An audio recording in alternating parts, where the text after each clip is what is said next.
Hey guys, welcome to Green Bean Fiction. So in today's video we are gonna see, what if Deku got Sharingan and fell for Mirko? Before starting, make sure to hit that like button, and there's a new hype feature in YT, so please hype this video. This story is Rebirth of the Uchiha by _King Azrael. The relation to be found in blood is unmistakable. He was in every sense their biological equal. Yet his differences could not be glossed over.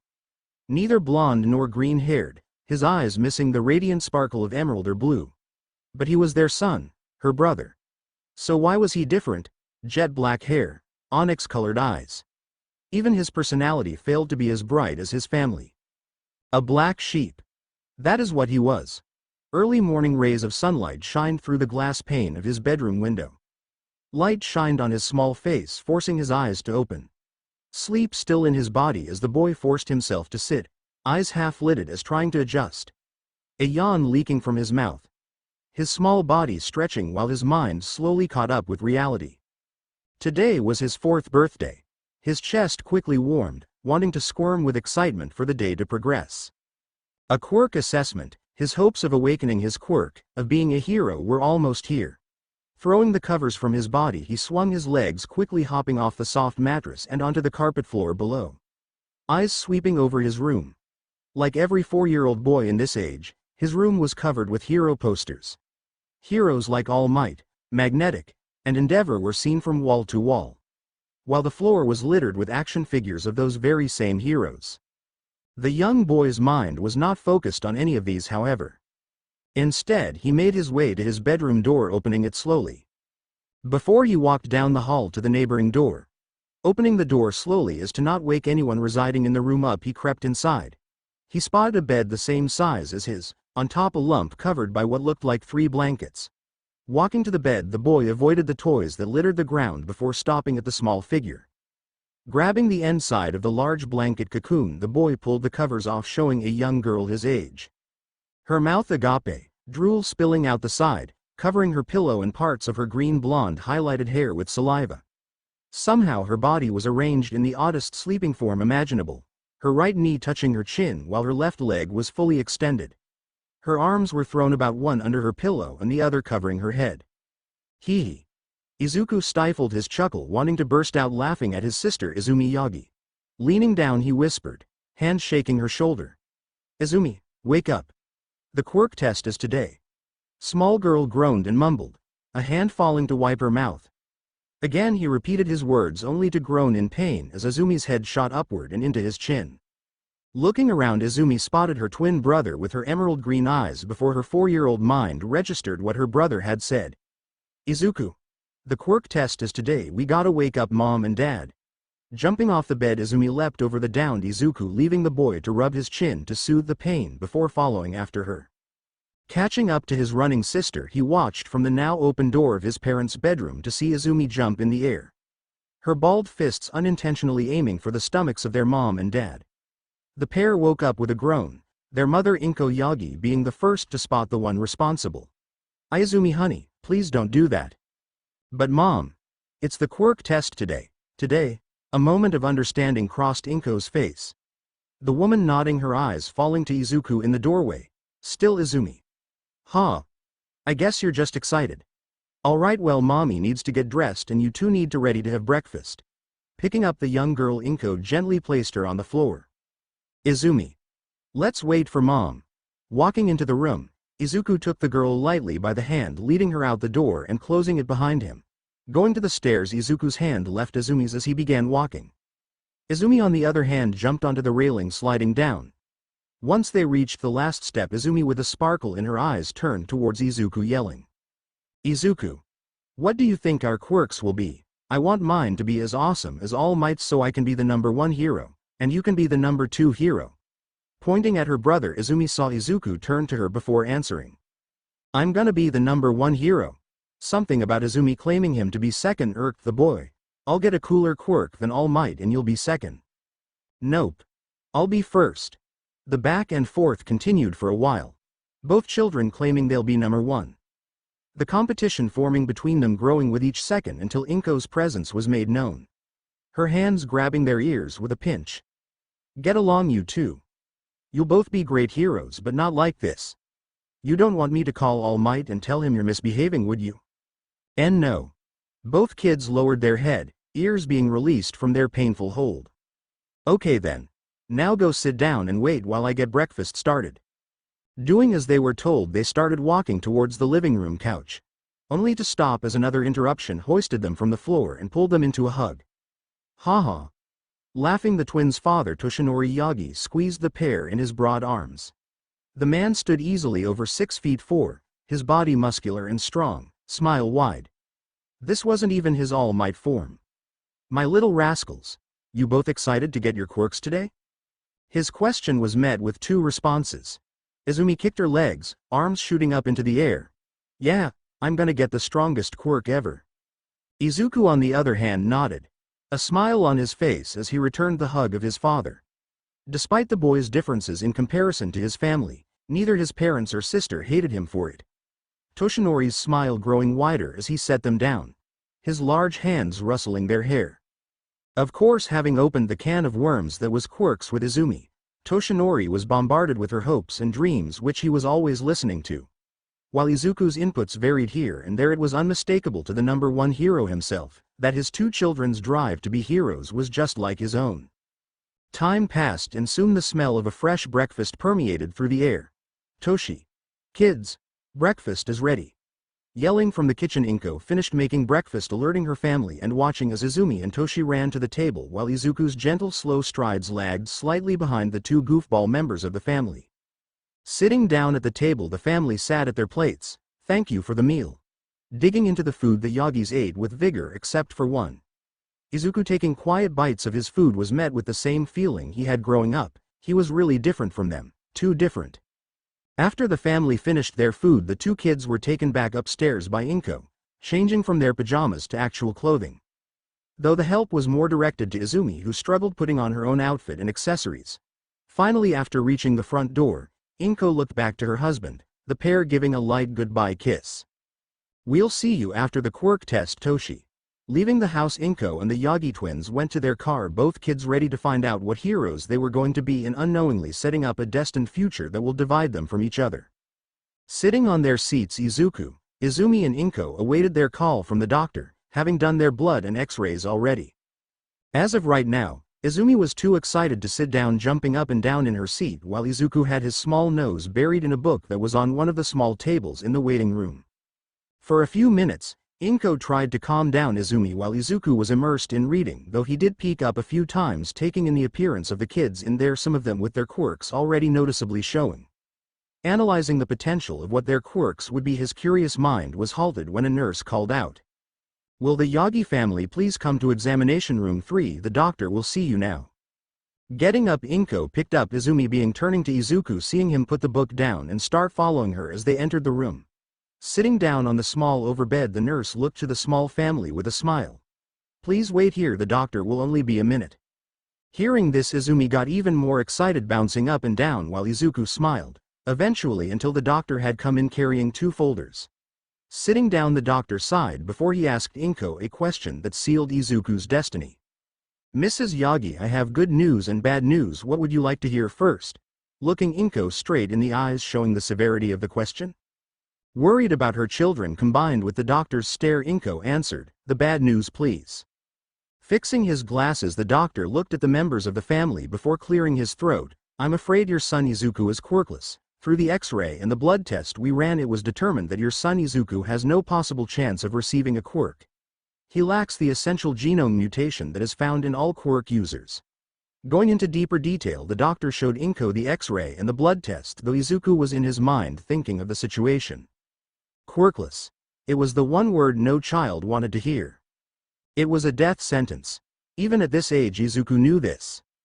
There was no one who has heard of a quirkless hero, let alone the number of quirkless that were still around.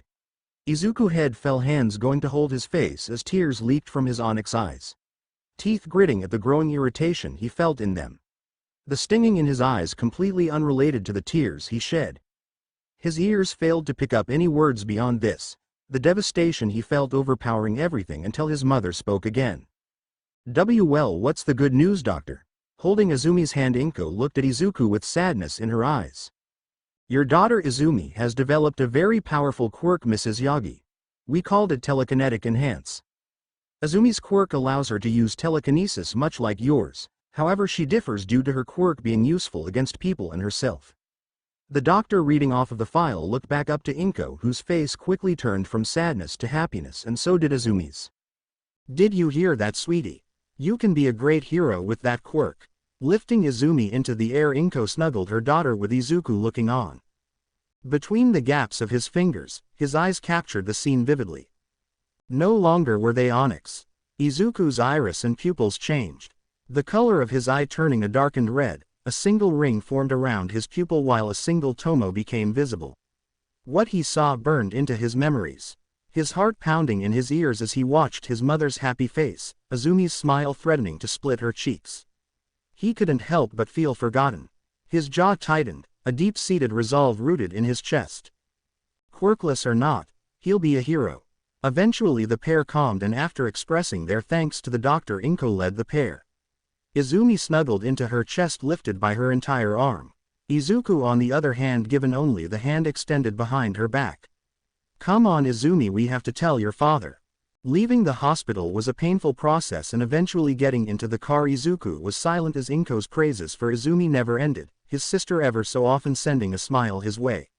When they got home, Inko carried Izumi up to the house while Izuku tagged along behind. Slipping inside the door before Inko had closed it fully, they were greeted by Toshinori. Looking at his children, Toshinori smiled as his eyes turned to Inko. So what were the results? Honey. Inko looking at her husband had a large smile on her face. Izuku is quirkless, but Izumi has a quirk just like yours. Toshinori's eyes looked down at Izuku. Seeing the boy's tear-stricken face, he went to reach out his hand. The guilt of hearing that word forming a pit in the hero's stomach. Before anything could come from his attempt, Izumi leapt from Inko's arms, forcing Toshinori's attention onto her. That's great, sweetie. You can be the #1 hero. With Izumi's expectant eyes placed on Toshinori, the man's intention was quickly snuffed. Izuku watched the scene, his small fists clenching as he walked towards the stairs, no longer wanting to be in the same room. Again he was reminded of a simple fact: he was different from them. Toshinori on the other hand pulled Inko and Izumi into a tighter hug, peppering his daughter with small kisses. He could hear it, their celebration, their compliments, and their ideas of training. Reaching his room, Izuku climbed into his bed, knees tucking deep into his chest as he hugged them close. Fresh tears leaking from his eyes while he glared at the wall, his Sharingan never faltering as he went hungry that night. His tears had long dried when morning came. Staring at the ceiling, Izuku lay in his bed unmoving. Tired. He hadn't slept much. Hearing Izumi's birthday celebration through his bedroom door gave the boy a lot of time to think. A deep inhale through his nose invited the cold morning air to freeze his lungs. Rolling to his side, the boy forced himself out of bed. His body felt dirty. He didn't take a bath yesterday. Moving, he left his room, heading towards the upstairs bathroom. Unlike his sister, he had stopped bathing with his parents a long time ago. He was always quicker on the uptake, a point of praise that his mother and father were happy to let him know. Washing himself didn't take long. Izuku's face remained stoic. He had let out all his emotions the other night. Biting his pillow in frustration, kicking against his sheets, crying. There was no more energy in his body to continue. Small hands went to rub against his still irritated eyes. Looking in the mirror, he looked bloodshot and stinging with pain. He gazed at his reflection, jumping back once his eyes changed, forming his Sharingan unknown to his current knowledge. Nearly slipping on the tile floor, he steadied himself and began to look in the mirror again, examining himself. But they said, he had heard it clearly, there was no chance of him having a quirk, so what was this? He reached to his eye, trying to ignore the growing pain and fatigue in his body. His eyes fluttered, eyelids closing, and once they opened back his eyes returned to normal. Confusion and curiosity filled his body. What's happening? Fear. He didn't understand. His chest rose with each rapid breath. Hands going to grab his wet hair, only to stop as he looked deeper into his reflection. Somehow he reigned over his emotions, stepping back and away from the mirror. He left the bathroom. Mind torn, one half wanting to find out more, the other knowing the time didn't allow for it. School was starting soon. Returning to his room, he got dressed and for nearly an hour waited until the door to his room burst open. Izumi, still dressed in her pajamas, looked at him with a smile. Perhaps it was because she missed the opportunity to do it yesterday, but the girl pointed at Izuku. "I've got a quirk and you don't. That makes me the #1 hero." Her thumb hit her chest with a proud smirk. Her words nipped at him. He got angry, turning his head. "Shut up," he mumbled to himself. Her words alone stopped any thought of him showing her his changed eyes. She would just make fun of him for it. It frustrated him. Walking up to him, Izumi prodded the boy with her finger. "I got a quirk. You can't be a hero," she chanted over and over again, pushing her finger into his shoulder. Each time only making Izuku more and more angry. "I'll still be a hero. Get out," he screamed back and into Izumi's face. The girl stepped back, about to retort. "No, Izumi. Breakfast is ready. You don't wanna be late." Inko's words stopped Izumi's outburst, the girl looking to Izuku before sticking her tongue out at him. She ran out the door, not bothering to close it as she left. Izuku sat there. It wasn't lost on him that his mom only called for Izumi. Putting his head down, the boy was about to stew in his own pity when a knock on the door got his attention. Toshinori stood in the doorway, his smile never fading as he walked closer to Izuku before sitting next to the boy. With a hand the man rustled Izuku's head. "Don't worry, my boy. Izumi's just excited." His father's hand felt nice. At least anyone was paying attention. "I know it's hard, Izuku. Finding out you're quirkless. I know what it's like to feel powerless, my boy, but you can't give up." Toshinori's hand fell, pulling Izuku into a side hug. "You have the heart of a hero. As long as you have that, then having a quirk is secondary." Finally Toshinori saw Izuku look up and towards him. "If you promise to keep that heart of a hero, I'm sure one day everyone will see that you can be a hero. Do you promise?" Toshinori's left pinky extended, prompting Izuku's to follow. Again Izuku's Sharingan had activated, watching his finger coil around Toshinori's. It was a promise. "Good." Rubbing his shoulder, Toshinori spoke again. "Now come on. Let's go have some breakfast, you have school today." It was his father's words that spurred Izuku up and off the bed. Following the blonde man with his hand gripped onto his pants. Finally the hunger he felt since yesterday satiated. When the school came into view, the anxiousness invading Izuku became overpowering. What would all the rest of the kids say when they found out he was quirkless? That uncertainty ate away at Izuku's mind. Getting dropped off only increased the pit feeling in his stomach. Izumi on the other hand held no reservations, her body blasting forward as she ran to their friends, the Bakugo and Todoroki twins. Izuku's feet, however, hesitated to move. He too wanted to go and play with them just like always, but his body stayed rooted in its position, only responding when he instead opted to retreat to a nearby tree next to the playground. He sat against the trunk, back placed firmly against it in search of support. In his mind there were no clues as to what his sister was doing as she and the others glanced in his direction. When she had spotted the two pairs of twins, Izumi ran to them, the smile on her face growing when she neared closer and closer. Her eyes especially drawn to the sisters of the twins, Sho-chan, Ka-chan. Her arms captured both the spiky ash blonde and dual hair-colored sisters in a hug. Her hug returned with their own. Pulling away, she gave a wave to the brothers of the pair. Katsumi and Katsuki Bakugo, a pair of explosively aggressive, ash-blonde twins, and the Todoroki twins, dual-quirked, subdued pair. Both were longtime family friends, their parents knowing each other for years. So it was only natural they did as well. Katsumi and Shoya looked around the playground, and Izumi noticing the lack of a certain someone. Shoya's small shy voice being the one to raise the question. "Hey, Izumi, where is Iken?" Izumi tilted her head before looking through the playground. She hadn't noticed where he had gone. Eventually she spotted him. "Oh, by the tree. Do we go there?" Katsumi asked, looking at Izuku over Izumi's shoulder. "Why, he's quirkless." Izumi spoke loudly, the few kids around her also hearing her words. Though her exclamation caught the group off guard. What? Iken is quirkless?" "Yep, we had our quirk test and the doctor said he won't ever get a quirk." No sympathy could be found in Izumi's honest words. "But what about him being a hero?" Shoto spoke from the side. There's no quirkless heroes, Katsuki shouted from the side, smashing one fist into the other with a small explosion. He'll get beat up super fast. No way is he gonna be one. But maybe. Katsumi tried to protest but it fell on deaf ears. He said he still wants to be a hero. Izumi sneered uncharacteristically for a 4-year-old. I have a quirk but he told me he's gonna be the #1 hero. Her fists shook, angry at her brother. Always when they grew up she was compared to him. Izuku was mature, he was smart, but now he's quirkless. He's worse than her. There's no way he's gonna be a better hero than me. She stomped her foot, her apparent anger at the situation noticed by the group and particularly in the case of the two boys. It was an immature crush on Izumi, but they didn't like that Izuku was making Izumi feel this way. Their little minds coming up with a way to make Izumi happy, for her to like them more. My dad told me quirkless people actually become villains. It was a lie formed in Todoroki's mouth. His dad was Endeavor, so there was no way any of the kids would doubt what Shoto said. He said that because they can't be heroes they get mad and do evil stuff. Izuku will be a villain if he tries to be a hero.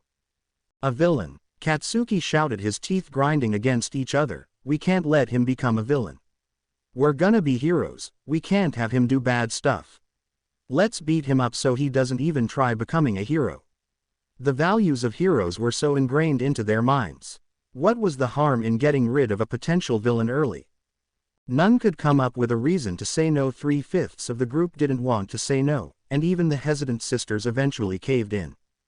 The strain on his eyes and the fatigue in his body increased each time he blinked. Izuku's Sharingan activating and deactivating by his will. Head placed onto his knees as his hands absent-mindedly played with the grass below, ripping out blades of green and rolling them between his fingers. His head swimming with the words of his father, his promise to keep being a hero. It made his lips groan with a small smile. Izumi, his mom, they both just forgot about him. A sigh erupted for the umpteenth time.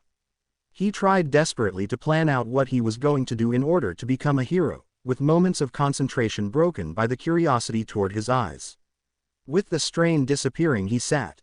His era of silence broken by the looming shadows that blocked the sun from his head.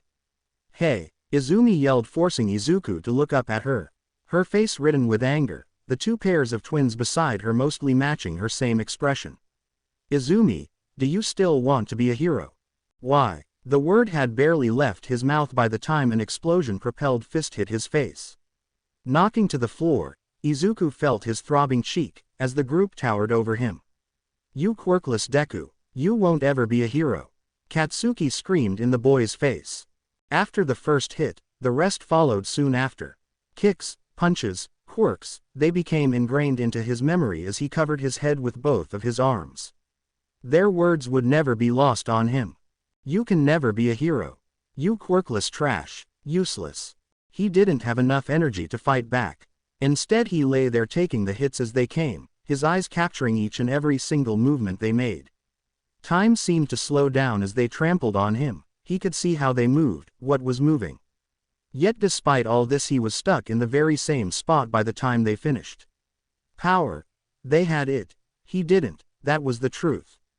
When it had happened, who knows? The tomo that encircled his eyes grew by one. Not that it really mattered. He could copy and see what they were going to do, but even then it amounted to futile bouts of resistance. He fought back regularly, trained himself day in and day out, yet nothing came of it. He lacked what most would want, teaching. That first day had been a prelude to what was to come. Now at 14 years old nothing has changed for the better. Toshinori had stopped paying attention years ago. Inko even longer than that. Izumi and her friends ridiculed, spit on, humiliated, and hit him.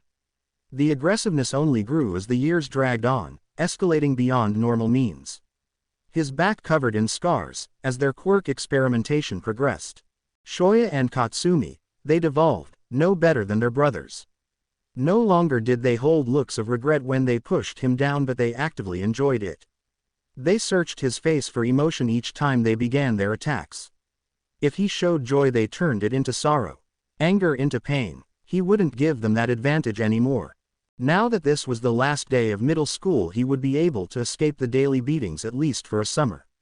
No doubt his aggressors would be placed in the UA Prep High School, though that was a place he too was striving for.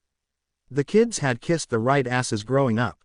Izuku had quickly found out who his parents were by the time he was 8. Rather, it was on Izumi's 7th birthday they revealed their identities, all while forgetting how thin the walls of the house really were. It hurt at the time, but now. Izuku shook his head, readjusting his position on his desk chair. His uniform was in tatters, sewn haphazardly by his own hand. His jet black spiked hair long enough to fall just between his shoulder blades. He had at one point cut it regularly, but this too was abandoned. His handsome face remaining stoic.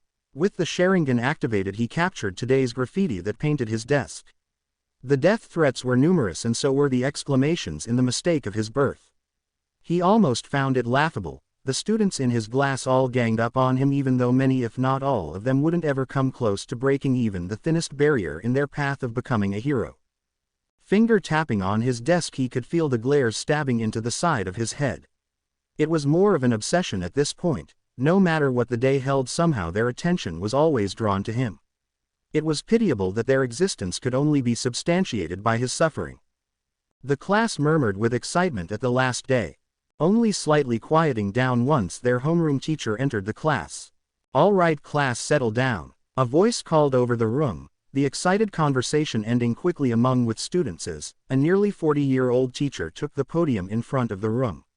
In his hands were a stack of papers, eyes holding a serious look as his voice entered the ears of every student.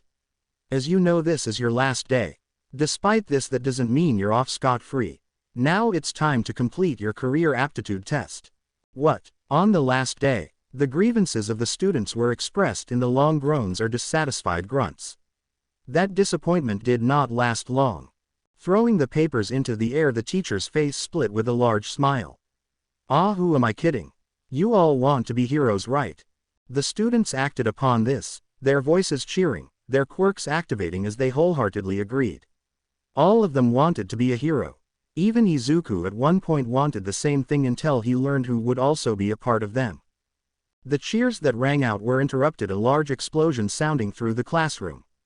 2 children climbed their desks, both sporting spiky, ash-blonde colored hair and a pair of red eyes.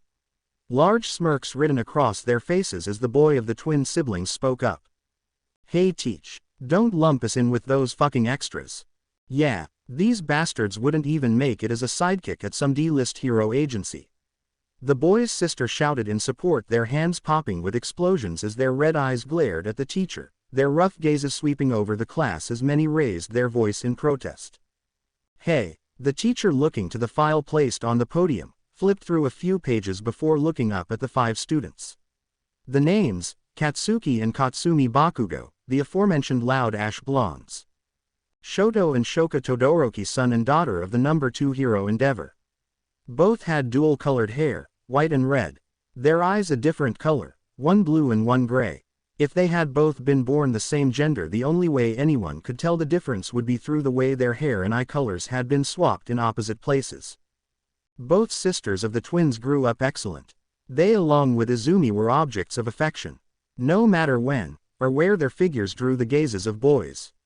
Most but not all, he had to fight the disgust from showing on his face each time his eyes glanced in their direction. Appearance-wise they were pleasing, that is, unless you see their true faces. Finally, Izumi Yagi, the only member of the Yagi twins that had the potential to be not only the best hero, but a hero in general. The legendary daughter of the number 6 hero, Inko Yagi, aka Magnetic, and the number 1 hero, Toshinori Yagi, or as everyone knows him, All Might. She from a young age was carefully trained by top heroes. Her athletic appearance proof of this fact. Everything was handed to her on a gold plate. Coddled and spoiled beyond belief. There was nothing she didn't have. They were people that no one in Aldera or the world would be able to forget. That's right, you 5 all applied to the UA preparatory school. Amazing, all 5 of you nearly scored perfectly on the mock tests. A murmur of amazement sounded throughout the room. The students that complained at Katsuki's and Katsumi's words quieted down, shrinking back in their seats. Of course the dream was to enter UA, and realistically as long as it was a good prep academy you could get in, but among all of those, the only academy with a direct line into UA was the academy run by the same college, specifically designed to weed out the top heroes from the bottom. To even apply costed enormous amounts of money, and to be accepted you would need excellent control over your quirk. The class could only accept this. After all, these 5 students were always the top ranked, especially Izumi Yagi. There was no doubt, everyone said she among all others was special. A powerful quirk, powerful backing, intelligent, a great reputation, and a cheerful personality.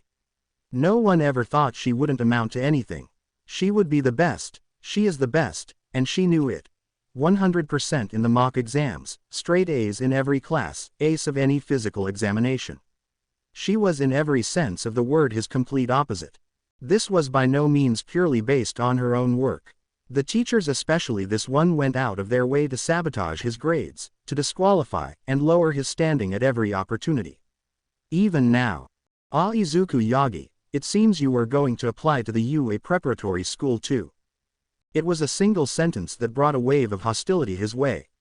Still he remained undisturbed. This was all too common of an occurrence for it to have any effect on his emotions. No, his eyes remained planted onto the desk. Deku, you fucker. Applying for UA, I'll kick your ass. Katsuki went to move, hands already readying an explosion. You a quirkless fucking loser want to go to UA. They would never accept someone like you. Before the distance closed entirely, the teacher spoke. Bakugo, I still need to finish class. Please restrain yourself until the bell. The school, although they did not like him, had to retain a certain reputation. The favoritism was apparent, the meaning behind his words not lost on any student, because as soon as the bell had rang they approached him. He could feel them standing at their side, not flinching when a hand slapped itself on his desk, radiating with explosions singing the wood beneath. You think you're fucking tough, huh? Katsuki grabbed Izuku by the collar of his uniform. His face right in Izuku's as he screamed. Those fucking rejects won't be shit. What makes you a quirkless fucking retard think you can do better? Katsuki tossed Izuku to the ground. Give up, Deku. Mom and Dad already have, so who are you trying to be a hero for? You can't do shit. Izumi's telekinesis took hold of Izuku, launching the boy into the wall nearest the window. Just lie down. Shoto's arms crossed over his chest. All 5 looking down on Izuku, who peered at them from behind his hair. His fists slowly balling. He hated this, all of this. What gave them any right? Just because they have their quirks they think they could look down on him like this. Shitty waste of space. Tisk. Disgusting. Katsumi and Shoya's words rang in his ear. His body still not moving until Katsuki's next words. Hey Deku, I know how you can get a quirk. Just dive off the roof and pray for one in your next life. He wouldn't wait anymore. From his sitting position he shot up towards Katsuki, his fist connecting with the ash blonde's jaw, knocking his head backward as the boy fell to the ground. In their collective shock, Izumi was next, receiving a kick to the side of her ribs, knocking the wind from her lungs. By his second attack the rest snapped out of their hesitation, Shoto raising his left hand ready to fire off his quirk when he too felt a fist connect with his nose. Crack. The boy reeled in pain, falling over as Izuku continued to wail on his. Todoroki raised his arms in defense as Izuku's fists continued to fall on his face. Although his initial attack was successful, it did not last long. Another explosion from Katsumi pushed his body Shoto, and once on the floor his right leg became entrapped with ice. Shoya's foot planted firmly on the ground as her quirk came in effect. Trapped Izuku watched the pain of his attacks dissipate and were replaced with anger. Holding her side, Izumi glared down at him. Katsuki and Katsumi too stood at her side, rubbing his chin while Shoya tended to her brother. The 3 approached him, and once again he suffered from his inability to properly fight back. By the time it ended, the sun had began to fall. Walking out of the aldera his body ached, bruises already forming on his arms and face. The blood that came from his mouth tainting his tongue with copper. The day was late and he did not want to return home. His absence wouldn't be noticed by a single soul. As such he walked, the sun falling more and more as he entered a shopping district. With his head down and eyes looking at the concrete, it was only by the smell of smoke that his attention turned. A large crowd formed a blockade, not allowing him to see past into the cause of the destruction. All he could hear was the murmurs of the civilians as they questioned the situation. Pushing his way to the front, Izuku spotted the issue. Captured within a villain was Katsuki Bakugo, the boy slowly suffocating as the nearby heroes pulled Katsumi and Izumi away. Apparently the group had separated from the Todoroki twins on the way here. Staring at Katsuki's struggle, Izuku's feet shifted, something called deep within him. He would never forgive Katsuki, or any of his bullies, but to let someone die right in front of him. How would he be any better than them? The question pushed Izuku to step forward only to stop as Izumi broke free from the hero restricting her. Her backpack flying through the air and accurately hitting the sludge villain in the eye. He watched her struggle, grabbing onto Katsuki's arm as she desperately tugged at the villain trying to pry Katsuki loose. The sludge villain retaliated, aiming Katsuki's free hand, forcing the boy to use his quirk. The large explosion covered the area in a plume of smoke. The civilians gasped in horror, unsure of what happened to Izumi, only for their faces to fill with joy. Standing in front of Izumi, their father had taken the explosion, held on, his fist raising while the other grabbed onto Katsuki. Detroit smash. The wind pressure behind his attack snuffed every flame, a torrent of wind shooting upward as the clouds above began to change. It was only after the whirlwind died that the sky began to rain. Everyone witnessing it were astonished. The fact All Might was powerful enough to change the weather amazed them to no end. Yet why did he feel like he was robbed? He was about to do something, anything, but yet again he was a step behind. His stoic expression cracked into a visage of rage, one that kept growing as his father jumped into defense of his daughter's action. As the situation de-escalated and villain placed under arrest, it was only through a whim that followed after Izumi while she was taken to a nearby alley with their father. Their walk took several minutes, and only after they escaped a few blocks down from the scene did they stop near a residential area. Ducking behind a nearby dumpster, he peered over and tuned into their conversation. His father's defeated and injured form was nothing new. An accident a few years back had weakened the number one here. Izumi, what you did nearly scared the life out of me.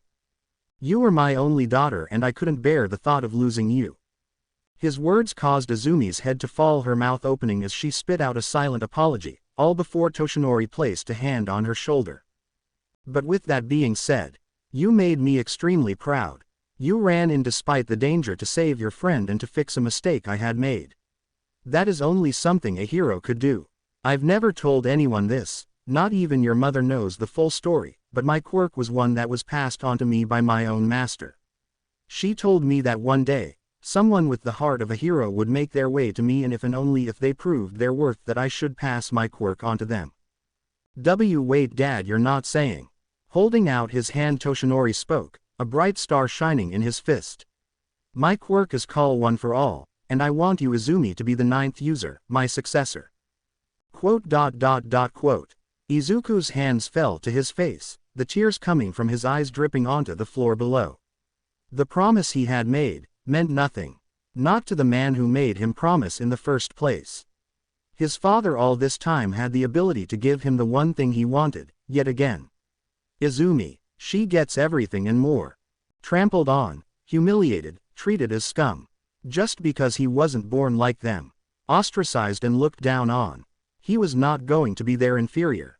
Not Izumi, not Katsuki or Katsumi, not Shoto or Shoya, and not All Might or Magnetic. Izuku's eyes morphed, his Sharingan in full bloom as it spun, his two tomos splitting into three. The tears in his eyes turning red, eyes bleeding as they spun and took another shape. The middle of each tomo opening, their tails elongating before connecting together in a circle. His eyes stung, quickly going bloodshot. He didn't want to be here, and his Sharingan responded to this wish. His strength leaving his body as the air around him rippled, body distorting in a swirl as he vanished into thin air. It was in an instant, he was no longer in that sunlit alleyway. The floor beneath him cold, the surroundings shrouded in darkness. His hands fell, head rising to look at what was before him. A large red door, and on it a symbol, a half-sliced fan. The smile that threatened to split her face only grew. Tears spilling from her eyes and down her cheeks as she stared at her father. Her head dropping, allowing her tears still spill on the floor below her. That, however, was stopped once her father's frail arms wrapped themselves around her body. She responded instantly, her hands grasping at his shirt. Thank you, thank you. She thanked Toshinori repeatedly. In her hands was going to be the most powerful quirk in existence. The only thing that made this better was Toshinori's next words, his hand gently patting her head. You deserve it, Izumi. You are a hero. Letting go of Toshinori's shirt, Izumi tried desperately to wipe the tears on her face. All except your quirk. Her clenched fists pumped into the air. Toshinori, seeing his daughter's cute display, laughed loudly. That's my girl. I knew you would respond that way. There is some stuff we have to do. Grabbing Izumi's arm, the man examined it. We've been doing regular strength training for your quirk already, but before you can accept OFA we are gonna have to increase the intensity. Are you sure you can handle it? I can. Joy spread all throughout her body as Toshinori nodded. Training will get started tomorrow, but first let's get home and give your mother a diet program. She's gonna have her work cut out for her, that's for sure. Leading Izumi, the pair walked home. All the while Izumi rambled on and on, asking a multitude of questions that Toshinori answered. It continued as the sun fell even further and when their home came into view. Pushing past the black iron rod gate and through the front door of the home, the pair were ambushed by a hug. Inko, having got off her shift just an hour ago, the woman eagerly awaited her daughter and husband. The joy on her face quickly overrode with anger as a wooden spoon floated from the kitchen and into her right hand. I'm so glad you're safe, Izumi, but what were you thinking? The wooden spoon connected with the top of Izumi's head, knocking the girl down to her knees as she covered her head. And you, Toshinori Yagi, that was a villain you were chasing, wasn't it? Her spoon hit her other target. Forcing the father-daughter duo to kneel, Inko loomed over them. Hands on her hips. But mom, they had Kachan. I had to do something. Her voice got lower, refusing to look at Inko's piercing emerald eyes. Eventually the woman's expression collapsed with a sigh. Geez, that boy. Why is that when you're with him you always seem to end up in some sort of trouble? Inko's left hand pressing against her face, knowing Katsuki already got enough punishment. It never ends with you kids, I swear. Inko's frustration stemmed from elsewhere, her head shaking. What happened? Toshinori, standing, looked throughout the living room trying to spot his son. I got a call from Rei. Apparently Izuku got into a fight with Shoto and broke his nose. That child. Inko shook her head. She didn't know what happened to him. When he was young, Izuku was always a bright and well-behaved child. After the quirk appointment, it was like a switch had flipped. Always making Izumi cry, failing his classes, causing problems all throughout the house. At least Izumi was always honest with her. When he gets home, Inko's grip tightened on the spoon. Well, we can just wait down here. Tiptoeing around the angry woman, Toshinori looked towards the kitchen. I have some news to share, Inko. What is it? Toshinori smiled, glancing at Izumi. I've decided that Izumi will inherit my quirk. The bombshell dropped and Inko's eyes lit up. Despite what her slim body would suggested, the woman hefted Izumi off the ground, grabbing her into a tight hug as she shed a few tears. That's great, Izumi. She placed a kiss on her daughter's forehead. The 14-year-old girl blushing in embarrassment. Yeah, so we have to get Izumi ready for training. I already have a meal plan in mind and I was hoping you can coach Izumi in cooking it for herself. How could I say no to that? Inko's eyes sparkled as she dragged Izumi and Toshinori to the kitchen, forcing them to help her prepare the dishes. Every member held a permanent smile on their face. His bloodied tears dripped off his cheeks on the floor below. Eyes glued to the door in front of him. There was no recognition in the symbol he saw, yet something called him to it. Head turning, he looked at his surroundings, unsure how he even got here in the first place and where even a potential exit may be. The surroundings were covered in a darkness that felt as if he would get lost even just taking a step into it. Head whipping back around to the door, he threw the backpack he wore off and, using the sleeves of his destroyed uniform, he wiped the blood from his eyes. Slowly he rose on unsteady feet, his body sapped of strength and eyes throbbing in pain. He blinked, a small blur in the corner of his vision remaining despite his attempts to clear it. Putting this in the back of his mind, he staggered forward, fatigue climbing with each subsequent step. Reaching the door, he placed his hands on near the gap. Pushing with all his strength, he failed in making it even slightly budge. For minutes he tried, switching how he moved, pushing with his shoulder, running into it. All attempts failed. Panting and out of breath, he tried to think on what to do next. Absent-mindedly he wiped a few remaining drops of blood with his right hand, smearing the crimson liquid on his skin. Despite the futility of his past attempts, Izuku kept pushing. His hands once again firmly placed against the door, he pushed. The blood on his right hand smearing the wood. Torches on the side of the door lit up with lively flames, illuminating the area around Izuku. There was no sound as he pushed. This time the seemingly locked door swung open on his attempt, sending the boy to the floor face first. Gritting his teeth in pain, he pushed himself up and back onto his feet. Looking back as the door once again closed behind him. With no clue what he'd done differently, he surveyed the area. Unlike the darkened cave area, the room inside was lit brightly. Izuku's feet stopped, eyes open in shock at what he saw. A large open chamber with walls covered in shelves, all filled to the brim with scrolls. Each wall featured at least 5 doors that led to unknown areas.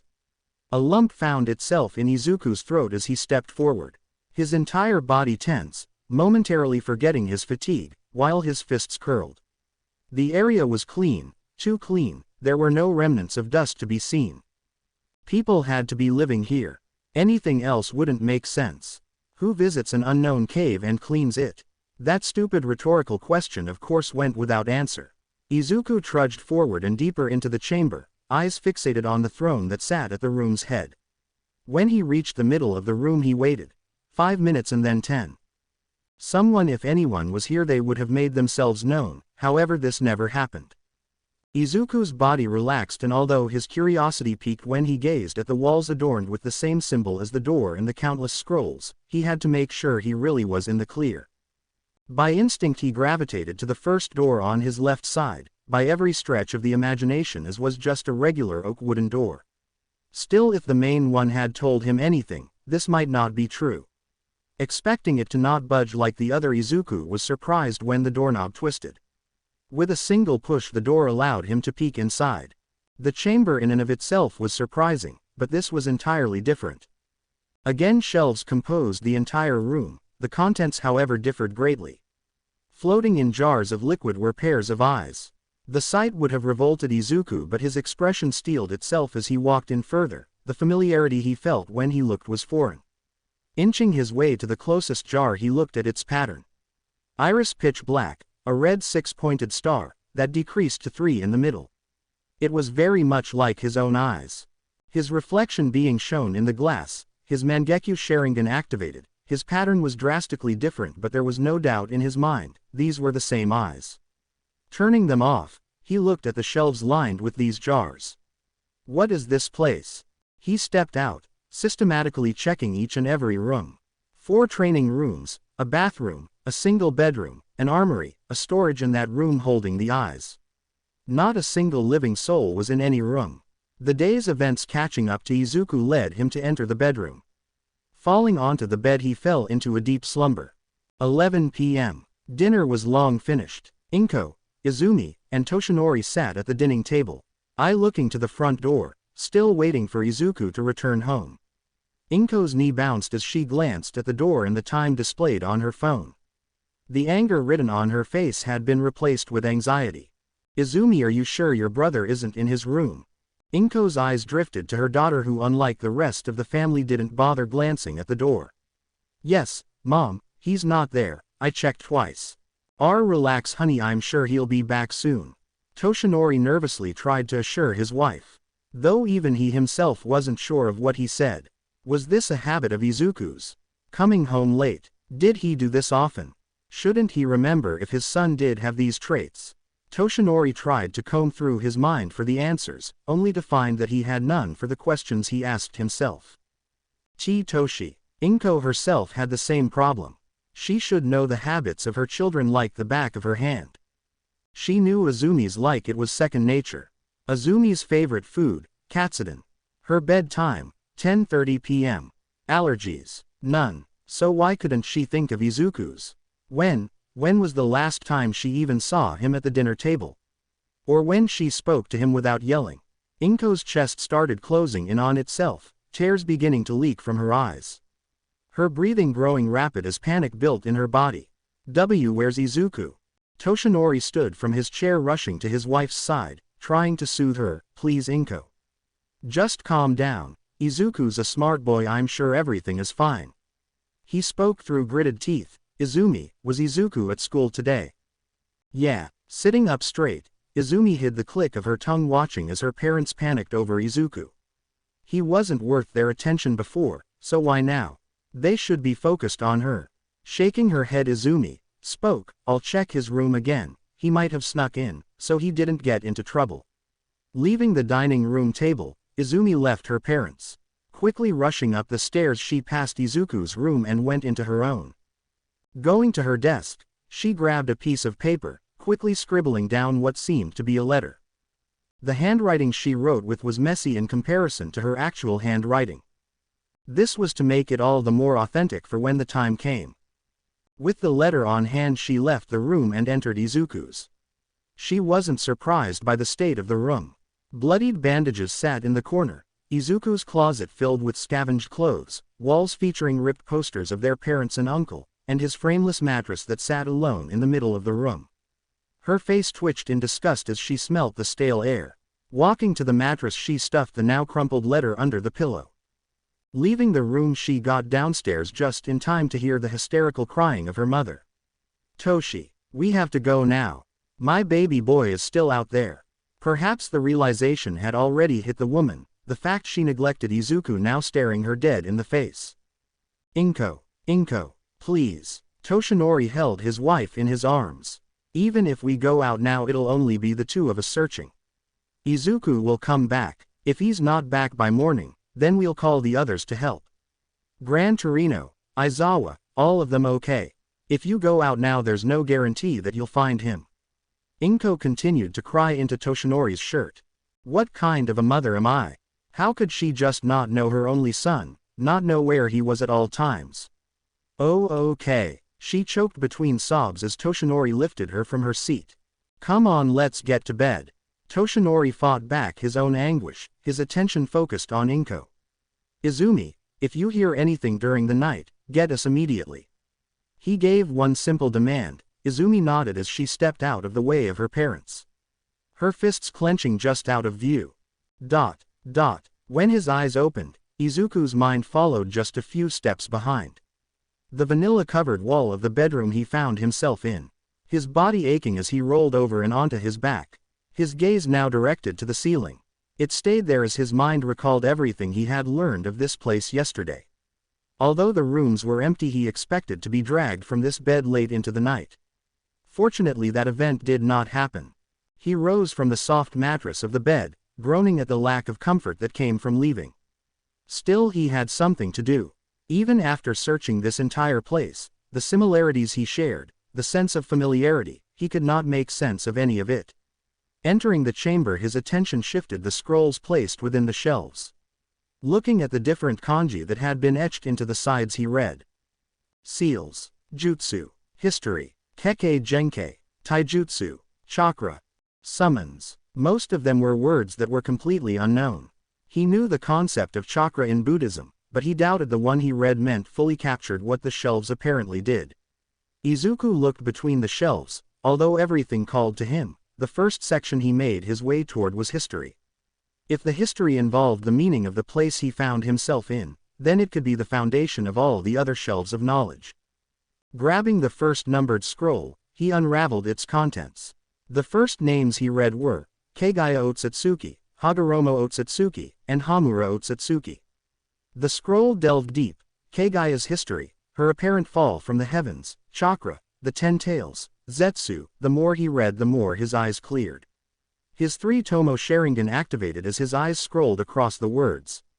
He learned Indra and Ashura, the Sharingan, Rinnegan, chakra.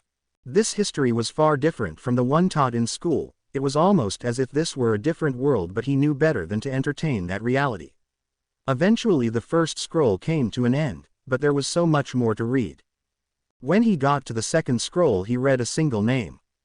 Madara Uchiha, Izuku. It was early in the morning when Inko ran from her bedroom, last night's outfit still clothing her. Face stricken with dried tears as she ran towards her son's room. Behind her, Toshinori, the man running with the woman as they crossed the hall.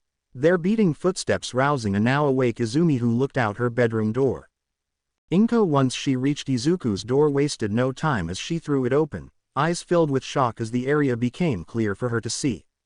A hand went over her gasped mouth. The state of the room was beyond horrible. The stale air almost threatening to choke her. Despite Izuku's best efforts to keep the room clean, it was caked in dust.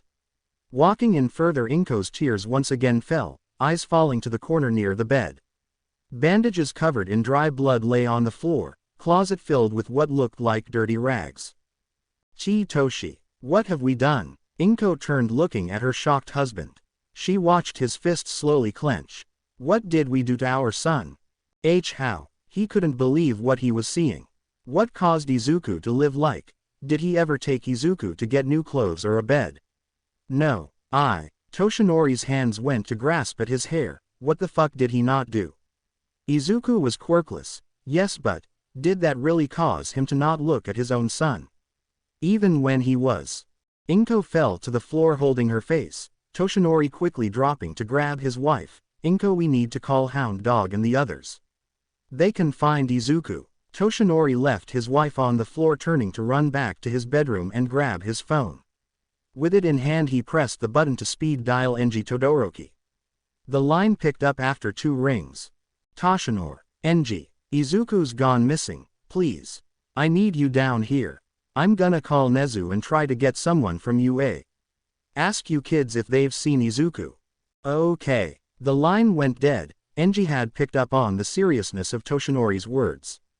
No momentum was wasted as he made another call. His voice booming over the house as he called Nezu, Gran Torino, Aizawa, Hound Dog, even Night Eye. Rushing back to Izuku's room, Toshinori watched Izumi hug her mom, his daughter shedding tears as she held Inko. Toshinori waited agonizing as he looked into the room. He didn't want to touch a thing. Doing so could throw off Hound Dog's scent. 15 minutes passed until the heroes gathered. Mitsuki Bakugo, having overheard from Rei Todoroki, brought her twins as did Endeavor with his own children. In the living room, Toshinori and Inko desperately tried to explain the situation. In this time Izumi's eyes were drawn towards her friends. With a shake of her head, everything that needed to be said had been told.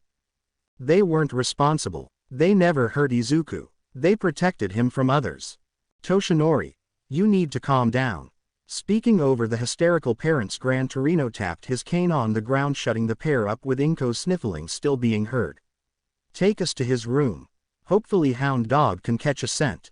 At the old hero's words they were led by the parents into Izuku's room. The state catching them off guard as well.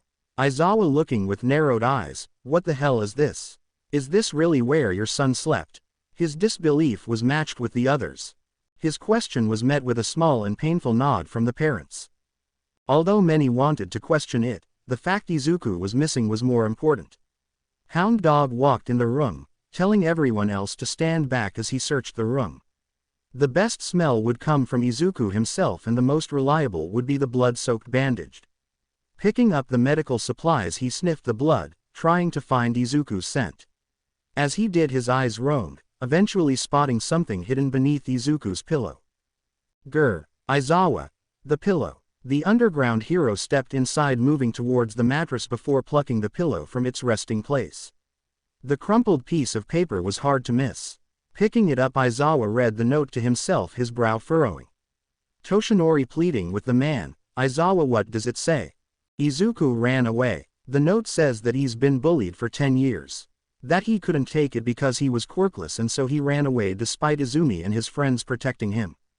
Izuku was bullied. Inko gazed at the note, her response prompting Aizawa to step towards her.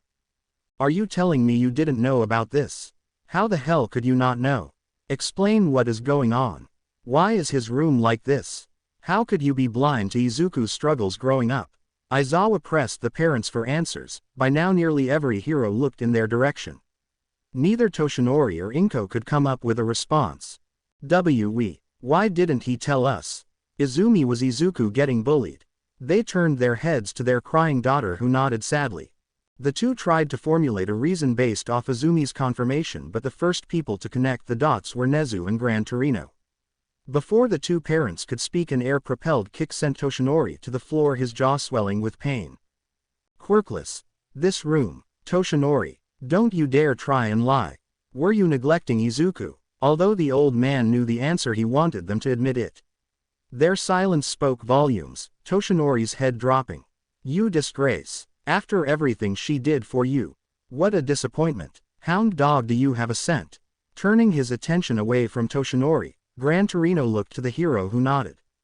With Hound Dog leading the way, Toshinori, Inko and the heroes left, leaving Izumi and the others to their own devices. Once they heard the door close, Izumi clicked her tongue. Quirkless bastard, she yelled, turning before she kicked the mattress. Well, what the fuck do we do now? If they start asking questions, they're gonna know we were that Deku's bullies. Katsumi yelled, looking to Izumi. Hey retard, they aren't that far yet, shut your fucking mouth. Besides, no one is gonna find shit. Katsuki's growled at his sister, popping explosions in his hand. And if they do? Shoto's head turned to the pair, his bandaged nose still aching in pain. Hound Dog is with them and they found a scent. If they find Deku, what makes you think he won't tell? We'll beat his fucking ass before he does shit. He's too much of a pussy to do anything. Shoya's emotionless eyes rolled. Weren't you knocked flat because he punched you? What did you say, you little bitch?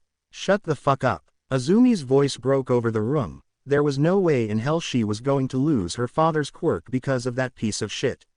We can't do anything now. We just have to hope they don't find a thing. Izumi hated this uncertainty, her panicked breathing causing the others to become nervous. Luck was on their side, however.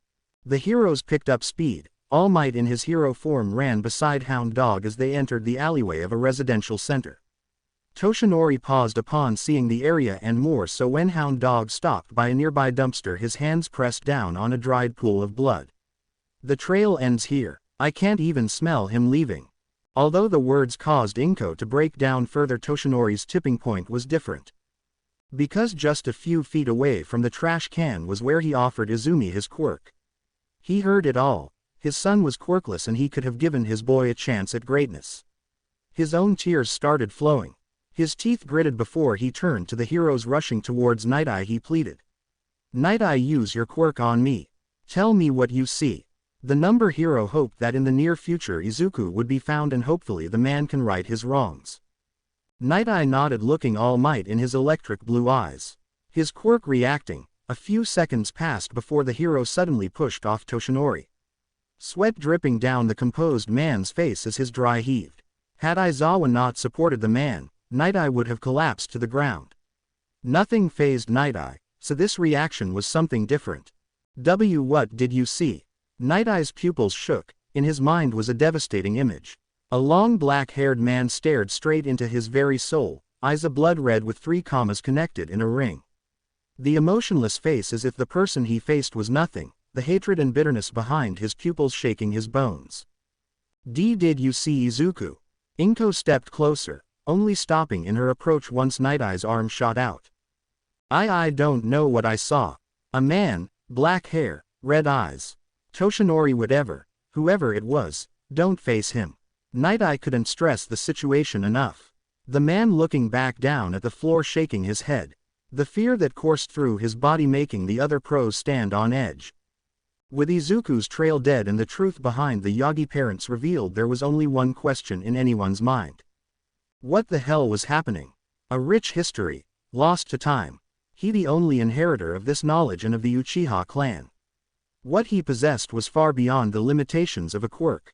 It was a rare moment, a small smirk crawling onto Izuku's face. His life was dictated by quirks. What he could and couldn't do determined by whether or not he had one or not. Chakra. Jutsus, the Sharingan, the Rinnegan, only things he could use and exploit. No longer would he be the one humiliated and trampled upon.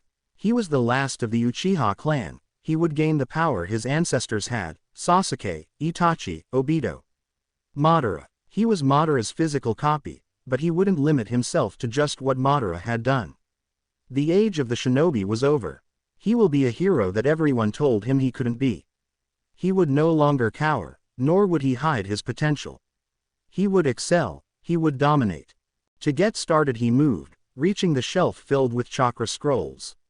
Picking up the first he read quickly, his Sharingan burning the information into his head. He copied the instructions, body sitting in a lotus position and his eyes closing, concentrating while his hands formed the just Su symbol for Ram. It wasn't until he sat for a couple of minutes that he was able to pull himself into his own body. His eyes opened, Izuku found himself standing in a large abyss. The chakra scroll had explained what this area was. It was the manifestation of his internal body that housed his chakra. His naked form moved towards a large pool of a dark blue liquid. This was his pool of chakra, and unknowingly, despite it not being fully unlocked, he had been using and growing his pool of chakra for years through the Sharingan's use. It was both beneficial and detrimental. Following the instructions written in the scroll, he dipped his hands into the chakra's liquid form. Hands grasping at the chakra, surprisingly finding a hold on it. He tugged with all his strength. The liquid squirmed in his hands, its weight too heavy for most people to pull. Yet he didn't stop. He pulled slowly, stepping back as the liquid stretched beyond the pool. It took another tug for all the liquid to worm its way out, knocking Izuku out of his internal world. Opening his eyes, he saw that when he pulled out his chakra, it had exploded outwards before it rapidly calmed and settled into his body. As expected, his exhaustion was amplified from the process. But resting now wasn't an option. He had 4, maybe 5 years. He needed to learn everything he could. Everything here. Every piece of knowledge, the Uchiha clan, it all belonged to him. It wasn't long before he started calling this cave home. The vanilla-colored walls of his bedroom came into his slightly blurred view that no amount of blinking could cure. The burden of the Mangekyo Sharingan was beginning to take effect. Soon in the near future a transplant would be needed, though this carried risks. He wasn't adverse to the danger. A shadow clone could effectively do the procedure, but he hadn't the time to perform this. It took 2 years to even read half of every scroll in the main chamber and 2 more to finish the entire library. That included implementing the techniques learned, to master the contents of each piece of information. Although shadow clones sped up the process, even they had their weaknesses. The increase of strength or any physical attributes remained fixed on that singular shadow clone. They were perfect for theory and practice, but the limits were clear. A sigh came from his mouth as he sat up in bed. His disrobed body in full view. Gone was his skinny and self-trained stature. Arms, torso, abdomen, legs, every section of his body were covered in lean-toned muscle refined by taijutsu. Face, sharp and free of body fat. His hair had grown, the black spiky hair of his youth falling to the waist. His stature confidently sitting at 5 feet 11, he supposed that was something to thank Toshinori for. Compared to the past, his growth was far beyond any expectation. However, his delayed but free growth period was rapidly ending. Looking to the bedside counter, his squinting eyes discerned the time, 3:30 a.m. The digital clock looked slightly out of place among the furniture. This cave was a place of isolation, but that didn't mean he limited himself to these walls. Being 3 hours away from Musudafu, disallowed for any chance meetings with his family. A visit to the pawnshop with rare, even maybe completely record-wiped pieces of gold solved all monetary issues. Rising from his bed, he lightly stretched, bones clicking before he strode to the wardrobe. Inside were a variety of outfits, some old and used by his ancestors. The others were bought on his outings. He outfitted himself with a plain, form-fitting black t-shirt, gray sweatpants and a pair of black track shoes. It was not his preferred style of dress. Although outdated, the clothes of the shinobi were lightly armored and comfortable. However, in saying that, even he could recognize that in the current era of quirks, a civilian and a student wearing such clothes could be odd. He dressed the part, but even then he was sure stares would be directed towards him.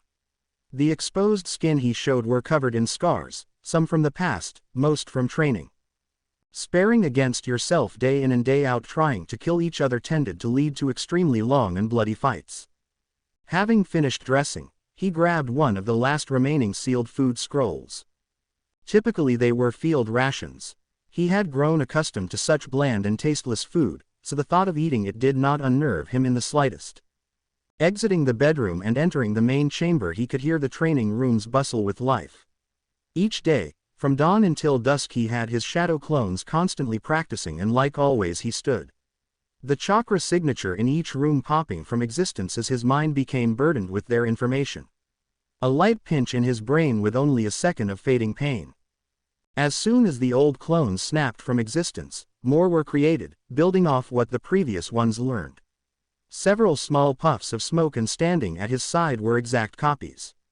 Their roles were simple, and without an order they returned to the training rooms. Overseeing their training would be impossible, time was ticking down and he had to be at UA. The entrance exam was in just a few short hours. When the gates of UA came into sight was he amazed.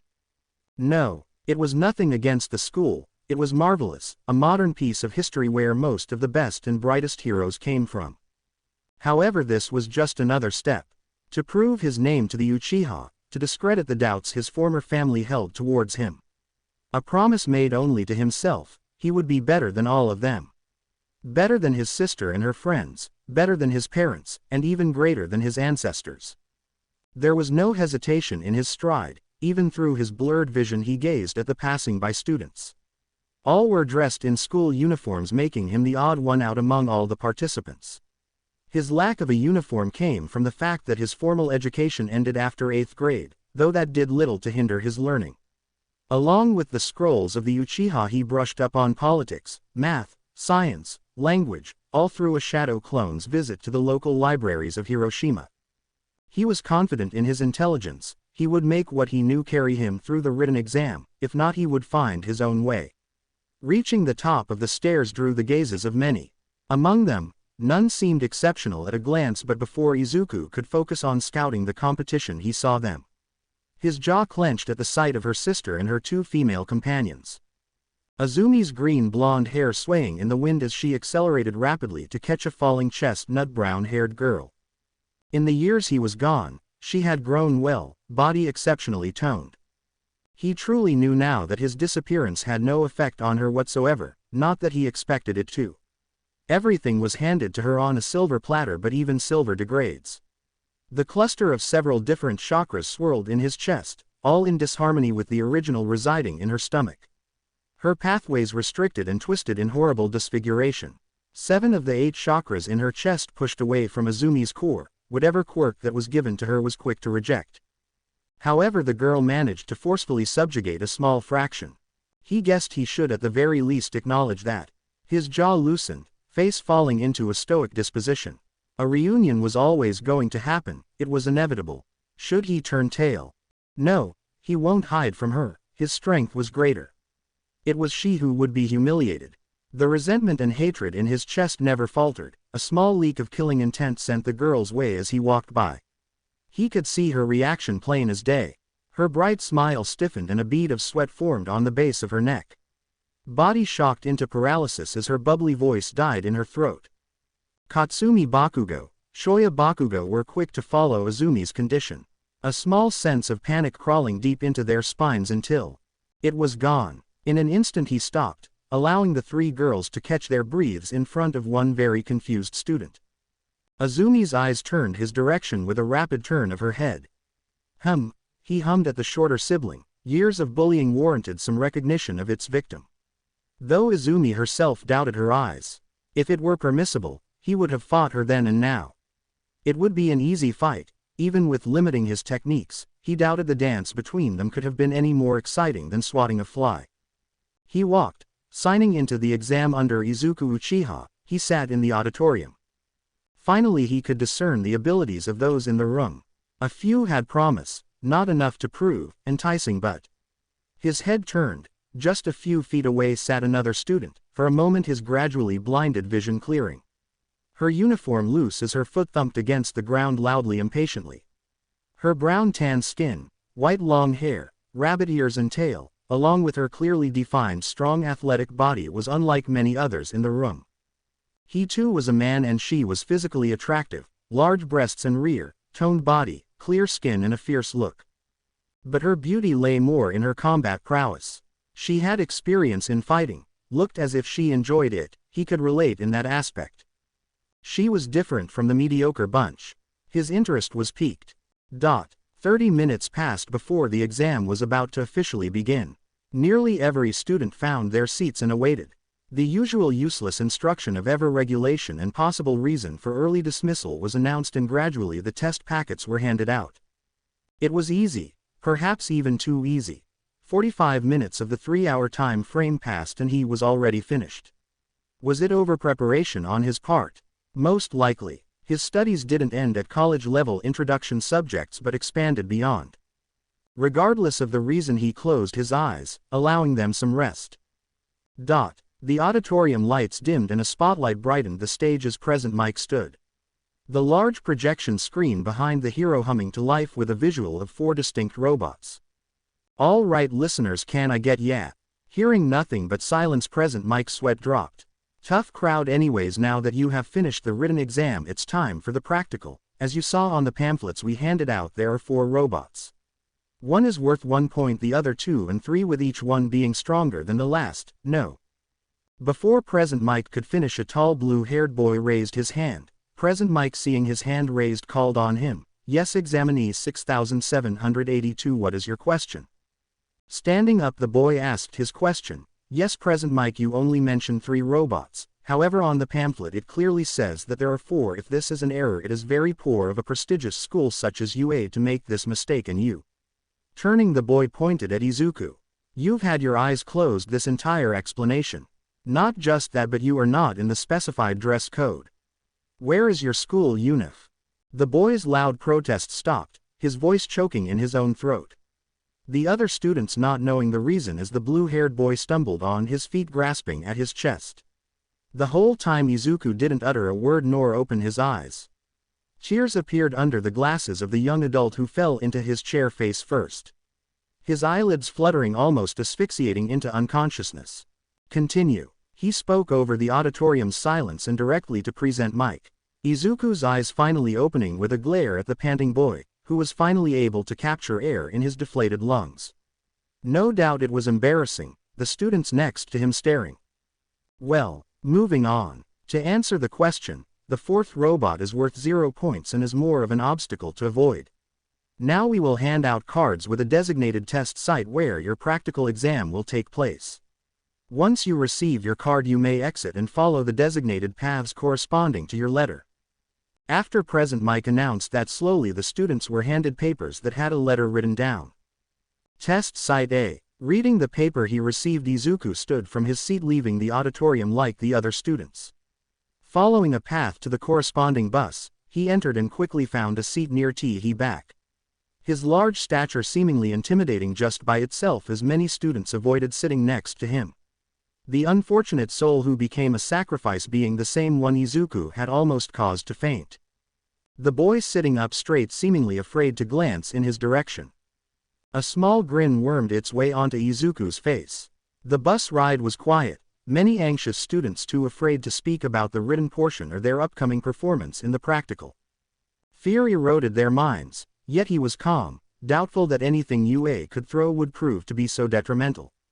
Had it been something like facing pro heroes, he might understand why people other than him would feel this crushing pain in the chest, but that wasn't happening.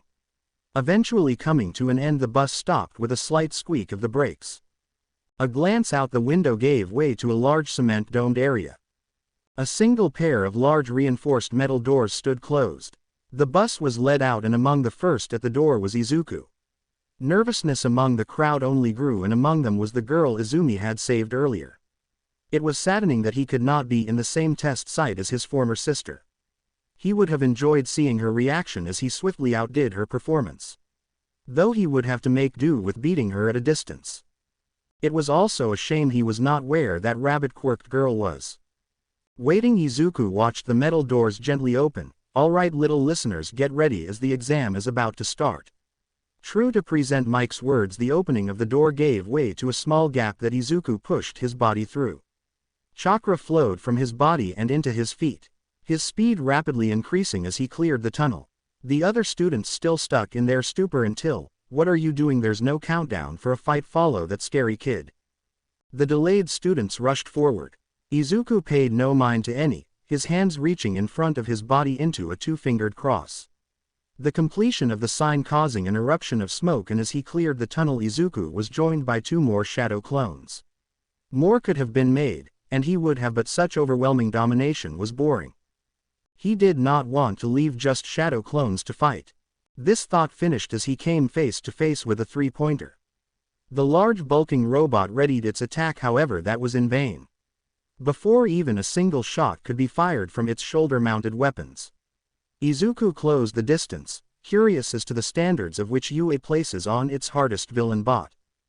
Disappointing. The word echoed in his mind. Without jutsu, without the enhancement of chakra, his foot caved through the metal, the dented plates sparking wildly as the robot's corpse flailed. Its oddly placed head stripping off and away from its main body. The shoulder-mounted weapons fired into the air and soon it fell silent. Turning, he looked at his shadow clones, having his ego. Even the clones shared the same stoic yet deeply disappointed expression. The 1-pointer and 2-pointer they faced crumpled into heaps. The 1-pointer having lost its shield arms with its torso missing its bottom half. The 2-pointer didn't fare better, its scorpion-like tails pierced into its own body with the assistance of the shadow clone. The front 3 glowing red eyes snuffed out, limbs spread outward and motionless. This. He said nothing, crossing his hands once more. 8 more shadow clones appeared before his back turned. Gather points, help those who you can. With chakra applied on the soles of his feet, he walked up the nearest building. Sitting on the roof's edge, he watched his clones separate and run through the city. The sounds of destruction clear for all. This trivial task was not worth his time. Ha ha. A strange hybrid chimera rat man laughed loudly, his beady black eyes glancing at the monitor-filled spectator room with glee. We've got quite the batch of students this year. UA's principal Nezu looked through the room filled with pro-heroes. Heroes such as All Might, Magnetic, and Endeavor making guest appearances. No doubt their attendance was tied to the fact their daughters were also undertaking this challenge. They have powerful quirks, but they lack control and refinement. Knowing how to use their power to its fullest is just as important. Aizawa scrutinized the display of students. Although some proved their capability, most didn't show the same level of competency. Yes, but that is the entire reason we are here. To refine these gems to brilliance. The best students use a combination of skill, speed, power, and focus to score the most points in the end. By the end of their time in UA, the students who don't excel in all these fields eventually will. Well, it seems we won't have to work too hard on these two. The staff turned at Aizawa's words. Their eyes glued to 2 students. The first was the rabbit girl, her ferocity shone through her stretched grin. Her devastating kicks, decapitating, crushing and obliterating every robot in her path. Bring it on, fuckers. Despite the harsh language, the tone wasn't arrogant, and more than often her attacks were directed at the robots that were targeting occupied or even struggling students. Her fierce-shaped eyes crossed the battlefield in an obvious search of where she was needed. Her loud voice uplifting the students around her. Her combat was nothing to scoff at either. The attacks were swift, heavy, and some of the pros doubted they could confidently block the strength behind the kicks. Roomie Usajiyama, she's definitely one of the many exceptional students. Ranked 3rd just behind Izumi Yagi, and even then the gap is small. A few more points and she'll be taking the 2nd spot. However, 1st place. Nezu's voice praised Roomie, but the animal's attention was drawn to the other student Aizawa had mentioned. However, not everyone saw the appeal as they stared, midnight questioning the pair's focus on an insignificant student. The R-rated hero's eyes watching the sitting student. He's been sitting there since the start. Did that hunk give up? Give up? I don't think we're seeing the same thing. The screen switched. Rather than focusing on that student, the staff watched the changing city cameras. Everywhere copies of that sitting student ran throughout the city, saving students and destroying robots. A duplication quirk. That's what many thought, some of the staff looking to ectoplasm. However, their curiosity increased as time went on. Lightning, wind, fire, earth, the students' repertoire of fighting styles and attacks were completely varied and powerful. What is that student's name? It was a question that everyone in the room wanted to know. Even the heroes whose mind were focused on their own daughters turned their heads to look. Izuku Uchiha. All of the heroes recognized the first name, some were even there when the boy was first reported missing. Izuku. The first to run to Nezu's side was Inko, the woman stricken with tears as she looked at the screens. Her son changed, he was so very different from the small boy in her photo albums. His maturity reflected in his face, but how? How was he doing what he did? Why was his last name different? Just what happened over the years he was missing? Quirk. What does it say? The woman hounded onto Nezu, fear gripped her heart. The worst-case scenario popping into her mind and undoubtedly her husband's. Not one quirk was this adaptive and featured so many different abilities. On his registration form it's noted as chakra, as for the information surrounding it there is nothing. Calmly answering, Nezu's eyes scanned the form. Initially after investigations were launched into Izuku's disappearance, his status of quirkless was widespread and after the first year many of the pros suspected him of being dead. After all, the survival statistic of quirkless individuals was a bleak percentage. It was an unfortunate reality, however at the behest of Inko and Toshinori the status of deceased was never finalized and before their very eyes was the couple's missing son. How? Nezu Before anyone jumps conclusions, we must operate on the assumption that Izuku's quirk test ran into an error thus resulting in his status as quirkless. It has happened before. As many know, some powerful quirks may not show signs of manifestation until the body could handle it and this might be one such case. We will not stop the test on a whim. After everything is concluded we'll call him and receive an explanation. As such All Might and Magnetic, I ask that you calm down. Taking control of the situation, the principal calmed the two emotional heroes. His promise sufficiently stopping the rising attention. Though this is an unexpected development. To think a late bloomer would outshine every other student. There was something ironic about that. A man, long black hair, almost. A paw rested on a large red button. A reason to move from the building's roof did not come for the duration of the exam. Whatever issues that could arise were swiftly taken care of by his shadow clones. None of the bots released in the exam had defeated a single clone. Direct intervention wasn't needed until the faint screaming of other students were heard. Several blocks away from his building, a growing horde of students moved to escape. The attacker didn't take long to recognize. Towering over the mock city, a zero-pointer stood tall. As the behemoth walked forward, the concrete structures in its way crumbled to pieces. Many of the students took the advice of Present Mike and avoided the robot. Although it would be an accomplishment in demolishing the robot, there was little benefit, more than likely he would just end up even more disappointed at the lack of difficulty. Dispelling his shadow clones he stood ready to depart. Help please. The scream was clear. Head turning over his shoulder he spotted the chestnut brown-haired girl trapped beneath a large piece of rubble. Her futile attempts of removing the debris proved unsuccessful. However, fists clenched as he watched the countless students run past her. Uncaring of her potential death. Izuku didn't know anything about her name, quirk, but what did it matter? She was innocent. She hadn't shown him hostility. Those who passed by, however, were pathetic. His body flickered from existence. A shunshin brought him next to the downed girl, who was surprised by his sudden appearance. Her brown eyes quickly turning to him with tears. Please. I overused my quirk, I can't move. She pleaded and it was answered. With a single arm he pushed the underside of the largest piece.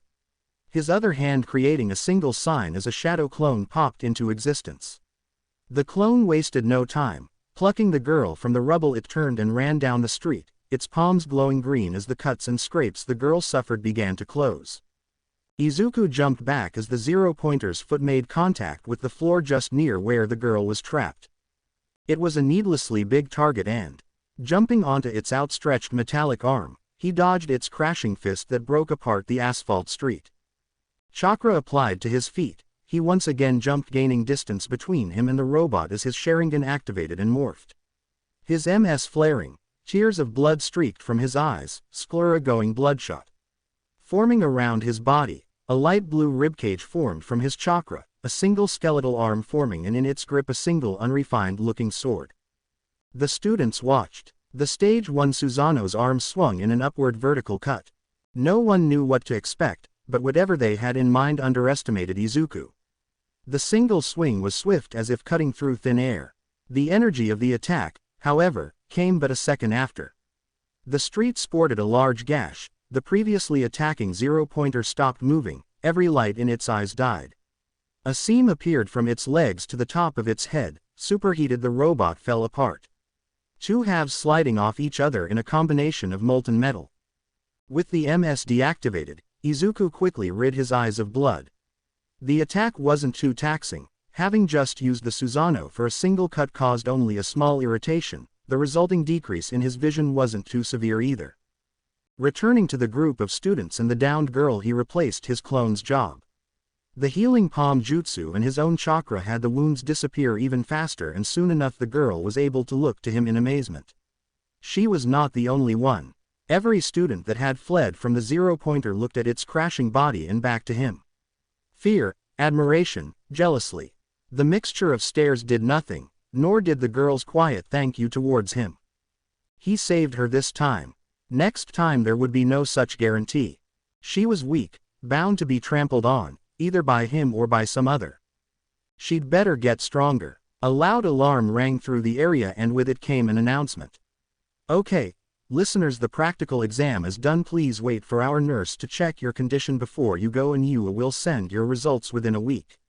I would also like to inform Izuku Uchiha that he is needed in the principal's office and will be escorted there. True enough, UA's nurse recovery girl showed up soon after, and along with her Shota Aizawa, Eraserhead. The exam was officially over. With its end, however, came an abrupt reunion. Uchiha, would you please follow me? A voice cut through the whispered murmurs of awe and unease. There was no shortage of attention already placed onto Izuku. His destruction of the zero-pointer had been burned into the heads of each aspiring hero. What was happening now was just the cherry on top. Standing in front of Izuku was a hero unlike any seen before. This man's appearance widely differed from established heroes. He wasn't physically imposing with his subdued stature, however the air around him made it clear that approaching with any hostility was not a good idea. His air of authority making it obvious that within UA he had importance. Though this did little to restrain Izuku. His gaze meeting the man's with narrowed eyes, his stoic and indifferent face only matched by his voice. Why should I? The reason was obvious from the announcement. Principal Nezu wanted to see him, though Izuku was sure it wasn't really the animal who wanted him but his former family. No doubt they had seen his display, they were going to ask questions, none they truly deserved to know the answer to. However, it's not as though he hadn't crafted a lie beforehand. Principal Nezu would like to discuss the results of your exam among other details. The hero casted a glance at the gathered students. He and Izuku were both aware of the environment. Others looked at their conversation with speculation, awe, and a hint of fear. However, most of those glances were in Izuku's direction. Stepping to the side, Aizawa gestured for the boy to follow. There was both nothing to gain and nothing to lose in following the hero. Sooner or later this would have happened, an inevitable intersection of past and present. The results this time, however, would most definitely differ. Deku, the quirkless nobody, that version of himself did not exist anymore. He made sure of that. Empty halls echoed with their steps. Neither Izuku nor Aizawa spoke a word to each other. Realistically, there was nothing they could talk about. Having just met, the two spent most of their time analyzing the other. Between the two of them, who would win if they fought at this moment? Uchiha, me. Their unspoken answers were the same. What Aizawa saw on the monitors was a monster still in development.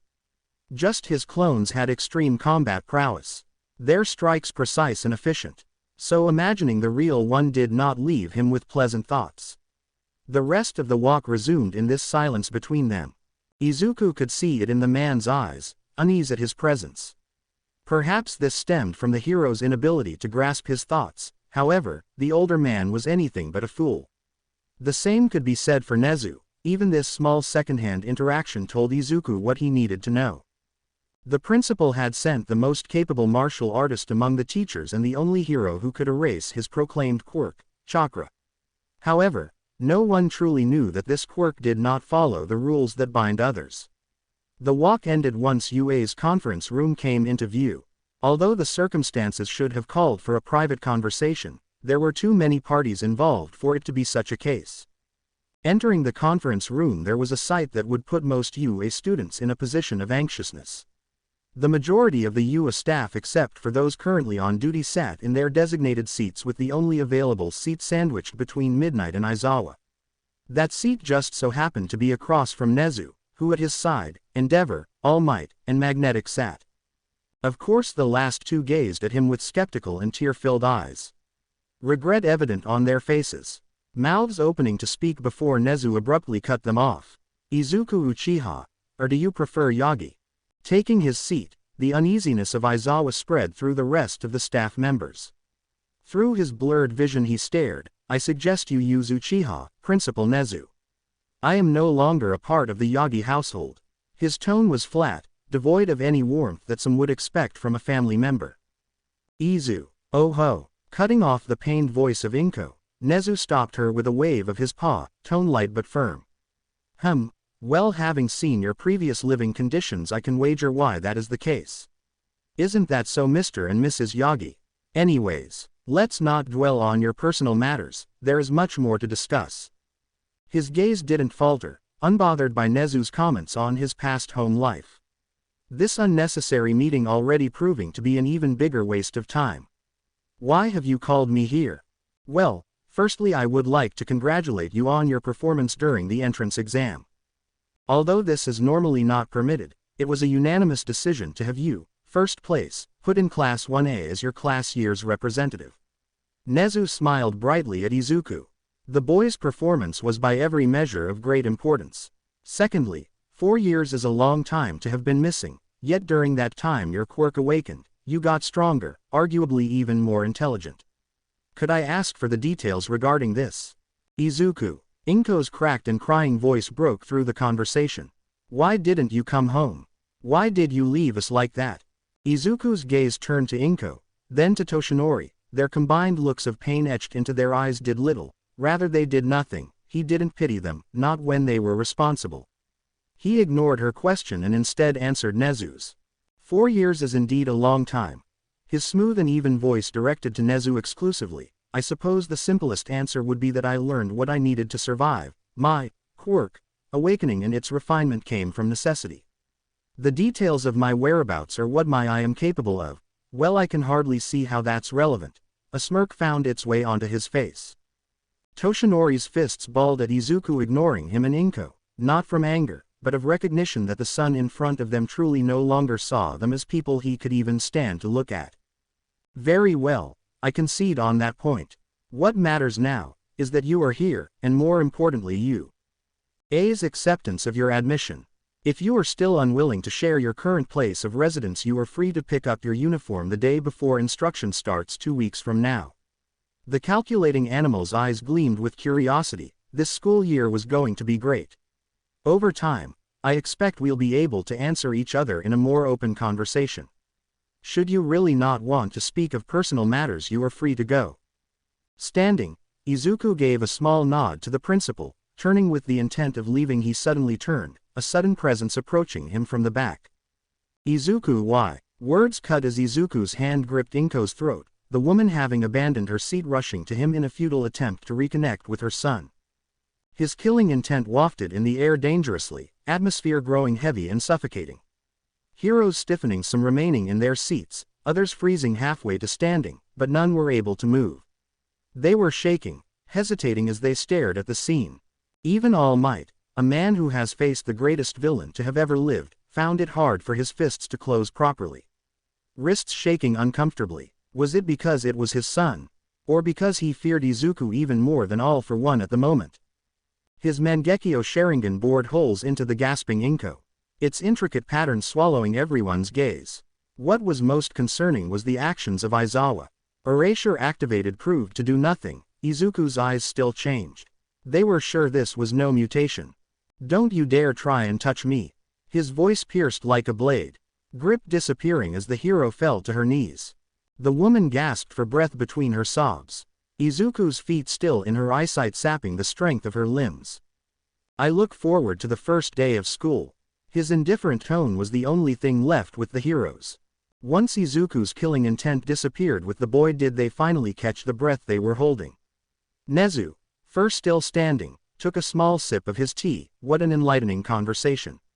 Many things had become known at this meeting and much more would unfold soon. Aizawa, good luck. It was a drastic change of pace. The echoing halls he had walked through a week before now filled with the sounds of excited students. Tightly affixed on his body was Yue's student uniform. Having abandoned the blazer, he adhered to the dress code as much as he wanted to. Dark green pants, white button-up, and a pair of black shoes. He had to admit it. The quality of UA was definitely an aspect that could not be criticized, at least materialistically. Clean atmosphere, expensive fabric, and the greatest education facilities a student could hope for. It was worthy of its prestige, but this was only to a point. What really mattered was the quality of students. Hopefully, anyone could prove entertaining to fight at the very least. Roaming the halls slowly, it took 5 minutes to reach the large brown door stamped with 1A in bold white letters.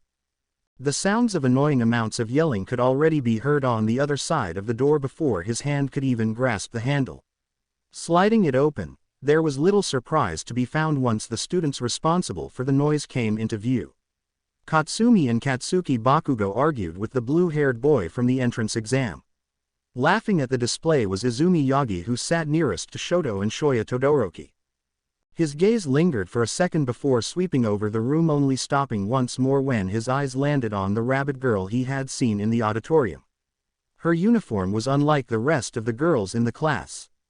Like him, she neglected the blazer and tie, the top button of her shirt unbuttoned and her feet on her desk. Fortunately, the girl herself was aware that she wore a skirt and covered everything with a pair of spats underneath. The look of boredom on her face was only interrupted as one of her red eyes glanced in his direction. From his toes to his head her gaze scrutinized him, face twitching with a small grin before she looked away. His own face matched with a smirk. It hadn't only been her that noticed his arrival, the class turning in his direction. The other students varied in both appearance and quirks, but all of their focus turned onto Izuku. Some gazes more hostile than others as Izumi stood from her seat. "Deku!" She yelled in his direction, eyebrows furrowed. Toshinori and Inko hid nothing from Izumi. She knew who he was the second she looked. Not just her, but the Todoroki and Bakugo twins showed hostility, popping explosions in their palms or glaring at him with a cold gaze. Their attempts at intimidation had been funny in past and were even more entertaining now. On the other hand, the blue-haired boy stiffened in reaction to seeing him. The memory of his embarrassment and fear rooting him in place. Perhaps in some other time the boy wouldn't have hesitated to approach him, but now he dared not to, even after Izuku's impressive display at the entrance exam. Moving through the class, he took his seat, coincidentally near the rabbit girl. It wasn't a bad seat by any means. He fell into silence. The chakra signatures in the room varied in strength and intensity. Aizawa's in the corner was subdued, the teacher waiting for the best opportunity to pop out and surprise everyone. "Hey, it's you." Running to his desk was the brown-haired girl from the entrance exam. Standing in front of Izuku, the girl gave a deep bow. "I'm Ochako Uraraka. I wanted to thank you again for saving that 0-pointer at the entrance exam. It was so cool how you destroyed it." Raising her head with stars deep in her eyes, she made Izuku's achievement known through the class. Everyone's shocked expressions quickly broke into murmurs. "He destroyed the 0-pointer. That big-ass robot. So manly." Izumi gritted her teeth at this news. How could that worthless Deku not only threaten her mom but also destroy something even she had to avoid? How was he still somehow better than she was? Their reactions weren't any that he was looking for. It truly was no so great of a task. Still, he glanced to his right. This time the rabbit girl did not hide the ecstatic grin stretching on her face, her legs now on the floor with a foot thumping on the ground. Her fierce red eyes looking to him. "So, you're the big shot," she muttered, her words only caught by Izuku. She was like him, searching for a challenge. He was that to her. Whether or not it was mutual was still debatable. Finally he gave Uraraka a response. "I only did what I should." "What's your nah?" Seeking to continue the conversation, everyone in the class quieted by Aizawa's arrival. The hero unzipping himself from his sleep bag, the teacher at the podium spoke with a deep layer of drowsiness. "Glad to see you're all making friends. Now sit down." Clearing his throat, Aizawa pulled a small slip of paper from his hero suit. "Welcome to UA's hero course, Class 1A, I am your homeroom teacher Shota Aizawa." Crumpling the paper, he tossed it to the side. "It took you all 8 seconds to quiet down. From now on that won't do. Time is a precious resource and rational students will be quick to understand this concept. As such, let's not waste any more time." Aizawa dug into the podium, pulling 2 stacks of gym uniforms all labeled with a name. "Everyone will take the uniform with your name. If you don't know your name, then I think you should leave." Once you have your appropriate uniform, change, and meet at training field beta. Like I said, time is precious. You all have 10 minutes, if you're late, you will be expelled. At his threat the students rushed out, Aizawa throwing uniforms as they went. Gathered at the training field, Aizawa stood, stopwatch in hand. 7 minutes. That's better. Clicking the stopwatch off, the hero looked to the gathered students. Now I know this is the first day and you all expect to sit and waste away listening to an orientation. I don't bother on running my class in this useless way. As a teacher of UA we have liberty in choosing the way our class progresses. As such we will be doing a quirk assessment test. Although your previous schools only focused on your physical capability, these are elementary in expanding your understanding of your own body. Anxious whispers broke out among the class. A test. On the first day, Uraraka glanced nervously at her other classmates who showed the same feelings. Others however like Katsumi grinned excited at the opportunity in front of them. Finally. Seeing the reactions Aizawa shook his head. You're all excited, but there is something you all forgot about. We are not created equal, that is a fact. To show you this. Izuku Uchiha, you placed first in the entrance exam. Please step up. Izuku stepped forward catching the ball thrown his way without so much as a glance. I won't ask about your last softball throw rating. Just stay in the circle, anything else goes. Tossing it up in his hand, the weight of the ball was nothing too significant, a pound at most. His options varied greatly. A Kamui, propel it with a Susanoo, jutsu, but his eyes fell to the sidelines. A show of a dominant physical force would prove the most fitting. It was the only thing most people could understand. His fingers tightened around the ball. He would not bother deceiving them with a genjutsu or a trick. Simply drawing on his chakra, his arm reeling back, muscles tensing, veins pushed against his skin roughly. Aizawa watched with his hands on the measuring device. The class watched the floor crack beneath Izuku's foot as he shifted his feet slightly. Izumi and her friends gazed with narrow eyes, others with curiosity, and one with a twitched ear. Arm launching forward, every movement precise and deliberate. The cracked ground broke apart as the ball slipped away from his grip. There was no bombastic shockwave but the strength was palpable in the heavy air. Gravity seemingly having no effect as flew past what many thought could have been possible. Those who doubted him or did not believe Uraraka's words were shown clear as day why such a feat was only possible to him despite his half-hearted attempt. The softball arced through the air endlessly. The measuring device Aizawa held beeping rapidly as the number kept climbing and climbing, surpassing previous records in leaps and bounds. The 20-kilometer field cleared in its entirety and the ball rested outside the fenced area. It came to a stop at 23 kilometers. This is what you should aspire to. Aizawa turned the device over showcasing the number. The class was stunned at the display. Izumi's anger rising, her fists clenching tightly. Still this did little to discourage them, shock replaced with smiles. The rabbit girl thumping her foot impatiently. We get to use our quirks. That's so cool. This test will be easy. Easy. The teacher nodded at the words of the students. Well, if it's so easy, then how about last place gets expelled? Expelled, but it's the first day, that's not fair. Many of the students shouted similar complaints but Uraraka's was among the loudest, however they were cut off by Izuku's voice cutting through their nervous ramblings. Fair. Wake up to reality. Izuku crossed his arms in front of his chest, the expression on his face unchanging. Aizawa nodded. Uchiha is right. Villain attacks, natural disasters, no part of this world is fair, however it's a hero's job to combat that unfairness. If you don't understand this basic concept, then forget about even being a good hero. Going plus ultra would be something you'll never reach. Now, Usajiyama, it's your turn. Finally given a name to label the girl, Izuku watched her take the ball in hand. Her movements fluid, a single underhand toss, she pivoted on her left foot, right leg kicking like a coiled spring. The ball was sent straight like a bullet cutting through the air with an impossible speed. It easily reaching over 9,000 meters, and it wasn't even half of the girl's full potential. He lingered on the ball's trajectory, eyes shifting to Usajiyama. The girl catching his gaze grinned, her left foot thumping against the ground.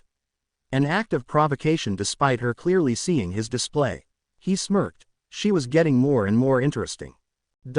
To To say his class was lacking would be an obvious statement. As the tests continued, the display of their quirks, ability to adapt, or think did not garner any special attention. Only Usajiyama deserved any type of praise he might have. Izumi, despite having 2 quirks, seemed to be unable to even properly control or implement what she was trained with in any effective way. Power without technique was worthless. That sentiment continued as the results displayed. With a press of a button, Aizawa standing near it spoke, "Time to see the results."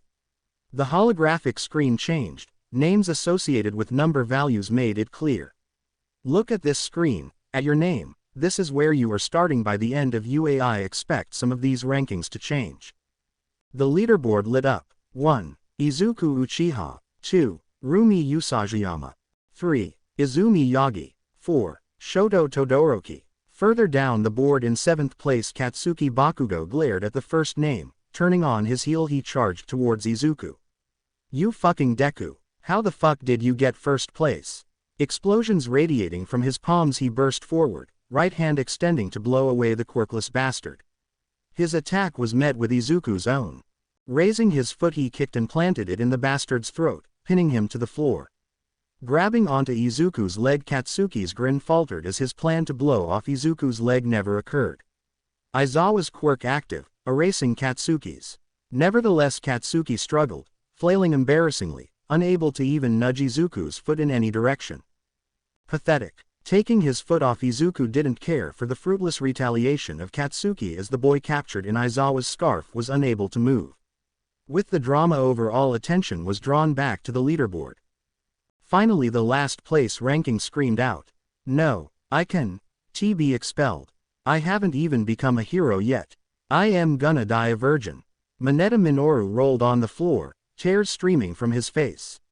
All the girls in Union shivered in disgust. The expulsion was a lie. Aizawa's revelation nearly made the small boy faint. The rest of the class murmured at their distaste for the deception, while others like Momo pointed it out. "Now I want you all to get changed and head back to class. I have to do something." The class turned ready to walk away, but Izuku had a different plan in mind. Walking close to Rumi's back, he placed his left hand on her shoulder. The girl, feeling it, turned. Seeing who it was, she crossed her arms, grin on her face. "What? You came looking for a fight?" No voice came from Izuku. His MS activated, he glared into Rumi's shaking crimson pupils, the air thick with his killing intent, choking and freezing the other students. Many dropping to the floor with tears spilling from their eyes. The sheer pressure made Rumi's knees buckle, being so close made her body tense. But Rumi's grin didn't falter. If anything, it widened. Her body tensed, instinct screaming at her to run, but she didn't. She wouldn't, despite what everything told her. She would not win this fight. She would die. A monster. "If I'm going down, I'm taking this bastard with me." Her kick exploded forward with lethal force. "I'll break his jaw at least." No one could realistically dodge an attack this close. But her foot never made contact. Izuku's hand caught her ankle mid-strike, his grip unyielding. Finally, a smile came across his face as he let her leg drop, killing intent vanishing. Leaning in closer to Rumi's face, she didn't move, surprised by his action. Despite having seen her clearly before, he wanted to look at Roomie without the slight blur. He spoke, strong, beautiful, and dangerous. "I like you." Roomie's face exploded in a crimson blush as she stammered a response. What kind of fucking confession is this? It was only then she noticed how close his face was to hers. The heat radiating from his body, stomach churning with his red-eyed gaze. Why did he just have to become her favorite type of man at the moment? When he finally backed away, the breath she held released. Her rapidly beating heart struggling to calm as he walked away. Whisperings came from under the suffocating atmosphere from the other students. I don't think I've ever felt so scared in my life. I thought I was going to die." Izuku turned for one last look at the class and at Roomie. Standing tall despite the shake in her legs, she faced him, hand on her hip and with a grin. He did not miss the tint of red dusting her cheeks. Returning to class, the students per Ida's suggestion introduced themselves, including their quirks. Izuku remained vague of his own, not giving any sort of likes or dislikes. His name and a surface-level description of what he was capable of was all most of them deserved. Roomie, however couldn't help but steal a few quick glances at him. What happened replaying constantly in her mind. Furious at his overwhelming presence and her inability to properly fight him. Along with the complex bubbling in her chest as his face neared hers. Confidence and arrogance shared a thin line, but Izuku's calmness, strength, they were entirely different things. It was more a fact. The rest of the day carried out as usual. Proper introductions to teachers and subjects. With Aizawa returning briefly to give evaluations to their performances in the quirk assessment, with his usual bluntness. The final bell rang, and as he walked out of the room, his thoughts drifted. Someone had proved to be interesting. Her tail twitched and her feet stomped across the halls of UA loudly. With her fists clenched and a snarl on her blushing face, Roomie caused all passing students to quickly retreat in her presence. Their early morning drowsiness snapping from existence with her muttering curses. That goddamn bastard. He stopped her kick, made her feel afraid, then he calls her beautiful. Her reddening cheeks only deepened her vicious and deadly stare. What the hell was wrong with him? Son of a bitch, I'm gonna. She cut herself off with a growl. It was all she could think about when she got back to her apartment yesterday. With her parents and hometown in Hiroshima, there was no one she could reliably talk to. So, she had to go on that day with that stupid fuck's face in her mind. She even had to abandon all thought of going into the underground fighting ring she frequented. So, overall a pretty shitty day. But, no one, not in the underground fight scene, nor the delinquents she fought just a year or two prior could stop her kick. Block, sure, they could, but that always resulted in a few broken ribs and arms. She replayed the scene, his calm stature that although relaxed had no openings, his smirk, and those eyes that looked straight through her. He was an unimaginable figure that she doubted she could beat. She hated him, but he was strong. A vice-like grip that stopped all momentum, the subtle flexing of his body saying that more than what he showed lay underneath, and his look of satisfaction as he let her go. She shook her head, kicking a brick wall, no a steel, a mountain. Kicking a mountain and trying to destroy it would be the only thing that could replicate what that felt like. If that was only the tip of the iceberg. Her lips curled into another vicious snarl. I'm gonna destroy that bastard. How would she? Roomie didn't have an answer, but she would die before she gave up. That was why her pace picked up when she spotted Class 1A's door thrown wide open. She didn't hesitate to step inside loudly. Everyone's eyes were drawn to her, but she disregarded them and searched. There he was, sitting down like it was summer fucking break. She stomped over until she raised her foot, smacking it atop his desk. Had she put any real strength, it would have splintered. She didn't mind when her skirt wafted upward a little. Her shorts underneath would cover anything that anyone would see, especially that purple-headed perv. Me. Izuku responded with a slight smirk, his eyes opening and looking up to Roomie's. Her growl growing ever fiercer as she reached down and pulled his collar, though his body refused to move. Leaning in close, she yelled, what the fuck was that yesterday? The who were in the class stiffened, Kaminari, Mina, and in particular Sue tensed along with some others. They could not forget what happened yesterday. With a look, Izuku had brought them almost into unconsciousness, and after Bakugo rushed to him they were sure any form of violence would be met with Izuku's own. Surprisingly, nothing happened to Roomie as she glared into his eyes. Both feet planted against the floor with two hands gripping the collar of his uniform. Her face just an inch away from his, noses almost touching. Mina and Toru would have gossiped about the scene, but that was not the time. Bold, I like you even more. Izuku's smirk slightly grew, almost nearing a small smile. Roomie's face darkened, but her growl grew louder to cover it up. Stop saying that shit. She shook his collar, attempting to rattle Izuku, but all it did was look like a child pulling against an adult. Izuku never moved from his place even as the shaking grew harsher. He only responded in kind with a smirk. The class could only stare, and their stares were joined as the remaining students trickled in. Seeing the attention on them, the pair didn't matter as Roomie continued to press for answers. Her flustered face only gave Izuku a sense of amusement. Eventually, however, everything ended with Aizawa's arrival. If you two are here to flirt, then I suggest another place. Roomie huffed before pushing Izuku back into his seat and stomping over to her own. The rest of the class tried to piece together what happened, and even more so when Izuku's smirking face cut all emotion instantaneously. Every class was to be expected for the next leading generation of heroes. It was nothing to scoff at, however, like most classes they failed to grab the excitement of the students. As such, after Midnight's swift dismissal and last flirtatious glance thrown at Izuku, much to Roomie's surprising irritation, the class devolved into a loud gathering of gossip. Roomie was no stranger to this either. She, along with most of the other girls in class, talked, however her eyes constantly glanced at him with a glare. She was not the only one. Izumi, out of the 5 glaring members in her group, held the strongest look. Her anger is visibly cartoonish, with the veins of her forehead breaching the skin. Any second as she would explode. He held her gaze. In Aldera, and especially now, he would never look away. It was his way of resisting, and now that resistance can take proper form. He had barely noticed his clenching fist. Even if he practiced what the Uchiha taught, he was still tied to his past. He could never forget what they did. Seemingly neither could they with Katsuki rubbing his throat where Izuku's heel had been him down. The noise in the room continued to grow with each passing minute until the hallway just outside the class was filled with noise. Heavy thudding footsteps echoed outside and caused every student to turn, even making Izumi's glare disappear. There was a loud laugh recognized by everyone in attendance, a laugh that made Izuku's mouth twitch, face making an expression only one other person saw. A deep scowl written on his face as the door opened with a shower of splintered wood. Bursting through the door, All Might stood tall, ha ha ha ha, his large smile shining with the light of the window, hands on his hips and posing wide. On his broad shoulders stood Magnetic, posing herself, one hand and index finger pointed to the sky.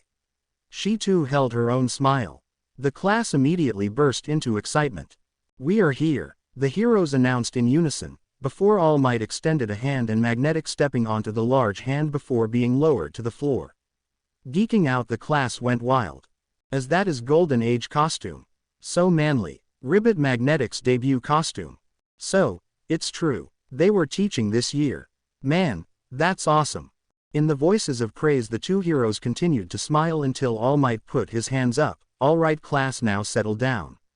Ha ha ha. With a chuckle, the man's eyes swept across the room, landing on his son's indifferent face. Swallowing the saliva in his throat, the hero turned his gaze away. Similarly, Inko had also put her gaze onto Izuku. Even after what he did at the conference, the uncomfortable pressure from his rage and his words didn't change the fact he was their son. So as of now, like Toshinori requested, she would stop and pull back. "We know you're all excited for your first heroics class, but please quiet down." Their pleas got the class to stifle their excitement as the pair looked at each other, All Might being the first to speak. "All right then, be prepared, because today we are doing battle training." Magnetic waved a card in the air while the class varied in reaction. Some nervously chatted, others excitedly threw hands in the air. Katsumi and her twin brother grinned widely, and their grins were outmatched by Roomie's, who muttered, finally, under her breath. Izuku crossed his arms in front of his chest. The quirk tests the other day did not show him anything other than Roomie's capability. The others of which he wasn't so sure. Regardless, part of him hoped his opponents would provide a good distraction. Yes, battle training. But before you can prove your heroics in this class, you need to look the part. Pointing to a wall, All Might, Magnetic and the students watched the wall open with several cases marked with their class seat number. These cases contain hero suit ideas that were commissioned and made by UA's own support course from the registration forms submitted by you all before the start of the school year. That's right. And over the year, if anything is damaged or changes are needed, you are free to submit these to the support course as well. Now then, please line up and get your cases. We will be meeting a training ground beta. Listening, each student lined up excited at the possible hero costumes that were inside. The only one who failed to grab a case was Izuku. All Might and Magnetic were close to notice. Inko, reaching her hand out, was stopped with All Might's hand grabbing her wrist. A shake of his head reminded the mother what they planned. "Ahem, young Uchiha, did you not submit a hero case? It's nothing of your concern, number one." A short answer. The two did not deserve an explanation from him. He continued walking with his classmates on their way to the locker rooms. Damn, this is badass. It was Kaminari's loud voice that echoed within the locker room. With his hero case opened, the boy tenderly grabbed the designed black leather jacket of his hero suit. White lightning bolts traveling the sides of his shoulders with two small symbols on the collar. He was not the only one admiring their suits as they undressed. Katsuki was smirking as he held a large grenade-shaped gauntlet, Mineta sizing up his diaper, and finally, Hiroshima flexing his jaw within his headpiece. The manly boy turned as Izuku took a spot next to him and undressed. They had seen it before, but few people would be able to acknowledge the body of Izuku. Ojiro, among the few, could see that martial arts played an essential foundation within the boy's body structure. It made the tail quirk user itch for a spar. Yo Uchiha, where's your hero suit? Despite the tension of the previous day, Uchiha was a classmate, so even if the dude could be a little scary, Kirishima would not shy away from him. His question also draws the curiosity of others. Did he not submit a hero suit? Even if they had only known him for a short while, it seemed a bit out of character for any UA student. Instead of responding, Izuku placed his right hand on a small section of his chest. Hiroshima coughed as a puff of smoke erupted, and when it cleared, standing in full armor, Izuku sent a look his way. Gee, that was so fucking manly. How did you do that? What the fuck? Hiroshima grasped his head in disbelief. Did you guys see that? Hey, shut up, Mineta yelled from the side. While you're busy ogling Uchiha, look at what I found. Mineta leaned close into a small hole boring through the locker room wall. This is a holy grail our seniors left for us. I can almost see in the girls' locker room. While the boy tried to figure out the precise angle to find the paradise just a small glance away, Ida chopped his hands in the air. Mineta, that is highly inappropriate. What if the girls were to violate your privacy? I'd welcome it. Anyways, while you figure out which way you swing. Oh, there it is. Finally, I can see Yagi's ass, Yaoyorozu's tits, Ashido's thighs, Usagi.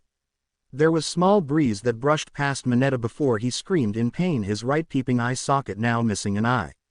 Blood pouring between his fingers while his panicked and searching eyeball was pierced by a large spike protruding from the wall. Above him Izuku stood, Sharingan flaring. Usagiyama's pride should not be sullied by the likes of you. Mineta only screamed in pain as he convulsed on the floor. The other students, most notably Kaminari, trying to slap the boy. Dude, what the hell is wrong with you? Although Mineta was missing an eye, that was far from reality.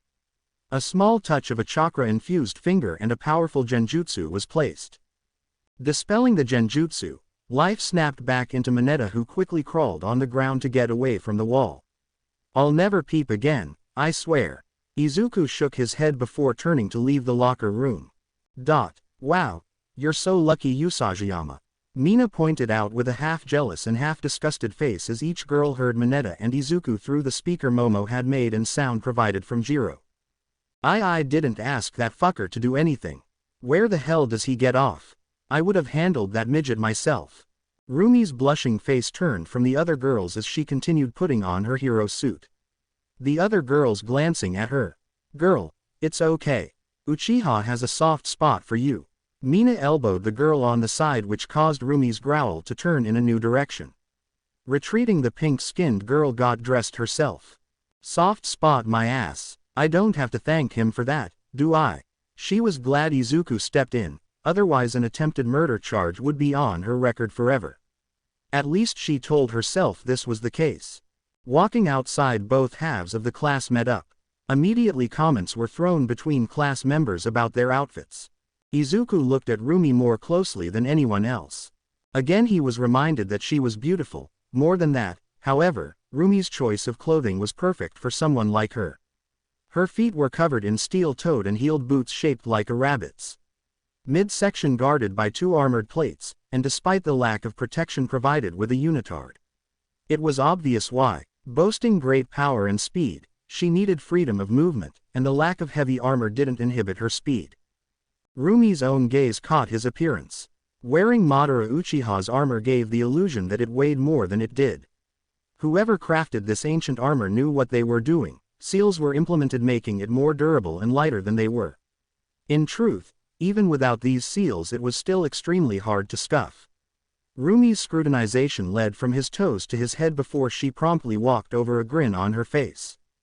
Better hope you don't match me. I'll run circles around you. That suit. It looks good on you. By then the compliment was something she was partly used to. Her grin faltering a second before coming back full force, ears flickering slightly. Bet your ass it does. I make everything look good. Remember this outfit before my foot is shoved into your mouth. I doubt it'll be from that angle. Still, I'll remember it. He smirked and held his gaze steady. Fine. Think that way it'll be more fun when I wipe that smirk off your face. With another fierce grin, Roomie punched her fist into her open palm. A clear show of testing. She would outpace him with her speed and when the time comes bury his head in a wall. Her chest thumped like a beating drum. She was excited, and hopeful that he would be the one she fought. In the distance however, Izumi watched Izuku with clenched fists. Like Roomie she prayed to whatever god was listening that she matched against Izuku. After years of disappearing the bastard had the nerve to show his face. Not just that but hurting her mom, getting first place in the entrance exam, and most of all that goddamn look. Like he was superior to her in every way, she hated it as a kid, hated it even more now. She was her father's successor, she was born with a quirk, yet she fell short of him. She would show him who really deserved a place as a hero. You all look so cool. Fangirling All Might's voice broke through the conversations of the students. You all look like true heroes in the making. All Might's fist pumped a large smile on his face. At his side also looking at the students with pride Magnetic smiled. All right everyone, today in hero training we are going to do a team exercise. Villains versus heroes. Each of you will be given a partner and the teams will be decided by lots. The objective of the heroes is to enter the building and either capture the bomb or the villains using capture tape. The villains will be guarding the bomb and stop the heroes. As I said, teams will be chosen at random. Any questions before we begin? Iida raised his hand, the boy's head looking at his fellow classmates. Being called on he spoke. Ma'am, is there a reason for the random lots? Great question, Iida. As many of you might know, in the field and especially when an incident occurs, you'll never know what hero you'll have to team up with. As such you can't get used to working with some heroes, though there are exceptions. The ability to adapt to a situation is essential for being a hero. Satisfied by Magnetic's answer, Iida nodded and lowered his hand. Searching for more questions and seeing none, the teachers carried on, calling each student to draw a lot. With a paper in hand Izuku waited before the teams were called. Team Akatsumi Bakugo and Izuku Uchiha vs Team Izumi Yagi and Roomie Usajiyama. Reading the names the teachers were met with an odd sight. Katsumi growling with explosions coming from her hands. What the fuck? Why am I with this bastard? Katsumi threw a tantrum that the rest of the class could only watch unfold. Izuku grit his teeth behind a mask of indifference. On the other hand, Roomie sized Izumi up before speaking with a grin. Don't get in my way, Uchiha is mine. Roomie staking her claim caused Izumi to shoot a quick glare before looking at her two opponents. Katsumi she could ignore. Hell, she hoped the blonde didn't blow up Izuku before she got the chance to show him who was finally superior. We'll see rabbit. The other students were led away by the hero couple and taken to the viewing room. Of course, not without leaving some instructions with the teams about the capture tape and allowing the villains to enter the building first. Standing outside the building, Izuku closed his eyes hearing the ranting of Katsumi, the girl spitting every threat under the sun. I swear to fucking God, Deku. You fucker. You screw this up and blow your fucking head off. I'm not like Katsuki. No one is here to save your sorry ass. You may begin. As soon as the announcement sounded, Izuku's right fist shot to his side and backhanded Katsumi. Nose breaking it with one swift strike, the girl's head reeled back as she grabbed her face with tears. Why you were on the same team, retard. With one hand extended, Katsumi attempted to use her quirk only for another fist to smack against her jaw, shutting her up. You're unnecessary. I alone am sufficient.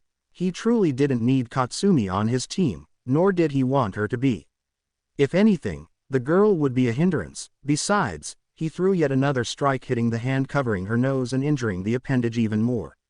Some debts still needed to be paid, either now or later made no difference, but it made it known he wouldn't take these bastards down lightly. He only hoped those in the observation room got the message. Dropping to the floor in pain, Katsumi held her bleeding nose. Stay down. Walking past his now down teammate, he made his way inside the building. The colorless, gray cement walls did little to alleviate the blur of his surroundings, instead it meshed them even more into obscurity. He wouldn't rely on his main sight anyway. His MS flaring to life and his chakra already flowing in his body. It was hard to miss the chakra signatures he found in the building. One impatiently standing in a single room while the others made their way, the only person he looked forward to seeing now. The other was rapidly making their way down the flights of stairs as he made his way up. Intersecting at the third floor, the two chakra signatures belonging to a single body made themselves known. There you are, you bastard. Izumi stood in one of the many hallways, eyes narrowed. Fists clenched tight enough to almost draw blood, her teeth gnashing. Izuku stood returning her glare with his own. Looking at Izumi's body, her physical training could be seen through her green hero suit, but more than that. The chakra she drew kept rejecting her call, moving like molasses to bridge the gap of her pathways. Whatever the quirk one for all was, it was making it clear that it didn't approve of the body it resided in. It was incooperative, trying to avoid any touch of Izumi's. He had yet to release any killing intent, prove a willingness to fight. His mouth only opened slowly. Move, I have no interest in you. Take this chance and keep it this way. The hallway stretched endlessly as the two stared. Lights buzzing absent-mindedly before the hallway flooded. Izumi's knees buckled and she almost crumpled to the floor. Izuku walked forward, steps echoing until he moved past her. His killing intent to face directly. Only when he passed her did the suffocating air dissipate. Though Izumi had failed in taking the hint, don't fucking ignore me. There was no way she was going to let this quirkless bastard walk all over her again. She shot to her feet, her body turning, and she used both her quirks at the same time, her body enhanced to its limits as she closed the small gap in an instant. Her head pulsed in pain, a migraine quickly forming as she used her telekinesis to compress her body, causing her muscles to scream in pain. Still, it was all worth it. One for all, even with its small percentage, provided an extra boost. She didn't care if she broke afterward. As of now, only the groveling face of her brother could alleviate her pain. Her right fist pulled back and then launched forward with unbelievable speed. Her target was the back of his head, but she quickly reeled in her own horror. Despite being at a pace that couldn't be dodged by most, Izuku's head tiled, causing the first to miss entirely. Izumi had no formal training in any martial arts. Her father used standard boxing principles, and her mother relied on range. Neither had taught her was to do when an opponent stepped into her guard. Pathetic. His single word echoed in her ears as a knee struck her stomach. Doubling over, One for All switched off like a light and refused to collect in her body once more. Doubling over his knee, Izumi felt a hand press the right side of her face forward. The concrete wall her head contacted cracked. Leaned against the wall, her head ached, and the damage only continued as Izuku planted his foot into her right temple and sent her head deeper. His movements free on any waist. The jagged edges scarping across her head and causing blood to drip into her left eye. Izuku watched. Taking his foot back, his hands flew through several hand signs, Earth-style, bedrock coffin. A section of the adjacent wall flew forward and slammed into Izumi's right ride, crushing the girl in between the large rocks. She yelled in pain as she attempted to push herself out of the situation. Had it been mercy when Izuku plucked her from her crushing prison? Anything but so. She was weak, undeserving of any mercy. Even still, he would not stoop to a level unbecoming of him. This pitiful excuse for a sister would always remember this. The hallway deafened with 1,000 chirping birds. His right hand filled with lightning, his chidori grew more intense as he poured more chakra. He shot his hand forward. The struggling Izumi stopped moving as the chidori cut into the floor next to her. Her cheek opening with a large gash that poured blood, the floor beneath her now sporting a hole that allowed anyone to see the floor below. Izumi grabbed her cheek with a trembling hand, and Izuku's foot raised, smashing her face into the ground. You're not worth killing. But my mind changes quickly. Her ground his heel. Remember this, Izumi. He turned and the ascent to the floors above took no time at all. The 7th floor featured the only chakra signature ingrained into his memory, Sharingan deactivating as he cut all chakra into his eyes. Stepping inside her saw Roomie waiting, her left foot tapping against the ground. Finally, If that bitch took you out first, I was going to beat your ass. I shouldn't have worried at all. The only person either he or Roomie wanted to fight with was at last in each other's view. Roomie crouched low, her hands planting against the floor and her lower body rising into the air. Her feet clenched and she was prepared to rush forward. No tricks, no enhancements. He made it clear, all chakra in his body subsiding, he would not use jutsu, or his Sharingan to predict any movement she might make. Nor would he use chakra to enhance his strikes, as of now it was purely combat capability. She was the only one he would lower himself willingly to fight. His right foot slid back, and his body lowered, preparing himself to meet her head-on. Quickly he scanned the environment surrounding them. Like many rooms in the building it was large, however this differed greatly. Stone pillars and several pieces of debris like wooden tables and metal drum barrels. If used as a weapon either side could gain a small advantage, but as of now their focus snapped back to each other. There was a soundless waiting period before the two rushed forward. Roomie on all fours crossed the room fast, her body bouncing like a rabbit, her swiftness matched with the intensity of her grin. She was used to fighting. Izuku met her march, pushing off the floor and running forward with his own extreme speed. The two closing the gap in a few seconds. The first to throw an attack was Roomie. Using her legs she pushed with surprising strength, hefting her body into the air, her right leg stiffening as she did a front flip. A leg outstretched and her steel-covered heel aiming for the top of his head. Her attack sliced the air in a graceful arc. Izuku's arms rose to block with his forearms, the attack smashing into his limbs, the floor beneath cracked from the power. His arms stung with a light pain. Nothing broken. He smirked before he pushed her off and back into the air, forcing her back to him. His left foot kicking straight at her spine. Although physically dominant, Roomie was full of surprises. It made Izuku's smirk turn into a smile. Flowing with the momentum, Roomie added her own by kicking downward. She spun faster and soon faced Izuku's kick face first. Even then her grin never failed as she covered her face with her gloved hands. His kick launched her back across the floor. Rolling on her shoulder, she reduced any impact and soon found herself on her feet again with her heels digging through the cement. Jumping forward she perched herself onto a nearby stone pillar before using the others as launching pads. Her movement zigzagging through the air chaotically as she built speed. Once again, she was in front of him.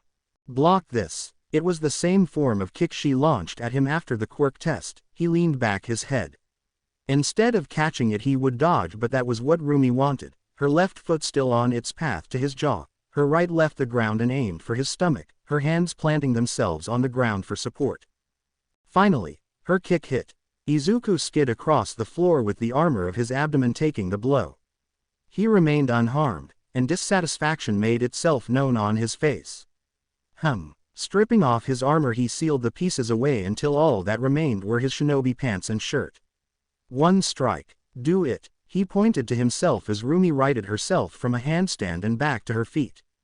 Hey, don't regret it. She was not in a position to not take what was offered. She pushed all the strength into her legs and launched at Izuku. Looking at his unguarded body she pivoted on her left and using her right she raised it high into the air above her head. With a devastating axe kick she aimed for the back of head. Her heel crashed with a boom, Izuku's face forward downward, the cement spider webbing with cracks groaning in a loud protest before it crashed and sent Izuku into another room a floor below. Joining him Roomie jumped with both feet intending on crushing his back. Though as she fell Izuku placed his hands on the ground rolling out of the way. Hands still planted his foot outstretched and hit Roomie in her nose. I said only one strike. Why won't you just fall already, fucker? Reeling back, Roomie's nose bled, droplets hitting the ground before she pressed down on one nostril. Blowing out a glob of blood on the ground her grin grew. Izuku wiped a small amount of blood leaking from the side of his lips. His blurred vision partly from his Sharingan and the other part due to Roomie's kick. She was indeed the only person worth anything in UA. Ha. He laughed, even more. I like you even more. It grew and grew, his respect and admiration. Even if he was superior and she knew it, the fact that unlike any other she still fought. Like me, you're going to love me after this then. Roomie did not become flustered, her mind driven on the fight. She ran at Izuku again on her arms and legs, sliding she intended on breaking his shins. Izuku jumped over her attack, his foot crashing down on her stomach. However, her hands caught his foot and pushed him off with great strength. "Don't just keep your eyes on my legs, asshole." Even if she did not know his gradual blindness, it didn't change the fact his attack was blocked. Of course, he could have made it that even if she blocked, she would be sent through the floor, but what was the fun in that? As such, he made no attempt as his back contacted a wall. He only dodged a side kick thrown at his head that gouged the wall clean. Even the rebar support built into the wall bent and snapped off with her left kick, the debris shooting outward like a shotgun blast. Crouched low to the floor, he swept her right leg from under her. Before Roomie could make a move to recover, he punched downward and contacted her jaw. However, she retaliated with her own. Even if she used kicks, Roomie would use everything in her arsenal. Her fist only grazed his cheek, but even then, her foot launched from her laying position and hit Izuku's temple, pushing him off and allowing herself to recover. The fact this was supposed to be a battle trial with a clear objective proved to do little in deterring the two as they continued to fight. Punches and kicks traded between the two. Small gashes appeared on Izuku's face as Roomie's kicks swept past him. Roomie's left cheek swelled red with blood, her white hair being dyed the same crimson color as the two kicked and buried the other in cement. 3 ribs were broken on Roomie's left side. Izuku's right forearm had a slight fracture from her repeated attacks. Their fight continued to drop floor by floor, first Izuku, then Roomie, Izuku, Roomie, all until they reached the first level. If there was one thing that could be said about their fight from either party, it would be one simple thing. This is fucking fun. Fun. Their smiles as they pummeled each other grew with their wounds. The fight only concluded as the two attacked each other one final time. Roomie jumped onto Izuku's head, her thighs pressing onto his neck. Leaning backwards as she applied pressure, trying to rip Izuku's head off his shoulders. However, the boy didn't let her lean back far enough before his hand grabbed her by the throat. He applied his own pressure, choking the girl, who responded in kind, tightening her hold. The two attempting to squeeze the life from the other. "You're done for." With a struggled and pained gasp of air, Roomie pushed all her power into her legs, threatening to snap his neck. If only that were true. Izuku responded as he stepped forward, feet kicking against the destruction that littered the floor into the closest wall. It was a great fight. His grip grew stronger before he punched his arm forward, forcing Roomie to crash into the wall repeatedly until it broke. When her legs loosened, he slammed her onto the floor, choking her until she fell unconscious. Leaning down, he tended to Roomie before himself. The fight was over and was said as much with an announcement within the earpieces that had been provided. The hero team wins. Please remain where you are. The medical team will come and retrieve you. All Might's stutter was not missed. Plucking the earpiece from his and Roomie's ear, he crushed the pair and tossed them aside. His attention back onto Roomie as he placed his hands over her body. His chakra seeping into her body with a radiant green glow.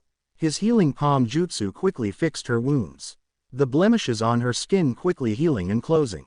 With his potent chakra even, her broken ribs were mended. She would be sore, but that was the pain the girl would endure. Even if he hadn't healed her, Roomie would have pulled through and even asked to fight again even with her injuries. Scooping her up, he held her in his arms, supporting her body in a bridal carry. He moved down the hallways and to the outside of the building. Katsumi, conscious, was being escorted by a medical bot while several others moved past and into the building to retrieve Izumi. He passed by the other medical bots who attempted to stop him. Unlike Roomie, he hadn't treated himself with his chakra just yet. He wouldn't treat himself. He would keep the gouges of Roomie's kicks as a reminder that she was indeed the best he had faced as an equal, even with his self-imposed restrictions. He would especially keep the straight gouge of flesh from the middle of his right cheek to his jaw unhealed until it scabbed and became a permanent scar. This much is only right for you. Unyielding. Perfect. He continued to carry Roomie until the viewing room came into view. During this walk, just before he reached the door, having regained consciousness, Roomie's first instinct after seeing herself being carried was to punch his throat. He stepped back with a single struggled cough. Roomie struggling to free herself from his arms, which refused to drop her as he staggered slightly. "Bastard. You win and think you can carry me like that? Wait, did you?" She checked her body. Despite the small tears in her costume, she no longer bled, and her cheek was no longer swollen. You can heal people? For fuck's sake. You goddamn monster. Despite her harsh words, Roomie did throw a look of thanks. Next time, it'll be your ass in my arms. She gave an animalistic grin. I won't let you walk off so easily. Turning away from him, Izuku didn't miss the twitch in her ears as she was the first to enter the viewing room. Following just behind, he looked at All Might and Magnetic. The pair cast a glance at him before their attention turned to a screen that showed Izumi's unconscious body being wheeled out on a stretcher. They shook as they stood, and the other students only stared at the pair. Kirishima's mouth agape as his eyes were glued to the screen. Slowly he turned. That was amazing. Finishing his though Ojiro eyes were also glued on the screens. Both Roomie and Izuku displayed a fight many would willingly pay all the cash in their wallets. Of course, Izuku's attack on Izumi and Katsumi got anger from some and fear from others. Many more gave the two their admiration. Not to mention that they had just gotten a glimpse of what Izuku could do. Lighting, earth manipulation, healing, his eyes, and from what Iida and Uraraka said, a giant skeleton sword that can cleave a zero-pointer in half. What couldn't he do? Apparently lose a fight. Finally recovering from their shock, Magnetic was the first to speak in a strained voice. So class, who was the MVP of the match? Before anyone could raise their hands, it was Izuku who spoke first. Usagiyama is the MVP. She did her job and kept me away from the bomb. Unlike the myself or the others, she didn't drag on the fighting and tried to end it early. Although many could argue he was the MVP, his words gave no room for debate and the rest couldn't help but agree. Roomie's tail twitching from his words. She didn't say a word, however, only crossing her arms, with another small smile ghosting her face for a fraction of a second. All Might and Magnetic exchanged glances. This round of battle training was anything but ordinary. Their son was already at a distance that would be near impossible to close, and they could tell he would only grow even more distant from them. It was in moments like these that he was truly at some form of peace. The walk to UA was always a pleasant one. Of course, he could have used chakra or one of many jutsus to save time, but the world of shinobi and heroes was very different. From what he read, walking would almost guarantee a kunai resting in the back of your spine. That wasn't so much of an issue now. People watching, even through a blurred vision, wasn't all too bad. What was some cause of annoyance was the stare directed his way, be it admiration or attraction. Some could hardly keep their eyes to themselves. Ha! His long sigh interrupted with an arm snaking its way around his neck and pulling him down. Got you. Looks like sneak attacks are gonna work. The so-called sneak attack was anything but sneaky. Having committed her chakra signature to memory was the main reason why Roomie didn't find herself unconscious. Despite the height difference between the two, Roomie had jumped him in an effort to bring him down. His face pressed against the side of her left breast. A pleasant sensation, but one he wouldn't comment on. I don't believe we were this close, Usagiyama. Did I beat the hostility out of you? For a loner like you, you sure know how to talk shit. Roomie's clenched right hand ruffled Izuku's hair with her knuckles. You better not think you're all high and mighty just because you kicked my ass. Watch your back. I'll be sticking close, and when you least expect it, bam, you'll be tasting dirt. She's relentless. His lips upturned into a small smile. I'd like to see you try. Unless my memory is wrong, I was the one who carried you in my arms. Roomie's face flushed before her light ruffling became full on punches. Tisk. You're gonna keep bringing that up, aren't you? Here I was being nice. Her punches escalated, picking up pace as she pounded the top of his head, her grip around his neck growing stronger. Next time I'll break your ribs. I don't care if you carried me across Japan. Your punches have gotten weaker. Was it something I said? Their walk froze for half a second, her knuckles driving into his skull with fury. I was holding back, you smug son of a bitch. Screw Japan. I'll carry you straight into the Although the attacks may have hurt anyone else, Izuku chuckled at her punches. I'm sure you'll get the chance. That is if I don't win again. Her ears twitched and her bushy tail jolted. Cheeks burning hot, she shoved him forward and out of her grip. Right foot kicking his lower back forward. I was just starting to like you, now I want to break something. A few staggered steps were all it took for Izuku to regain balance. A calm glance thrown over his shoulder. Just let me know when you're ready for round 2. If it's you, I'll always fight. Grr. Roomie stomped her way forward until she reached his side. Don't get cocky. Now standing at his full height, he looked down at the girl before patting the top of her head. ears shooting up straight and body stiffening before her scowl deepened. Her reaction garnering another small laugh as she smacked his hand off. Hands off. Glare lingering with a hint of embarrassment even he could see clearly. Stuffing his hands into his pockets he continued to walk forward leaving her with one last smirk. Like I said, just let me know. He could hear her angrily following behind. The air between them holding no malice. A flicker of Roomie's tail betrayed her satisfaction. The walk after that was relatively peaceful. Of course there was an occasional dodging of a stray kick to his shins by Roomie, but otherwise it was per usual, even more pleasant than he imagined.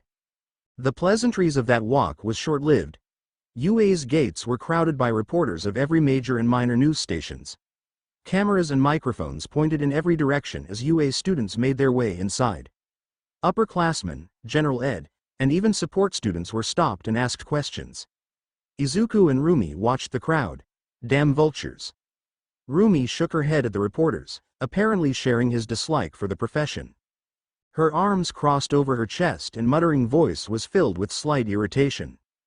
Journalism was respectable, even admirable, but tabloid celebrity news like this was the lowest level. Izuku's gaze lingered. Not only were reporters in great attendance but so were civilians who had curiosity get the better of them. It's worse than I expected. It was no secret why reporters would be here. After all, UA was always the center of attention, and more so after the news had gotten wind of All Might and Magnetic's new teaching profession.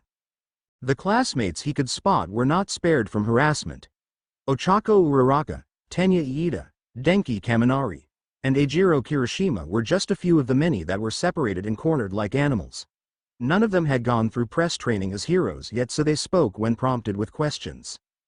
Walking up the stairs, Roomie put on a snarl, her red eyes narrowed into a glare. It seemed that with the shift in body posture, the tensing of her shoulders and her sweeping gaze that cut through the crowds like a blade. Reporters flinched, and even the bravest second-guessed raising a microphone in her direction. It was a silent deterrent and an effective one. Ahead the crowd parted slightly, allowing them to walk through. Sticking side by side made it so he did not need to release any ill intent or use his Sharingan. She's more than enough. She was beautiful, strong, fast, and quick-witted with both intelligence and instinct. But having the skill to intimidate people as well. She had a bright future in the top ranks of hero society. No doubt she'll rise. He strode forward, hands still in his pockets as the two neared the entrance into UA, luckily some of the other students slipping away under Roomie's gaze. Of course her gaze alone was not enough to deter the boldest. The questions were all directed at All Might and Magnetic, but she did not answer any. A few more steps and the two would successfully make into UA's campus, but before that it was his turn. A camera was pushed into his face, the female journalist shoving a mic near his mouth. Is it true All Might and Magnetic are teaching this semester at UA? How great are they as teachers? He could have answered. Told her the truth that no one else would have, but he rather not. It was unbecoming of him. The gaze he offered in return was cold, uninterested.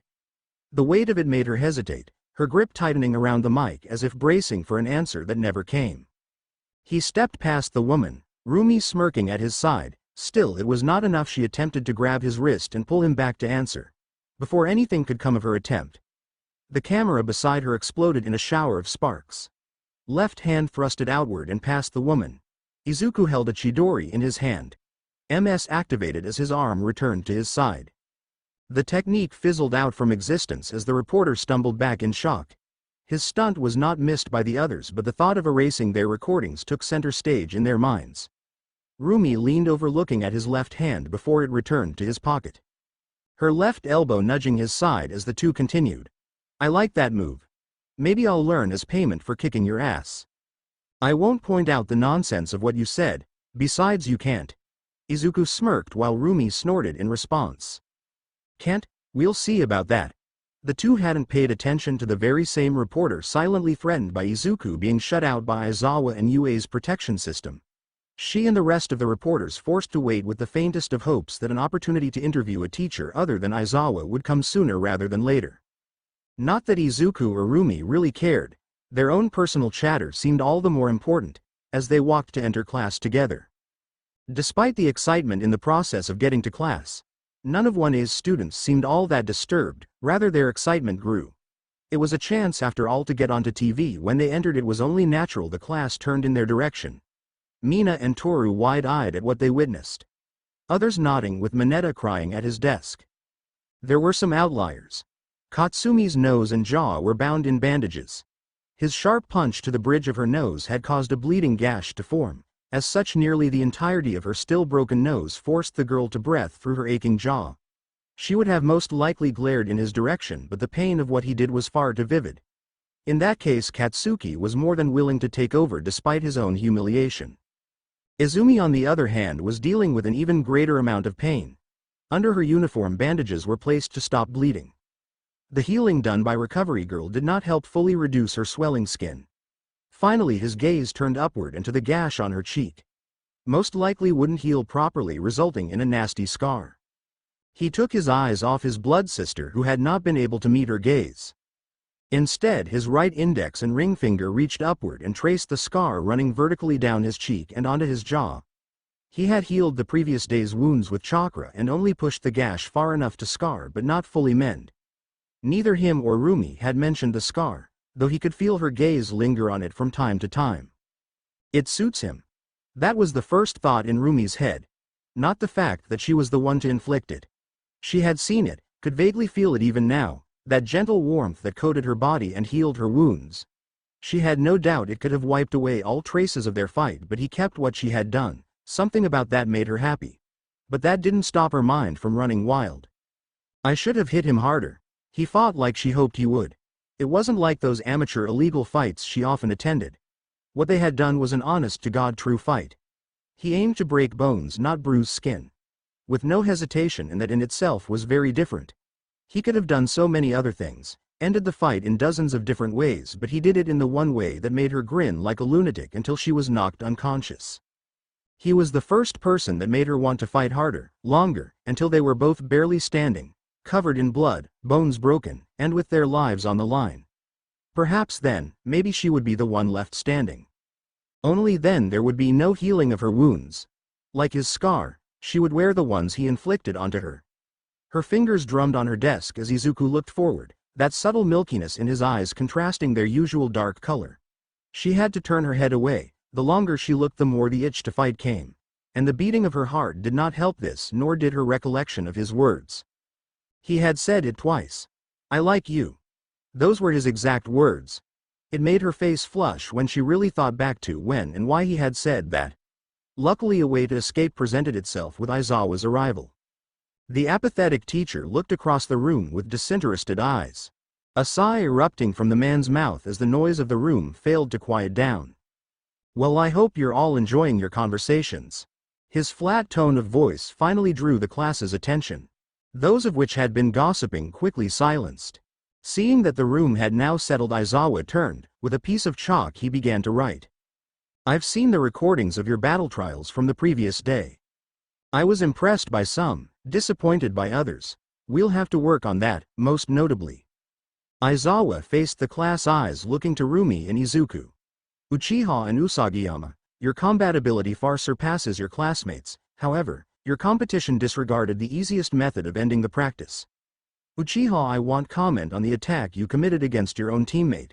I know there is animosity between some of you. However, yesterday was the last day in heroics class that you can get away with this. HMMF. A smirk came across Rumie's face while her eyes glanced again at Izuku. Their fight was definitely worthy of remembering, and it validated what she already thought. Izuku and herself are a cut above the rest. Now allowing the board to be seen, bold letters were written: Class Representative. Before we carry on with the main purpose of class, I need to inform you all of the next heroic class. 2 days from now there will be a collaborative lesson by myself, All Might, Magnetic, and another you. A hero. This will be done at the USJ facility. Here the main focus will be on rescue training. More information will be provided the day of. With that out of the way, today you will all decide your class representative and vice representative. I don't care how you do it, just have an answer by the end of class." Aizawa ignored all raised hands who meant to question him and instead retreated to the underside of his desk, cocooning himself in a large yellow sleeping bag and becoming dead to the world. Watching their teacher disappear, the class waited for a few seconds until a few of them popped out already yelling. "Vote for Izumi, you extras!" Katsuki advocated for Izumi, his hand gripping the girl's shoulder. "No, pick me." Even then there were some not afraid by Katsuki and instead protested for themselves. More shouts sounded throughout the class until Mineta stood on his desk yelling, "Listen to me." Getting everyone's attention, "If you vote for me, my first act as the class representative will make the girls' skirts 3 inches shorter." Mineta drooled as he stated this, not minding the disgusted looks from the girls he got before a desk flew his way, the desktop crashing into the midget and toppling him over. Roomie sat at her seat minus a desk, her face scowling in rage. Izuku crossed his arms from the side. Had she not done anything, Mineta would have found himself placed in another genjutsu, this time minus a pair of family jewels. After a minute of silent staring, more debates were thrown while ignoring Mineta's injured figure. The yells kept coming from students wanting to be the class representative. Before Iida stood up adjusting his glasses, he raised a hand, his voice cutting through all the chatter. "Class, we should vote for who we think should be representative." Doing his hand chops, the class took Iida's idea into consideration until Sue realized the glaring flaw. Putting a finger to her chin, "Wait, if we hold a vote, wouldn't people just vote for themselves?" Ribbit, looking at Iida, Sue had her concern answered. "Yes, that will be the case most certainly, but that just means whoever does garner the most votes truly belongs in the position that represents their peers." Though Iida had said this, the class could clearly see that he wanted to be class representative the most. Izuku sat in silence as he watched his classmates. He was not really interested in the title of class representative. What from he glimpsed, it was sort of a meaningless title. Besides, he doubted it could overshadow the first-year representative, a title he had earned. Eventually Iida's plan was agreed with and sheets of paper were handed to every student. Tallying the final vote took only a few minutes. The results were to be expected: 6 in favor for Roomie, 7 for Izuku, and the runner-up being Izumi with 5. It had made the most sense. Izumi and her gang had voted for her, whereas the votes towards Roomie and Izuku came from a few things. Izuku commanded attention. It was also no secret that the fact his quirk was so versatile that it seemed he could outclass the other students. Roomie as well was far above the rest. There was no hesitation in what she did, and if she did attempt something, it was 100% all of the time. They watched their fight the other day. The martial artists could see that despite their differences, the connection between the two was strong. It wasn't just their strength. It was also the way that even when against each other they moved like two sides of the same coin. Besides, it seemed like Roomie was the only person Izuku would willingly listen to, at least that was how it appeared to them. Iida would be lying if he didn't say he was at least a bit disappointed with the results, but then again it really was the obvious choice. Going over to Aizawa, Iida gave the results to the now awake teacher who spoke at the podium. "After all of your votes, it seems Uchiha and Usajiyama are your class representative and vice representative respectfully. You two come up to the podium." Well, Izuku's simple line of thinking was only natural. He stood walking over to the podium joined by Roomie. After what they have shown so far, it made sense they were chosen. Besides, although it's far from it, the Uchiha clan had never had a Hokage before. At least that is what he read. Standing side by side, Roomie punched his right arm. "I don't do teams, but I'll make an exception. Just don't think I'll be taking your orders." He responded by jabbing her in the side with his elbow. "You'd ignore them anyway, that is if I don't beat the lesson through." Watching the scene, Kirishima leaned to his left, whispering to Shiro, "It's not just me, right? I feel like those two would fight forever." "Yeah, you're not the only one." Facing the class, it was obvious that this would have been the time to give a speech. "I won't disappoint." He could have said many unnecessary things, but this should be more than enough. Roomie took over from where he left off, flexing her bicep. "If you don't like what we say, they come and spar us. Change our mind through action, not words. That's manly." Kirishima grinned. Others, however, nervously exchanged glances. Katsuki and the Todoroki twins seemingly wanting to challenge Roomie's right to co-ruler the second the words came from her mouth. Those thoughts never took hold, however. Kaminari and Mineta immediately surrendering any notion of resistance. "Spar." Kaminari looked over his shoulder and to the still unconscious Mineta. "I think I'll pass." It was far from the conventional democracy envisioned by Iida, but it was most definitely an interesting way to lead. The rule of the strong, the hierarchy was most definitely set. Congratulations. Aizawa spoke from the side of the two class reps, his tired eyes directing them back to their seats. They obliged, and with them returning the lesson could finally carry on. Yo Uchiha, let's get going. There was no room to refute Roomie as the lunch bell had rung. Her fingers brushing against his collar, lingering for a second longer than necessary before she tugged him forward. Ears picking up the faint chuckle he let out as he didn't fight against her pull. Standing Izuku did not remove her hand, placing his own into his pockets. Is this how you treat the class representative? Yeah, a sharp grin crossed Roomie's face as she moved to the door. I'm not gonna hold your hand, if that's what you were expecting. She glanced back at him, her gaze lingering, waiting for his response. It was a single moment, but she did look at his pocketed hands. He of course did not miss her look, a small smile of his own coming full force. This resulted in another tough pull of his collar with a sharp turn of Roomie's head, her feet stomping down the class and out the door. By the time they arrived the cafeteria, the area was mostly full. Students from all walks of life bustled about, even in these short days cliques were formed or had carried over from years prior. Either way the two stuck side by side, ordering their lunch, walking, and even sitting. Across from each other the two looked at the food selected. If it were because of personal taste or her quirk's influence, Roomie's plate consisted of carrots almost exclusively along with a healthy portion of protein from steak. Izuku had opted for a leaner choice of meat, chicken, diced tomatoes, and a portion of rice. A simple meal but one that he had become accustomed to. You're looking again. Before he even began eating, he noticed Roomie's stare. Crimson eyes scanning his face, chin resting in an open palm while her other hand twirled her fork. It did not carry the usual edge expected of the girl.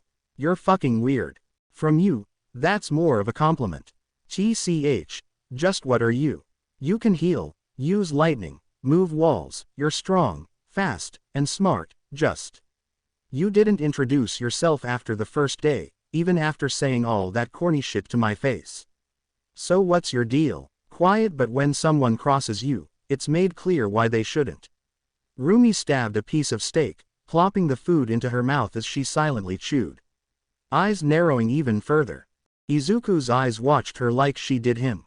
Her subtle movements, even without the Sharingan, it would be ingrained into his memory. I could say the same about you. Not many would throw a desk across the room. That little perv had it coming. I would have thrown another if I had a second desk. This time her utensil found rest in a carrot, a small crunch filling the silence. Anyways, just answer the question. That would ruin the mystery. I gave her a small smile that caused her tan-skinned cheeks to visibly darken. Her long eyelashes fluttering as she closed her eyes as if to stop the rising heat. Guess it would be boring to know everything right off the bat. I feel the same way. Izuku did not miss a beat, Roomie's eyes opening to glare. You really get on my nerves. Their speaking was not missed by their classmates, the girls whispering amongst each other save for three. The boys on the other hand, especially Kirishima, sent a thumbs up to Izuku in spirit, afraid that actually doing it would result in his hand breaking or face being kicked in. Everything was going great until an alarm blared over the entirety of UA, making several of the students panic, rushing to the exits. Roomie and Izuku were exceptions, though for different reasons. Izuku's head turned in the direction of UA's impenetrable gate. A chakra signature gained quick attention. He was not a sensor type, but he could feel the chakra's energy spread like a virus, corroding and decaying all it came into contact with. After that, the chakra of the reporters flooded in. If that had been all, it wouldn't have garnered much attention, but another chakra signature completely foreign, vile and corrupted, appeared 1 second and then disappeared from existence. It only left a faint trail. Without their intervention, it fell on the combined efforts of Uraraka, Iida, and Izumi to calm the students. Eventually, by the time everything had died down, he had remembered those chakra signatures like they were his own. 2 days later, the time for the heroics class had come. No small introduction was made when the Aizawa had arrived. All right class, today we'll be heading to the USJ for rescue training. Now you can wear your hero suits or gym uniform, the choice is yours, just be outside within 10 minutes. Opening the wall full of cases, Aizawa walked out, leaving the class to get their costumes and head to the locker room to change.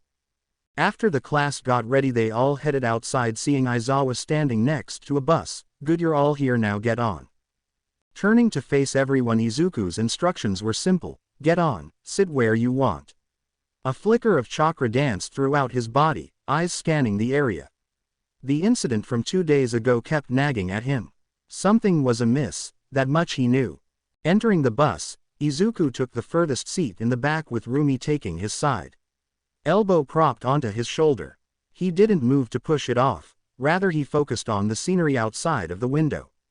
Little by little, knowledge entering his head, shadow clones dispelled.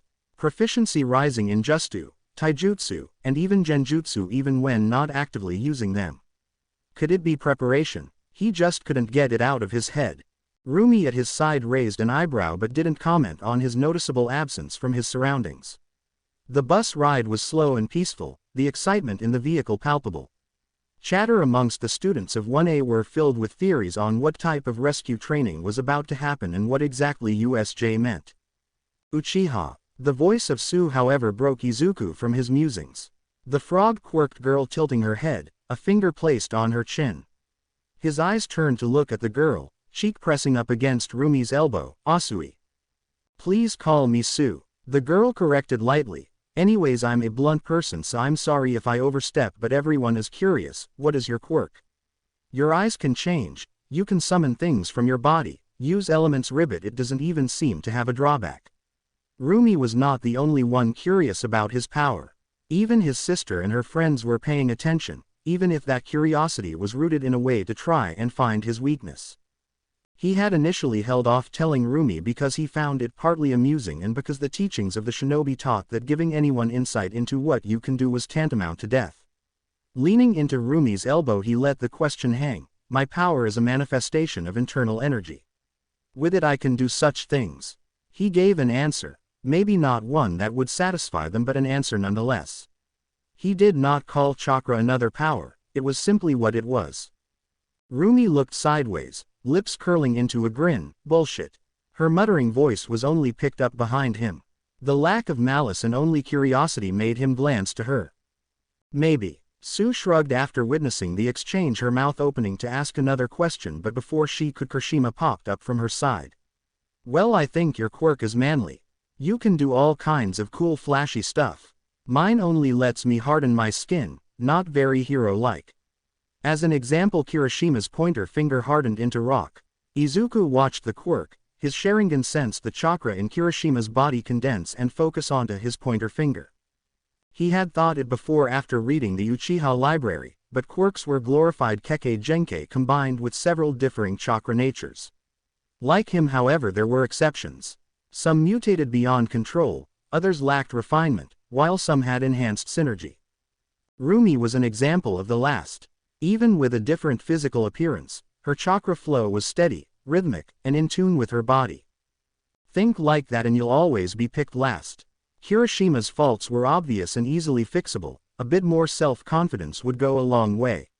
Stunned by his words, Kirishima fell into a small silence. "Blame your quirk all you want. You'll still get your ass kicked if you stay weak. That's why this asshole is a monster." Roomie spoke from the side. Kirishima sunk back into his seat. "Damn, you guys make it sound like I'm already losing." A hand ran through his spike hair and rested on his nape. "You are." Roomie narrowed with a sharp grin, "but at least you got guts." Kirishima laughed, scratching the back of his neck embarrassed. Sue took this ending as another opportunity to further press on Izuku about Yagi. Sue's eyes glanced to the front of the bus, Izumi and Katsumi captured in her sights before she quickly turned back to Izuku. "Are you related to her?" "You've got a good eye." "Yes, but we are not family." His heavy tone shut down any further questions on this topic. He did not want to speak of the Yagi family. His mind often reduced to a spitting hatred when thinking about all that was done.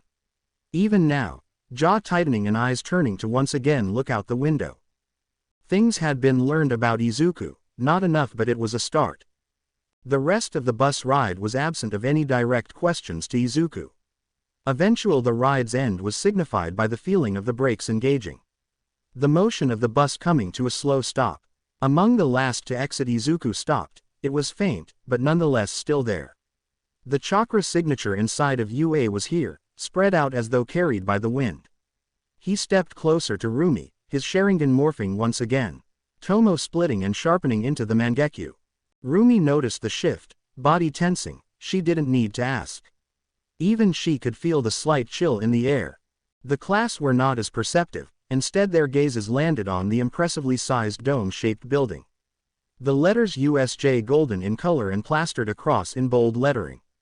Aizawa walking in front of the students cleared his throat. Welcome to the USJ, this is where we will commence the hero training, and to help us is.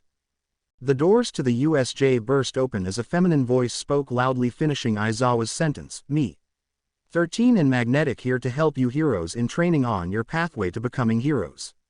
Posing 13 and Magnetic were ambushed by Izumi and Uraraka, the girls fangirling, Uraraka towards both whereas Izumi's focus lay on 13.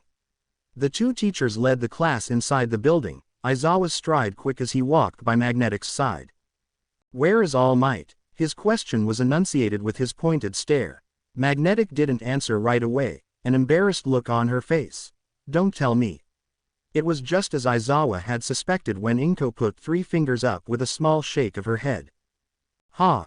Typical. Aizawa grumbled under his breath when 13 finally stopped at the edge of the stairs. Whoa, are we sure this isn't Universal Studios Japan? This place is huge. The scale of the zones featured were both numerous and expansive. It was a wonder how UA had not become bankrupted after erecting all these facilities and maintaining them for years on end. The marvel of the facility brought a chuckle from 13. That amazement did not translate to a select few. Izuku's eyes searched the faint trailing of chakra in the air, the amount of intertwining signatures growing rapidly. Magnetic taking front and center spoke loudly, shipwrecks, mudslides, earthquakes, fire, storms and many others. This is where you will all be training today. With the help of Smentos, this entire facility was created to simulate the many environments you may encounter as a hero. Remember, a hero isn't all about fighting villains, it's also about being there for the world's unforeseen events. 13 facing the class spread her arms out wide. Like Magnetic said, there are different qualities to be a hero. Alright class, there is a couple of things I need to tell you, so listen to these 3, 4, maybe 5 precautions. Your quirks are very useful tools, but they also have the potential to kill. Take my quirk for example. Although I'm a rescue hero, I have to use my quirk very carefully as to not hurt civilians, so the objective of this lesson is to know how to control your quirks so that you can not only save people but defeat villains. The class's excitement grew, waiting for their placements amongst the terrain, quickly finding favorites and wishing to be placed there. Before anything else could happen, Izuku's hand grabbed Roomie's wrist. The girl, partly surprised by his action but stopping quickly once she saw his narrowed eyes scanning the room. It was the same thing he had done before fighting her, and the chill of the air made her hair stand on end. The lights of the facility flickered, the chakra signatures becoming more vivid as a large purple portal stretched across the center of the USJ. The number was alarming enough, but his eyes focused on the 3 merging figures. One was the corrupted signature inside UA. The other was the one responsible for UA's gate collapse, but the other. 4 chakra signatures belonging to a single hulking form. It was not like Izumi's where her body featured 2 conflicting forces, nor was it Roomie's where it flowed seamlessly. Rather, 3 of the chakras hovered over a central, much larger signature. The density was unlike any other, and it stitched the quirks together, forcing the opening points to expand and improve the flow of chakra. Its color was different. Red subjugated by a revolting black. It was unlike the standard blue hue he normally saw. Darker in every way, stronger than he thought possible. Aizawa was quick to spot this as well, his hands grasping at the goggles around his neck. 13. Take the students to safety. Now. His voice echoed amongst the crowd. A few curious students looking at a merging group of villains responsible for Aizawa's outburst. A blue-haired man took center stage, his black clothes providing the backdrop for the adornment of detached hands covering his body. The villain looked around, searching, his hand raising to scratch the peeling skin of his neck red. Kurogiri. I thought the schedule said All Might would be in attendance. Mist consolidating into a form, gave a body to the corrupted chakra. A being with no discernible features spoke. It appears there has been a change. Grr, if you weren't my only escape I would kill you here and now. The man growled beneath the hand on his mask. My apologies, should we retreat and disappoint this crowd? The villain spread his arms looking to his sides as villains poured through by the dozens. Don't be so ridiculous. Only the plan changes. Kill a few kids and maybe All Might will show his face. 13. Magnetic. Aizawa barked again, reminding them to move. The teachers attempted to carol the students while Aizawa rushed down the stairs to meet the villains head-on. Her wrist still in his grip, Izuku watched the mist dissipate and chakra spreading around where they stood. He didn't give it a chance. His and Rumi's body blurred from existence and before even Aizawa could reach the bottom. The two found themselves facing dozens of villains. He did not miss a beat, tossing Roomie into the air with chakra-enhanced strength. A Chidori formed in his left hand. With a swipe the lightning dispersed into tiny Senbon needles. The fine-pointed lightning chakra stabbed through flesh and clothes easily. Every hit was non-vital and paralyzed the villains momentarily. Roomie, thrown into the air, steadied her shaking pupils. Could have given me a heads up. Even though she said this, her foot angled downward from her crazed spin. Steel-covered foot crashing onto the first villain, easily breaking their jaw like it was glass. Izuku watched this. These villains were out to kill. The Uchiha, his clan, were not afraid of this and were more than capable. Every single one of his jutsus had the capability of doing such an act. This was different. This wasn't a time of war. The thought of killing did not disturb him, but it didn't mean he would willingly do so when there was an alternative. His Mangekyo Sharingan flaring wildly as he looked across the villains. Next time, just land on your feet. The Chidori in his hand dissipated and he rushed forward, hands weaving through signs as jutsus encased some, broke the bones of others, or burned villains into unconsciousness. Next time, don't throw me like a goddamn rock. Rumie's upturned lips never faltered as she jumped across from villain to villain, striking as the paralysis was wearing off. The crunching of bone becoming a common background noise with her explosive kicks. Even those had recovered could not react as blocking resulted in an even more painful path to unconsciousness. Forearms shattering and joints breaking with earth-shattering screams. The screams became a song as the two danced between each other's attacks. When Roomie kicked, Izuku punched. When she went high, he went low, breaking kneecaps where she broke jaws. His shadow clones used jutsu after jutsu, water style, earth, fire, lightning, his entire arsenal of attacks being implemented. Chakra reserves depleting as the fight carried on. Of course Aizawa assisted in easing the burden, his quirk stopping what attacks had been directed their way. Izuku's Sharingan captured all of what was happening, but his attention was still focused on the hulking figure that watched with glazed-over eyes. It wasn't conscious, not in the way one would expect, but like a doll waiting for someone to move its arm.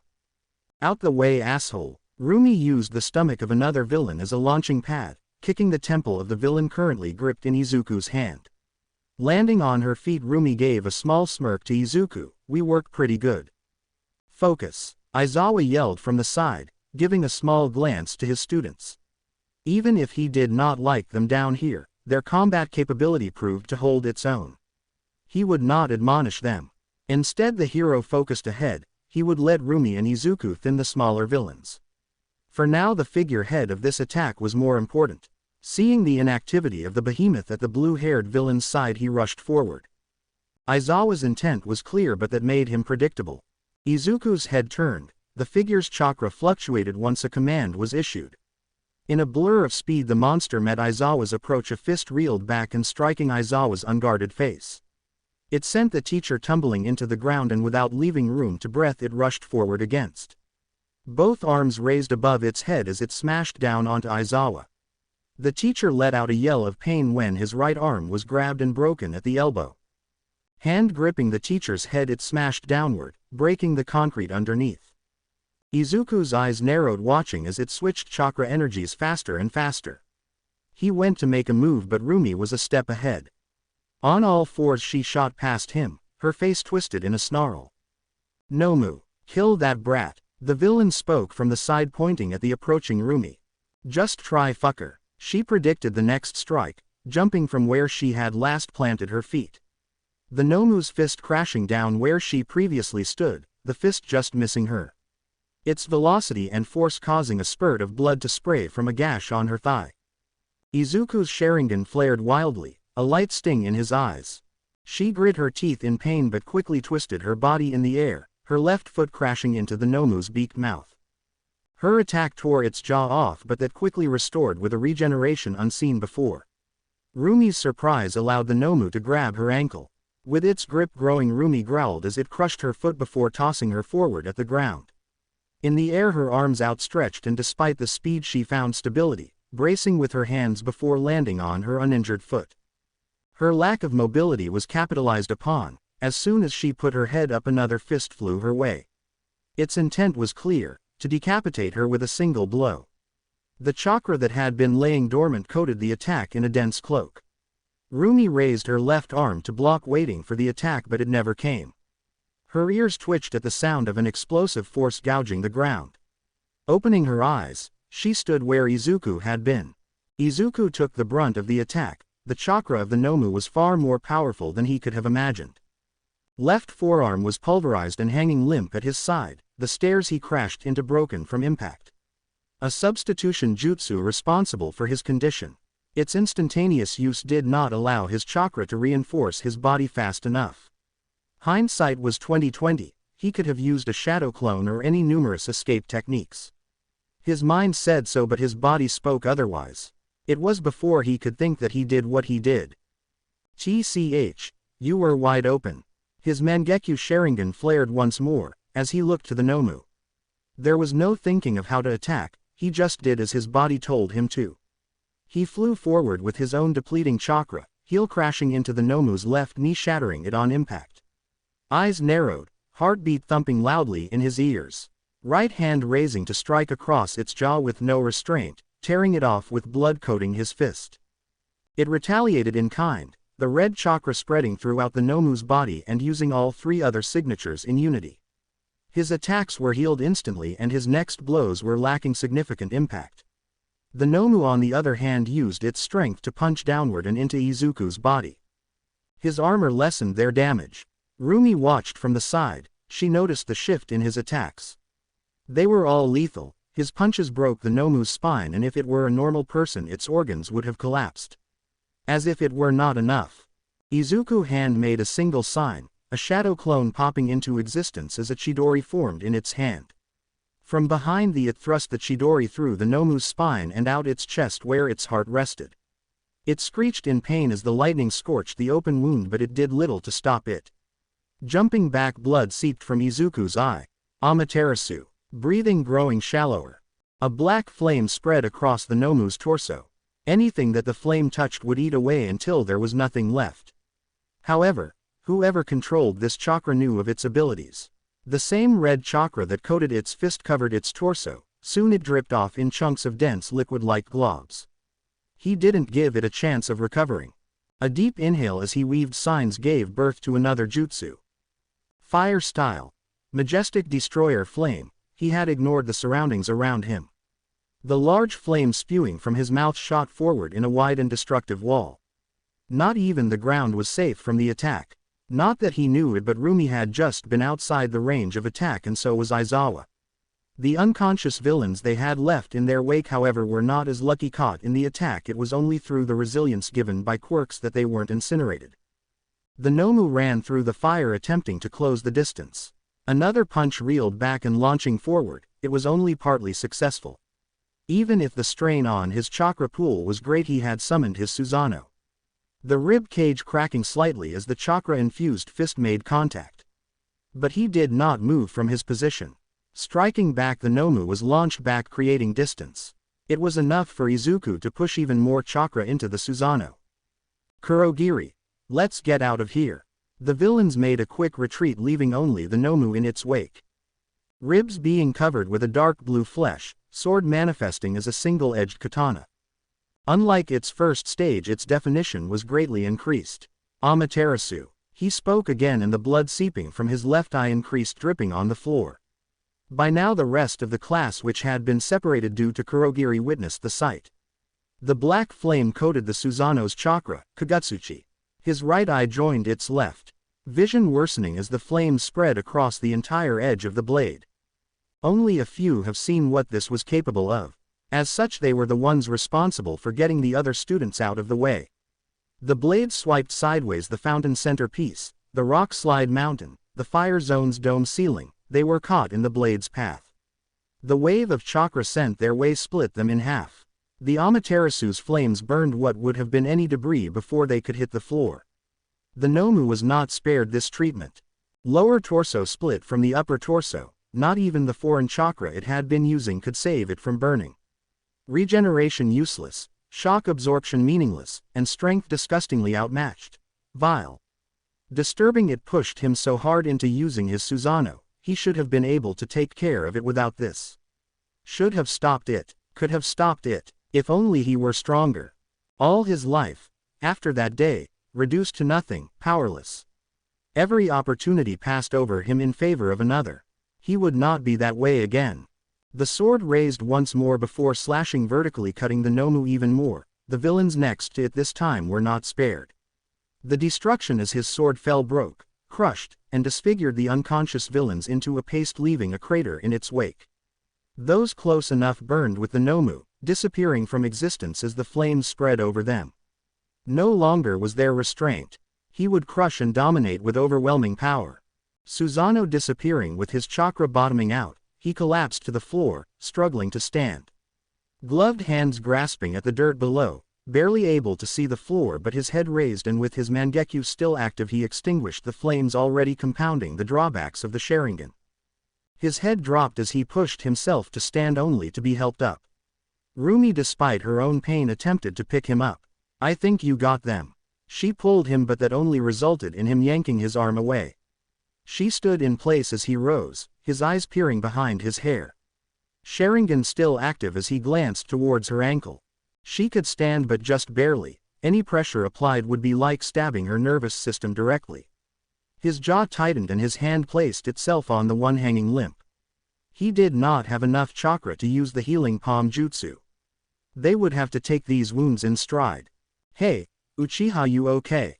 Concern was laced in Roomie's voice as she turned to the destruction he caused. She was not fearful of it, but the sight was hard to take in. "You didn't have to take that hit for me." There was a swirl of emotion in her chest, happiness, frustration, but most prominent was concern. The blood had not been wiped from his eyes and her mouth opened. "Next time let me take the hit. I can handle it." Her mind reflecting back, why'd he take that hit? It gnawed at her. Quote. He said nothing in response. Mind occupied enough already. What was that chakra? That power? How could he use it? And more importantly, who else knew of it like he did? "It's all right, I brought reinforcements." Iida from the top of the stairs looked around, spotting the injured 13 as the A staff in its entirety came into view, looking for villains. Their eyes immediately cast onto the center of the facility and its surrounding environment. They were stunned at what they saw, but snapped out of it as soon as the injured came into view. In a burst of speed, All Might carried Aizawa from the bottom of the stairs to the top, returning to grab both Izuku and Roomie. "Young Uchiha, stop. Don't touch me." No one at this moment could even fathom what Izuku's thoughts had been. Nor did they ever get the chance. By the time the ambulances and police had arrived, he stayed in silence. Not answering any questions, not from police, not from the UA staff, not even Roomie. None dared to mention what it was that Izuku had done, how many villains were wiped out from his attacks. That answer would not be found. After all, there was no trace, and what witnesses there were had been scared into silence. His vision was still covered in blood. He had yet to wipe them away. That chakra, that power. He still couldn't understand it, nor himself. It was gnawing at his head like a parasite. Seeing Roomie's leg crushed, he failed to act rationally. It was instinctual. Sacrificing his body, but more importantly, when he saw it, it became so easy to forget his reservation to lethality.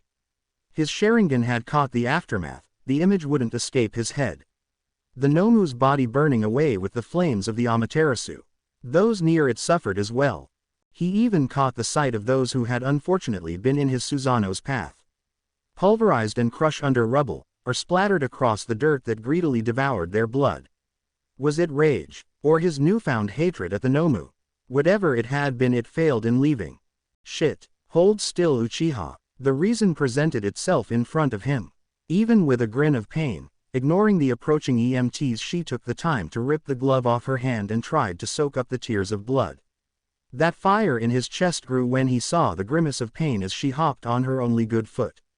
He couldn't heal her or himself at the moment. The chakra in his body wasn't recovering as quick as he thought it would. He overtaxed himself. He lacked training, lacked power. So he put up with the throbbing of his crushed forearm and the sting of his eyes that was quickly losing all sight. There was still enough, however, to see her clearly.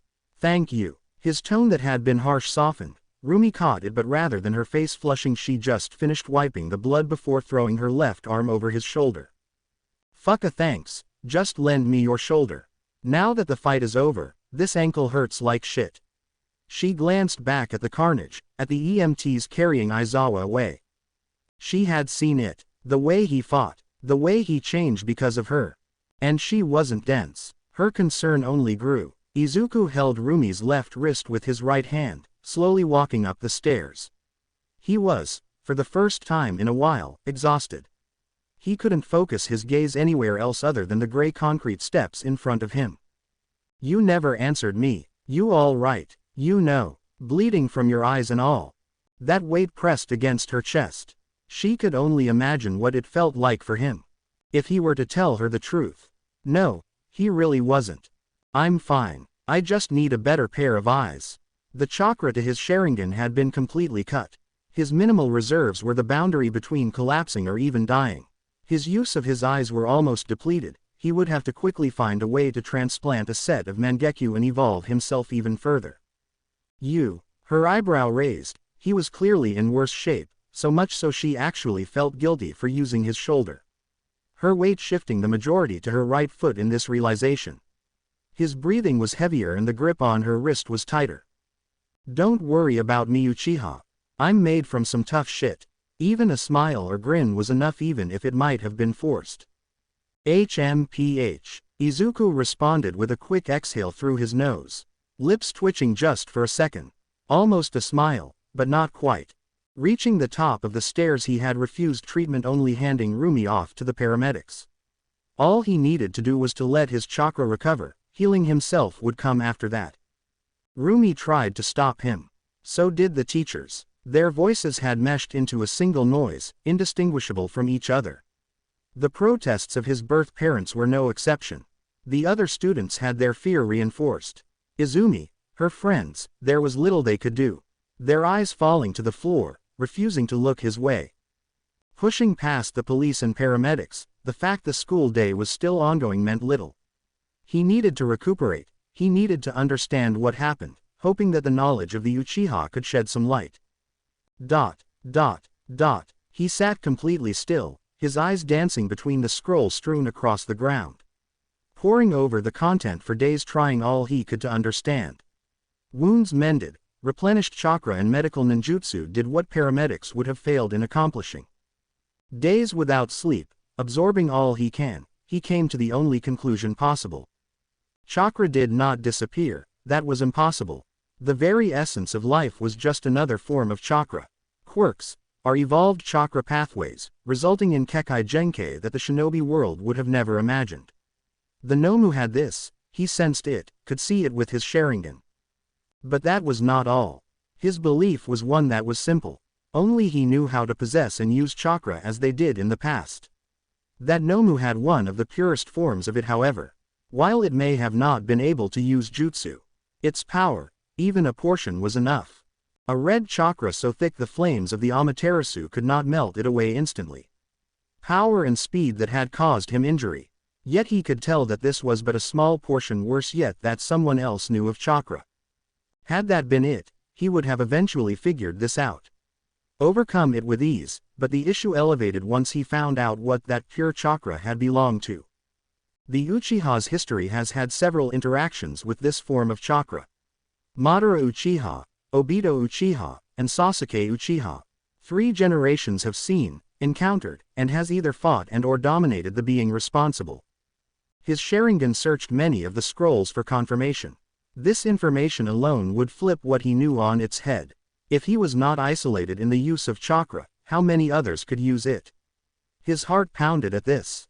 Nothing had done so for years other than. He shook his head, hand resting across his face.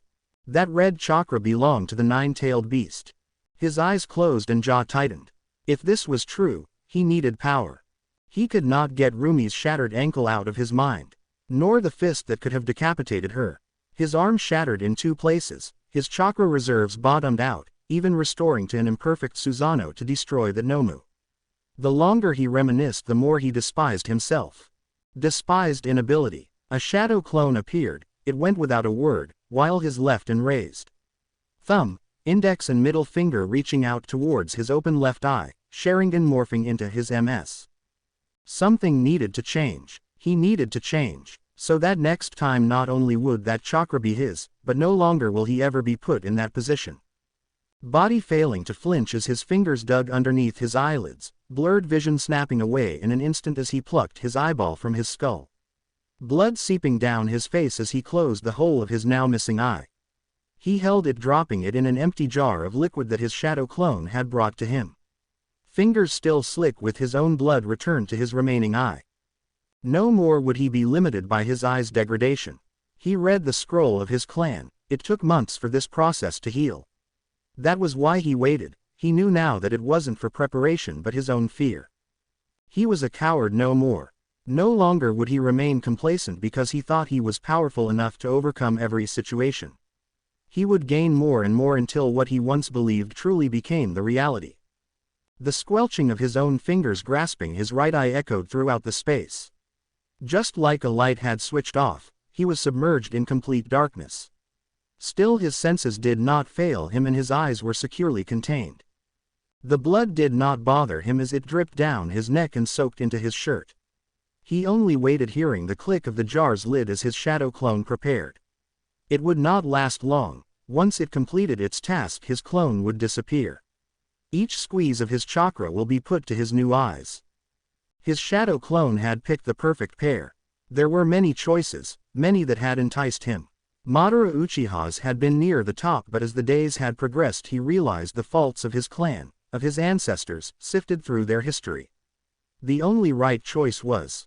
The shadow clone held the jar in one hand, grabbing a swimming eyeball with extreme care. The eternal Mangekyo Sharingan was mesmerizing. Its core a three-pointed pinwheel, a layered six-pointed star spreading outward. The red of this Sharingan deeper than any before it. Sasuke Uchiha. His eyes now belonged to Izuku. The shadow clone waited as Izuku opened his eyelids. Hands pulsing with green-colored chakra as it pushed the first eye deep into the socket. Only when it could feel Izuku's body trying to integrate the eye did its hand allow Izuku to close his eye, and without moving its medical ninjutsu kept going. With its other free hand it repeated the process with the next. When it finished just as Izuku wanted, it puffed out of existence. Sitting in place once again, Izuku's entire focus centered on his eyes. He recalled the teachings of Sakura Uchiha. Though not of his blood, she was of his clan. Her medical ninjutsu was unmatched. With this he would expedite the process. Killing several birds with one stone. He would hone his other senses, constantly grow his chakra, and when they healed his eyes would no longer carry their infuriating weakness. His chakra was draining. His brain, nerves, trying to assimilate the foreign eyes as his own. It felt as though someone had boiled his nervous system. The searing pain would have debilitated even the most powerful heroes. Yet even in this pain he could not rest. Pain or not, he needed to move. Hands clawed at the ground as he kneeled over the floor and slowly made his way to stand. Fingertips numb from shock, feet unsteady as he finally rose. His body dropping into his stance, the first thing he did was practice his taijutsu. Ignoring the blood that fell like tears, he would wrap his eyes as soon as the day came to finish. Until then he would take this pain as a reminder. A right high side kick. It was a move that became second nature to him as he practiced. With the pain his body was tense. His chakra depleting rapidly as medical ninjutsu was constantly in use brought for a moment of clumsiness. His left foot became unstable and he fell to the ground. His perception of weight off by a large margin, shoulder hitting floor with only his head spared. The same head that forced his mind to repeat itself in a cycle of memory of waking nightmares of the failures that could have occurred. Something since the USJ had irrevocably altered something. Thoughts of his childhood, beaten down by his family, ignored by those he thought had loved him, made his body burn in anger. Made his strikes, even clumsy, filled with power. Then, there was Roomie. Their fights had been nothing short of exhilarating. The crack of their blows, the way she grinned even as she struck, the sheer unrelenting will in her eyes. She never held back, never flinched. Where others hesitated, doubted, or looked at him with unease, she met him head on. She respected him. And he enjoyed every second of it, fighting against her, fighting alongside her. Then came the Nomu. A blur of muscle and violence, its strike a fraction of a second from ending her. His heart had slammed against his ribs. A split second, and... No, he didn't want to relive that moment, didn't want to admit what it had made him feel. More so acknowledge his guilt. He was the one that placed her in that position. If it were to happen again, he would be fast enough to stop it, that he vowed. His strikes grew fiercer. This feeling, it hadn't been this intense before. His fists lashed out, sharper, stronger. The force behind them came from something he wasn't sure he wanted to name. But he wasn't so ignorant as to ignore it, and he wouldn't. It was impossible to heal himself completely. That would be asking too much of his own chakra and his own body. Walking blind became yet another reminder of how close he was to overcoming this rotting weakness. He could feel the concrete below him, the bustle of pedestrians, the breeze wisping past his face. In that abyss of darkness where vision became a foreign concept, he had brewed in his emotions for the past week and a half. With nothing else to see, he could only rely on what had been stored in his memory via the Sharingan. Those images made it worse. The constant sapping of his chakra on medical ninjutsu had done what he wanted. It expanded his reserves at the cost of extreme fatigue. He ate, yet still his appearance was lethargic. Movements slowed, and muscles sore from his relentless training. He was hardly the person many imagined. People looked at his as he walked. Their eyes drawn to bandage tied around his eyes. They questioned internally but did not approach. Even the most kind-hearted faltered at the sight of blood pooling beneath and soaking into the white cloth. His uniform had been fixed onto his body, looking now worse for wear but heavily clashing with his appearance, though not as apparent as it once did. His waist-length hair had been cut to length during his isolation. Waist-length had been cut to just beneath his chin. Too caught up in the legacy of the Uchiha. He was still himself, still an Uchiha, but merely copying what his ancestors did was not enough. Emulating Madara's appearance would not provide anything of value. His walk to UA continued, guided only by his memory and the minuscule chakra he used to sense the people around him. He only stopped when another showed up behind him, jaw tightening. Yo! Roomie smacked Izuku's back, not expecting much, but surprisingly the boy stumbled forward. Izuku did not turn to greet or say a word. Regaining his balance took a second, but as soon as he did, he started walking. He could already tell her ankle had healed completely and that she was no worse for wear. The lack of response had Roomie's face twitch in annoyance, arms crossing over her chest as she walked behind him. What crawled up your ass? Something was off, that much she knew. Well, something was different. Stomping her way forward, her eyes looked him up and down. The way his body moved looked like he was wading through chest-high water. His shortened hair looked even more unkempt than usual. Most apparent yet was the white cloth over the back of his head. She hadn't seen his face, but she could only assume the worse. By the way he was acting, he wouldn't show her willingly, so knowing that she was strong enough, Roomie grabbed him by the shoulder, forcing him back and giving her a clear view of his face. She did not recoil at the sight. She only narrowed her eyes and reached to the bandages on his face. What the fuck did you do? Blood from his eyes always had her look twice, but it wasn't this bad from what she could recall. Hand on his shoulder and hand reaching outward were both stopped. Izuku held Roomie's wrist as her fingers threatened to come closer. It's none of your concern. It was slightly rough, his grip faltering as he tossed her hand away and turned. When her hands left his own clenched tightly. None of my concern? Since when the fuck does that matter? She spoke with a fierce frown on her face. Her sharp teeth on show while her ears twitched. For a moment she thought of kicking this arrogant prick in the back for saying such bullshit. Especially after all he's said. What's he's done? making her feel embarrassed, even fucking shy. Now he refuses to speak? Something about that pissed her off. Like a dog with a bone, Roomie wouldn't let go, but he couldn't entertain her. He walked in silence. For the first time he had nothing to say to her, though the glare at the back of his head did not make his walk any easier. Again all eyes were on him. The reasons varied. Some were still scared of what happened at the USJ, others looked to his crippled condition with curiosity, concern. Not genuine concern out of some misplaced affection, but only what he would guess was the bond of being classmates. Though he could not see the gazes, their chakra told him everything. The sources resonating from Izumi and her friends did not show any outward intent, but their trepidation was mixed with anger. Subdued but still there. Ignoring the gazes, he went to his seat, hearing Roomie's anger-filled steps go to her own. Walking, training, that all added their own individual strain to his chakra. Keeping it in use to move his body and heal his eyes left only these moments as opportunities to ease the burden. Like a deep meditation, his once heavy breathing softened. To many it would look like he was asleep. That gave many some comfort as their previous conversations continued, although lower in volume. "Hey, what do you guys think will be our teacher?"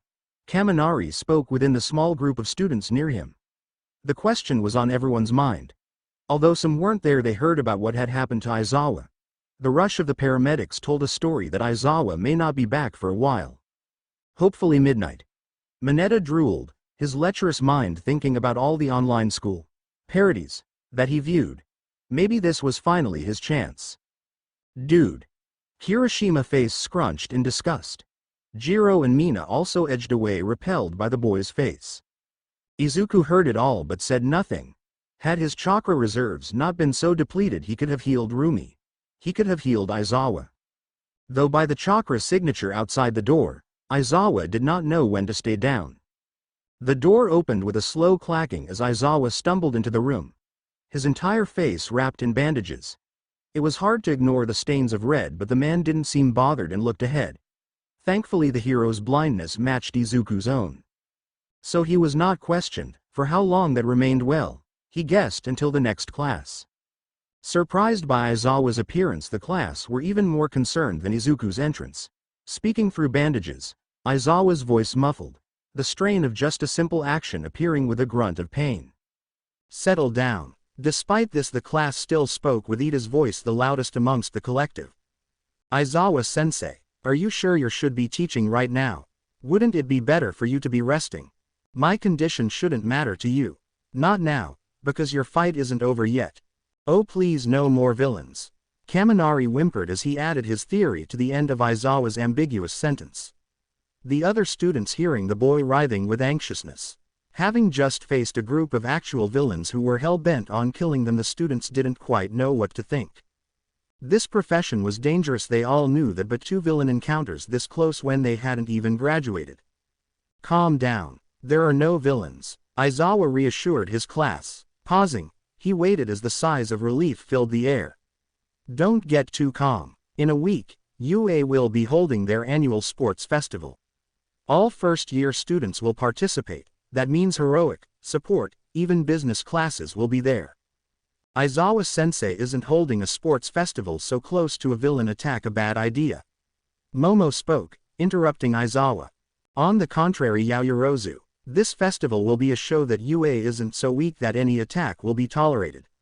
Not only that, but this event is televised every year, meaning that this is an opportunity for you all. Heroes everywhere and civilians will be watching. So go plus ultra during this 1-week break. Before that, however, this day isn't one to relax, now to begin your lessons." That's all for today. Midnight looked across Class 1A as the time reached 12. Her swift exit left the class clamoring in excitement. A barely contained excitement since Aizawa's announcement in the morning. Now during lunch they had full rein to talk about it. He had tuned out the conversations about how well they would do or the routines they would do to look their best on TV. He found it rather hard to care about it in the moment. He only intended on eating, replenishing his chakra, then healing his eyes once more. It had gotten annoying. Each teacher that came in requested he go to Recovery Girl, and as he refused, their requests became more persistent. He couldn't trust Recovery Girl's chakra. It could interfere with his Sharingan's integration. That was absolutely not allowed. From his seat the exertion such a small action took was absurd. Even before he knew how manipulate chakra, when he was beaten down, never had he felt like this. Walking to the door he passed Roomie, the girl herself standing as he came near. Her eyes focused on him. It seems the hours had clammed her down enough for her to speak. Uchiha, need some help there. A genuine offer. Again although it, no. Deciding to bite her tongue she let out a sigh. Eyes closing, rolling her shoulders as if shaking off frustration before stepping to his side. If you're doing this because of my foot it's healed so quit acting like it's your problem. I'm fine. He wished he could believe those words but he could only imagine it happening again. No. Worse. Next time it wouldn't be an ankle. Maybe her arms, her spine, something permanent. Something that wouldn't heal with just a half-hearted fix. These thoughts were becoming more frequent each time he heard her voice. His frustration grew and his chakra usage ramped up. Every drop, every ounce of his already shallow reserves dumping themselves into his eyes. Faster. His fists clenched and Roomie noticed. Tisk.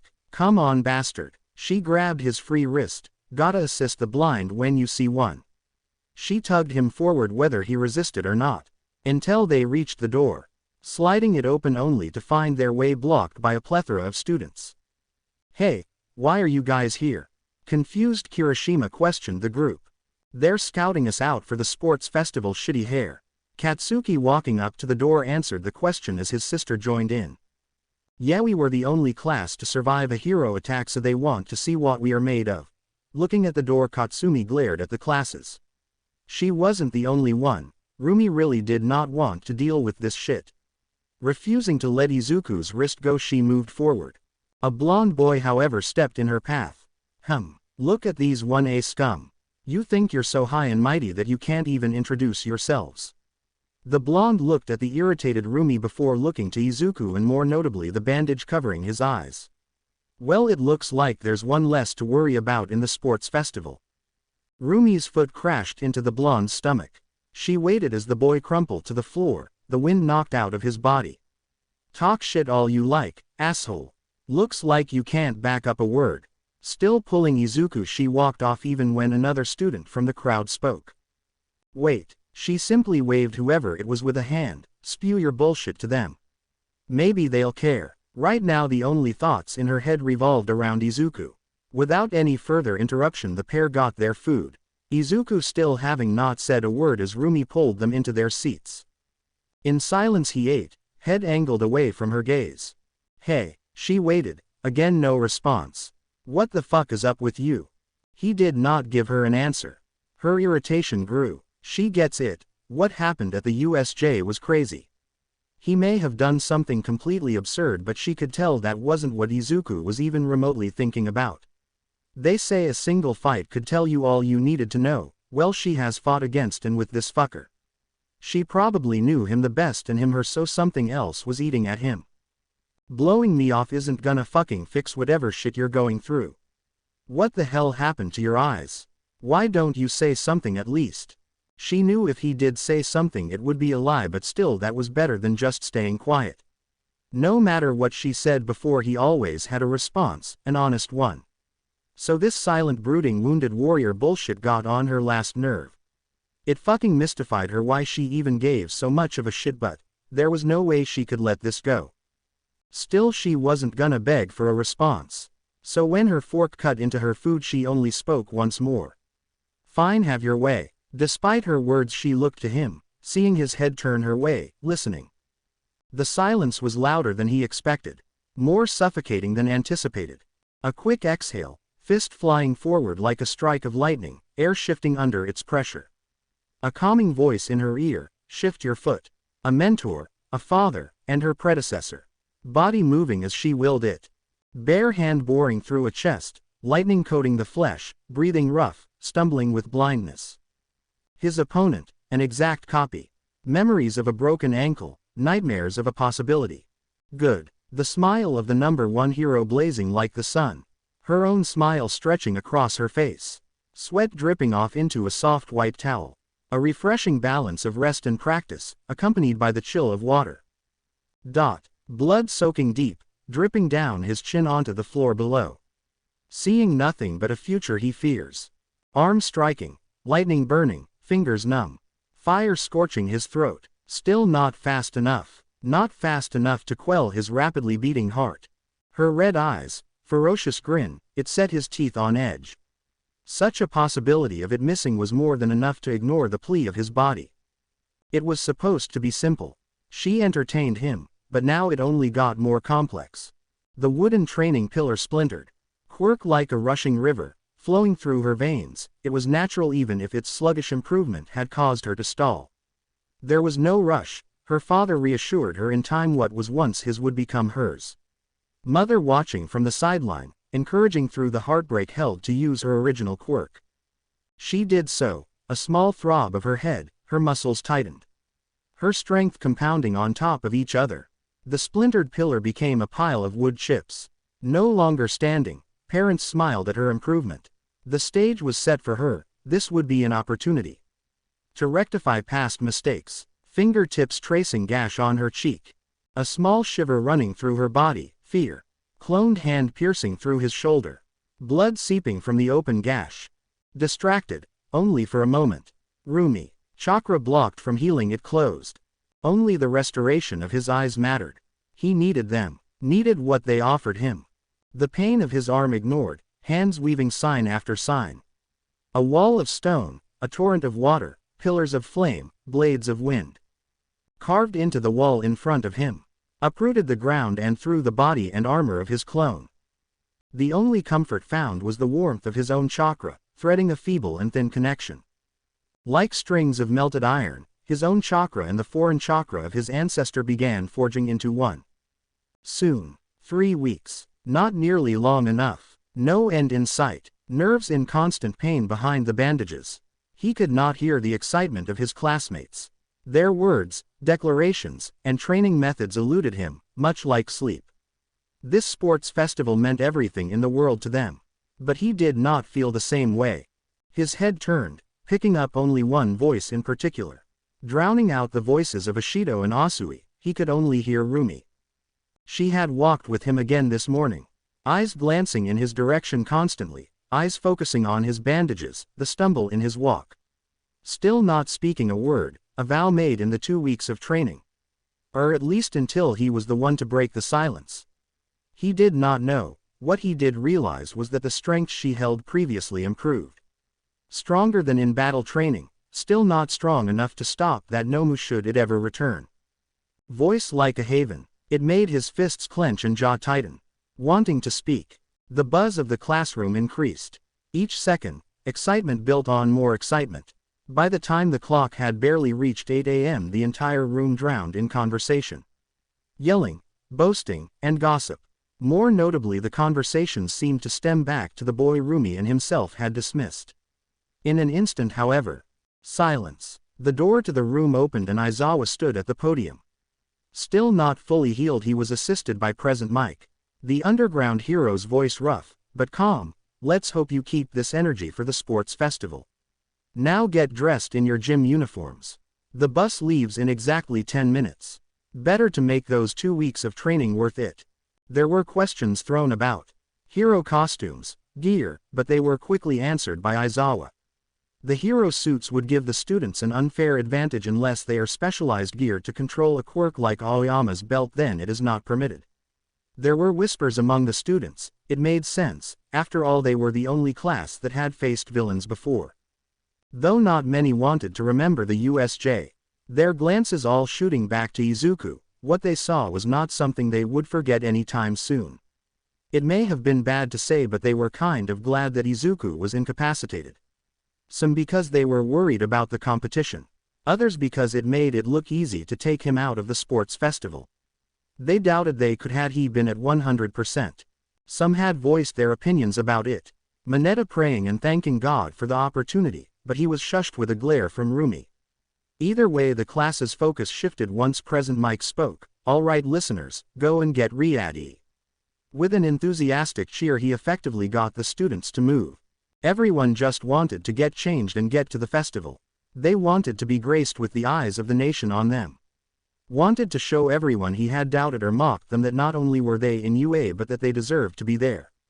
However, in all their minds, they gravitated to the purple-haired boy's declaration. It was of war, a promise that boy, Hitsushi Shinso, made. Not only would he win, but he'll take one of their spots in Class 1A. It was almost a war those 2 weeks back at the very door they walked out of. Their thoughts continued as they made their way inside the locker room. Izuku stripped himself slowly, body aching. Abdomen, legs, back, right chest and shoulder. Covered in bandages, blood soaking, tainting the otherwise clean gauze. He had trained since the night before, hadn't gotten an ounce of sleep. Exhausted, beaten by his own hand. Kirishima, who stood next to him, said nothing, but he could hear the boy's jaw drop slightly. No one in the locker room could believe the state he was in. Shoto and Katsuki in particularly seemed shocked, but a glance to the other made that shock disappear. Eyes marking where his injuries were for later use. Reaching to his head, Izuku undid the bandage over his eyes, fingers moving with a subtle tremble. He felt every movement, a painful stab to his nervous system, but he would not show it. Ignoring the damp pieces of fabric. Eyelids shut tight, but he moved with an accurate grace that made the boys doubt his blindness. A single hand sign, and like it was never there, the bandages on his body disappeared. Gym uniform sliding over his athletic body before wrapping his eyes once more. His genjutsu took effect immediately. Now, like normal, he gazed at the other students with a pair of Sharingan eyes. Those who met it flinched, not very trusting of their own perception. They had seen them bandaged just a bit ago but never saw him rewrap. So again they hesitated. Even if his body was injured, they had seen what was capable of his eyes alone. Izuku didn't care if the class had seen his wounds. What really mattered was if the ones responsible for the Nomu did. That he couldn't allow at all, even if the genjutsu had sprung a leak in the already draining pool of his chakra. He moved swiftly and past the other students. Entering the hallway, the first person he noticed waiting was Roomie. What the fuck? Her voice carried an edge, but she refused to say more. Eyes narrowed as she looked at him. The eyes were one thing. She knew just how fucked up they were, to be recovered with not even so much as a speck of blood. That was too good to be true. That, and when he walked, she was with his this morning, noticed the slight limp and the tremble of his shoulder. Here he was, without so much as any indication he was injured. The worst part, she knew it, but again all it did was get her pissed. Being shut out like this. A small mutter coming from her mouth while she kept glancing in his direction. This is bullshit. If only she knew the truth. If he could just properly explain, but he wouldn't. Let her know would do nothing. Perhaps hopefully she would worry about him. However, that brief satisfaction knowing someone as strong as her cared would only benefit him in the short term. He was indestructible. The injuries of the USJ and his own overuse of the MS were his issues alone. The pair were joined by the rest of the students. Izuku had to bite the inside of his cheek when he took the first step. Forcing his back straight, and his legs to move naturally despite the pain lancing up his side. Her jaw clenched when she walked with him, anger boiling beneath the surface. Part of her wanted to call him out right there, force him to admit the truth. But another part, a quieter, more fearful part, hoped she was wrong. Bastard. Drop the goddamn act. Being the head of the students, the two did not realize that their quarrel had caught the attention of the rest. The tension in the hallway alone would probably dominate even the tension of the sports festival. None dared to step in, comment, or even attempt to breathe loudly. They feared the two, against each other, but especially with each other. Roomie kept her stride beside him, refusing to break pace despite the tight knot in her stomach. Izuku didn't so much as glance at her, his jaw locked and eyes fixed forward. She couldn't stand it, couldn't stand how he was just brushing her off like nothing was wrong. The hallway felt suffocating, the heavy atmosphere lingering in the air even as they finally reached the bus. Roomie didn't let up, staying right next to him despite his best efforts to keep his distance. The rest of the students gave them space, not daring to separate the two or even sit too close. As they filed into the bus, Roomie stopped, one hand reaching out and just barely brushing against his elbow. She watched a small, almost imperceivable twitch of his arm. A passing grimace on his face. Pain. He was most definitely in pain. His breathing was far too controlled, like he was actively calming himself down as each bump of the road the bus drove over elicited a reaction. A fist clenching until his knuckles turned white, a brief quiet inhale of air.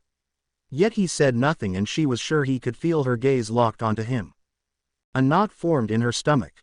Quickly she turned to glare at the headrest of the seat in front of her. If she kept looking at him, there would be no telling what she was going to do. So they sat in silence. Her trying to ignore the fake that sat next to her.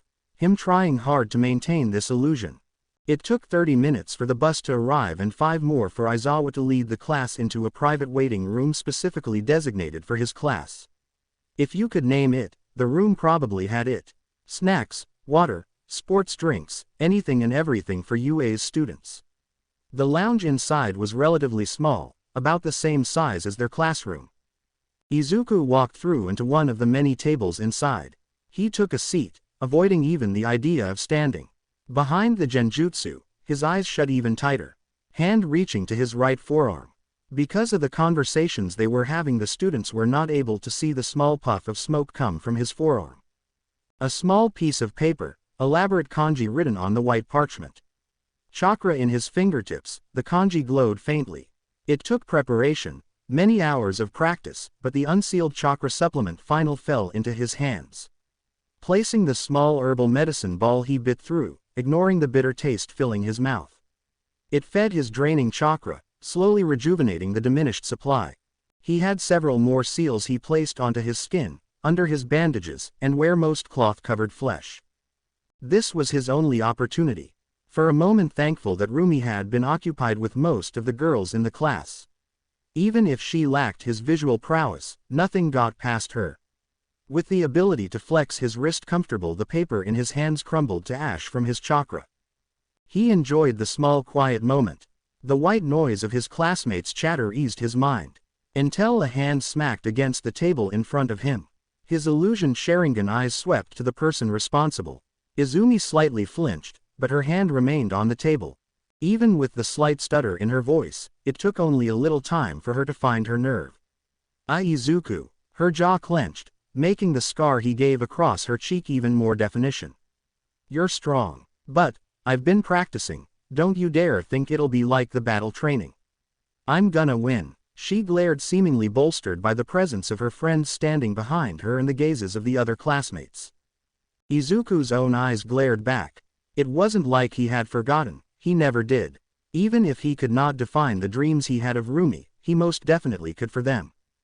Izumi, Toshinori, Inko, Shoto, Shoya, Katsuki, Katsumi. Mixed in with the nightmares, was the ache of his hands. When he trained, the chidori in his hand would become erratic. It would be simple, to thrust it into Izumi's chest. To crush All Might's ribcage. To burn Inko Yagi, drown Katsuki, slice Shoya, bury Shoto, pulverize Katsuki. Rage deeper than ever, he had only given a portion of what he felt. Even now, despite how it proved disastrous not just for himself but for everyone around him. A single thought crossed his mind. His right hand hidden under the table radiating with chakra. A single sign could release a jutsu that could collapse the entire room. If he had the use of his eyes, he could unleash his Susanoo without worry. Like the USJ, it would be far too easy. Izumi's head turned, her glare now fixed on another. And Usajiyama. The chakra in his hand stopped.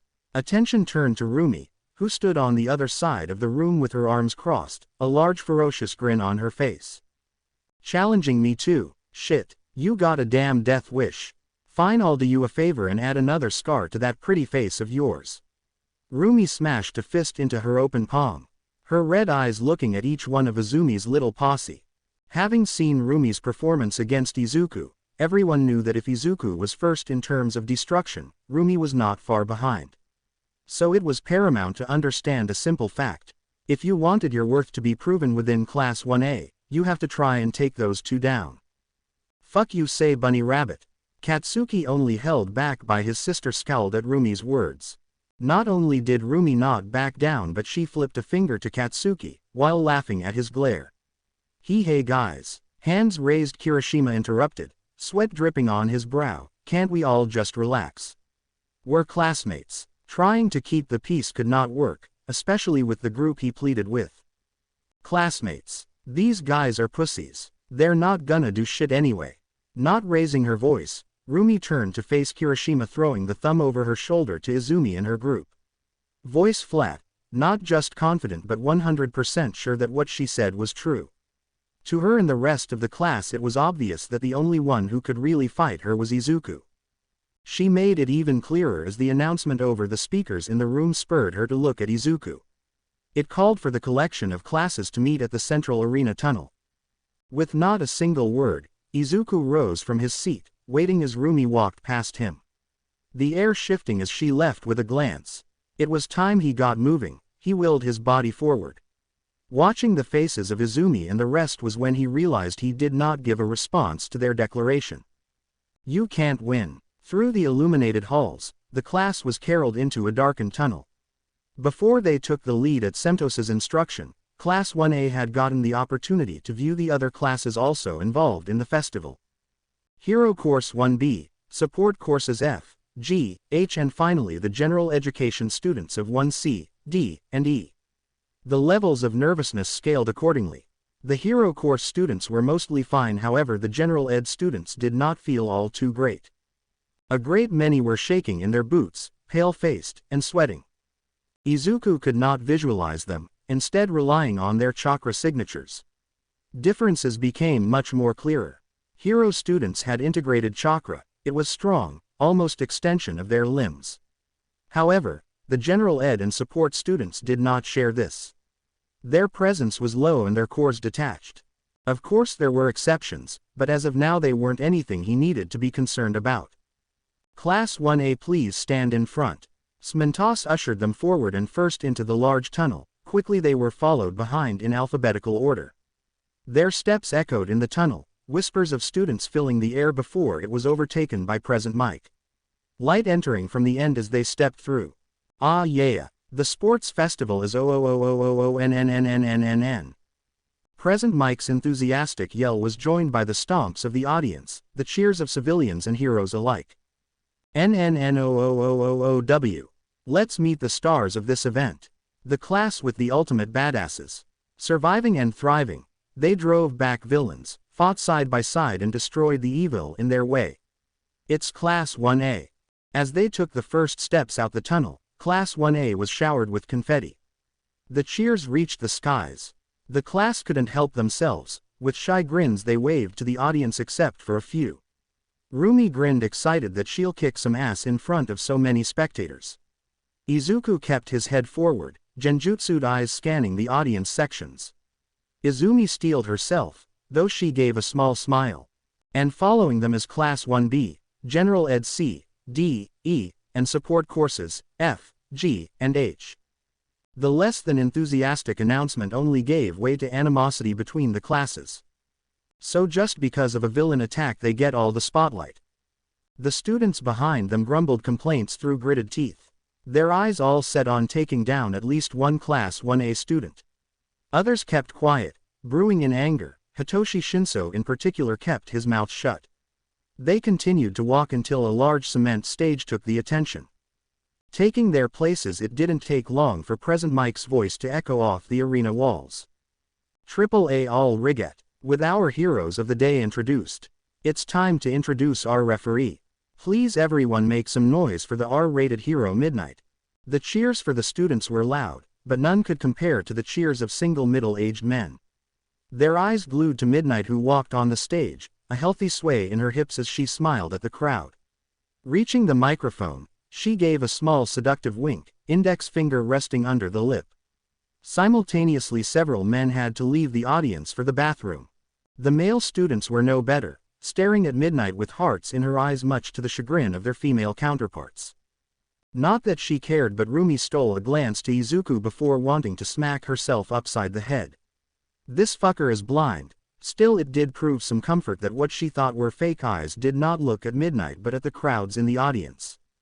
"Do you think someone should tell Midnight Sensei about her costume?" Tokiyami kept his head down, dark shadow beside him staring with a face covered in blush. It was no wonder that Midnight was called the R-rated hero. Despite his question, the other boys weren't so responsive other than Mineta. "No, No one can tell her. Mineta drooled, to think it used to be dirtier. Pre-costume restriction photos of Midnight were hard to come by. The purple midget had scoured the internet in search of them, and what was found had made their way into a special homework folder. Yes, now. Silence. Cracking the whip on her hip, Midnight waited as every voice died down. Now it's time for our introductory speech. Will the first-year representative Izuku Uchiha please come forward? With a clap, everyone watched Izuku as he took the first steps to the stage. He did not feel pressure from any of their stares. The microphone handed to him by Midnight, he took a moment, gazing deep into the sea of chakra signatures, lips parting with his voice being heard. In this sports festival there is only one thing that matters. I will win. No grand speech, no quelling the anger of the other students. Without a word more, he handed the mic back to Midnight before stepping down. Face unreadable, but his declaration only fueled the fires of the other classes. What a promise. Izuku Uchiha just vowed to win the sports festival. Will he make good on it? We'll get our answer now. Midnight, roll the event. Midnight cracked her whip once more, pointing to the large jumbotron behind her. Students, feast your eyes. The first event will be. She did not finish as the screen labeled with different events spun rapidly. Some tried in vain to read the screen to predict the event, but as the speed increased that became a pipe dream. Eventually the screen slowed, and with virtual confetti the first event was revealed. The first event is the obstacle course. The screen changed, an outline of the course appearing. Its trail was a simple straight line. Now from the looks on your faces you think this will be easy. Happy to disappoint. With a sadistic smile, Midnight unnerved some of the students and even the audience. We'll begin right away. Students, head back into the tunnel as we prepare. The wait was relatively short. 10 minutes were all it took for the students to be ushered into the start another tunnel with the order of classes absent. Pitch black, most could not see a few feet in front of them. Though it was clear some alteration had been made. As he stood at the head of the group, Izuku, Roomie, and a few others noticed it. As the tunnel went farther, the walls narrowed. A funnel structure. In here, using quirks was not only unadvisable, but those in the back would have to wait much longer to get through. At his side was Izumi and her group, Roomie, and a mixture of other course students. Now, we'll begin the countdown. 1, 2, 3, 4, 5, 6, 7, 8, 9, 10. Go, go, go. It was immediate. A chill filled the tunnel, and his first instinct was to grab the back of Roomie's gym uniform. The girl looked to him, a fierce look on her face as he hoisted her off the ground. As he did, his own feet became covered in ice, rooting him in place. He said nothing before throwing Roomie forward as Izumi and her group rushed ahead. Izumi holding onto Shoto's chest as the boy slid, Katsumi doing the same with Shoya, and Katsuki stubborn as ever blasted through the air. Roomie gave a glance before she righted herself midair, her feet crashing down on the ice, destroying it. Tisk. She clicked her tongue before using her leg strength to launch herself forward to the nearest wall. Running and springing off the cement with ease and closing the distance. Looking to his own feet, Izuku knew sooner or later the other students would break out. He could hear it, Kirishima and another boy breaking through with their fists. In this situation, brute force was what he needed. Chakra applied to his legs, he broke through the layer before he adjusted. Unlike others who would have to carefully step or maneuver another way, he ran across the ice. Head not turning back, he had to admit that the Todorokis had a sound strategy. Right hand shooting to his side with a puff of smoke, several scrolls appeared. Unraveling, he let them fall to the floor before weaving his hands. 3 shadow clones being created, the grabbed the scrolls, placing them down before they weaved separate hand signs. 2 followed the same movements while the other changed. Once their hands formed the final hand seals, 2 scrolls glowed before the tunnel condensed further. Stone walls protruding to a point where only a single person could walk through. The third and final scroll sprouted forth a torrent of water. Coating the icy layer on the ground, it made advancing even slower and more dangerous. As soon as they finished, the clones disappeared. Now he could focus on what was ahead. Izuku ran, minimizing the use of his chakra to be just enough to catch up. He was still a bit behind. He focused on the chakra signatures ahead. Roomie running, passing Katsuki, Katsumi, and Shoya. She was only a few steps behind Shoto. Izumi was a bit farther ahead, her body using both chakra cores in her body and pushing her speed further. Leg muscles constricting with explosive force. Chakra pouring into her lower limbs at the expense of the chakra pouring from her brain. Her unique telekinesis boosted even further with her OFA made her position in first no surprise. Izumi Yagi remains first place, followed shortly by Shoto Todoroki and Roomie Usagiyama. Oh, looks like the other students had gotten through the sabtaog of the Todorokis and Uchiha. They might be behind for now, but the first obstacle might just give them the chance. As Present Mike announced, the rest of the students had stubbornly clawed their way through the obstacles created. Ice and stone walls broken to pieces, many soaked in water but continuing forward. Those with mobility quirks made it their mission to catch up. The fastest among them was Iida. Still, he was a few meters away. Izuku focused on Roomie as the first real obstacles showed themselves. 3 0-pointers from the entrance exam stood tall, their metal bodies trudging forward. There was no inch of the path ahead they did not cover. Their creaking joints deafening and their stature intimidating to most. Izumi, Roomie, and the others stopped in the tracks. Sizing up what they saw was an insurmountable challenge, but a fire lit in their eyes. They were ready to fight. Roomie especially, her face stretching into a wild grin. Body crouching low as she launched further and gained first place, passing Izumi, who watching Roomie take her spot moved. Eyes narrowed, ears folding slightly. Roomie pushed an enormous amount of strength into her legs as she neared the fist, launching straight towards her. Heels digging into the ground, almost destroying the sneakers she wore. Her plan was simple: jump high and far, and destroy the joint at the elbow. From there it wasn't far-fetched to cave in the robot's face. Just as she jumped, he interrupted. A chirping of 1,000 birds filled the arena. Chidori in hand, scorching his palm, Izuku collided with the 0-pointer. A large whining of metal before it splintered and the 0-pointer's fist exploded. However, it was only enough to make the 0-pointer stagger. This was far from what he had done in the entrance exam. Still, it opened the path ahead of Roomie, who landing on all fours whipped her head in his direction. She knew she could have taken down the 0-pointer. He knows it. This irritation, watching the fingers of his hand twitch and the discoloration of burned skin. Her jaw clenched tight, but she ran forward and he was at her heels. He said nothing even as she threw a glance, but her ears could pick up the faint sound of fighting behind her. Izumi using her strength, Todoroki's their ice and fire, and the Bakugos with explosions they battle was joined by some of the other students having to deal with 2 fully operational and 1 crippled 0-pointer. Though if anything could be said, Izumi's group were no slouches. Using the strategy of Izumi, Shoto and Shoya froze the knee joints of the robot. Izumi and the Bakugos were responsible for destroying the brittle joints. Not breaking the robot outright meant that even if it lost its legs, the 0-pointer was still ready to move, and at the very least its body could be a roadblock. They advanced forth. So did Izuku, overtaking Roomie as he increased the gap. He was just far enough out of reach that Roomie couldn't lap him, but close enough that if anything occurred, turning around would put him right near her. However, Roomie tried to close the gap as best as she could. When she got faster, he increased the chakra reinforcement within his body. His breathing had gotten shallow by the time he reached the second obstacle. Izuku Uchiha and Roomie Usagiyama has just reached the second obstacle. The death pit. Don't worry dear viewers, they won't actually die. Or will they? Let's find out. Pillars of stone with rope connecting to each other in a maze-like pattern. Take the wrong path, you're stuck on a pillar and have to inch your way back. Their agility made short work of the obstacle.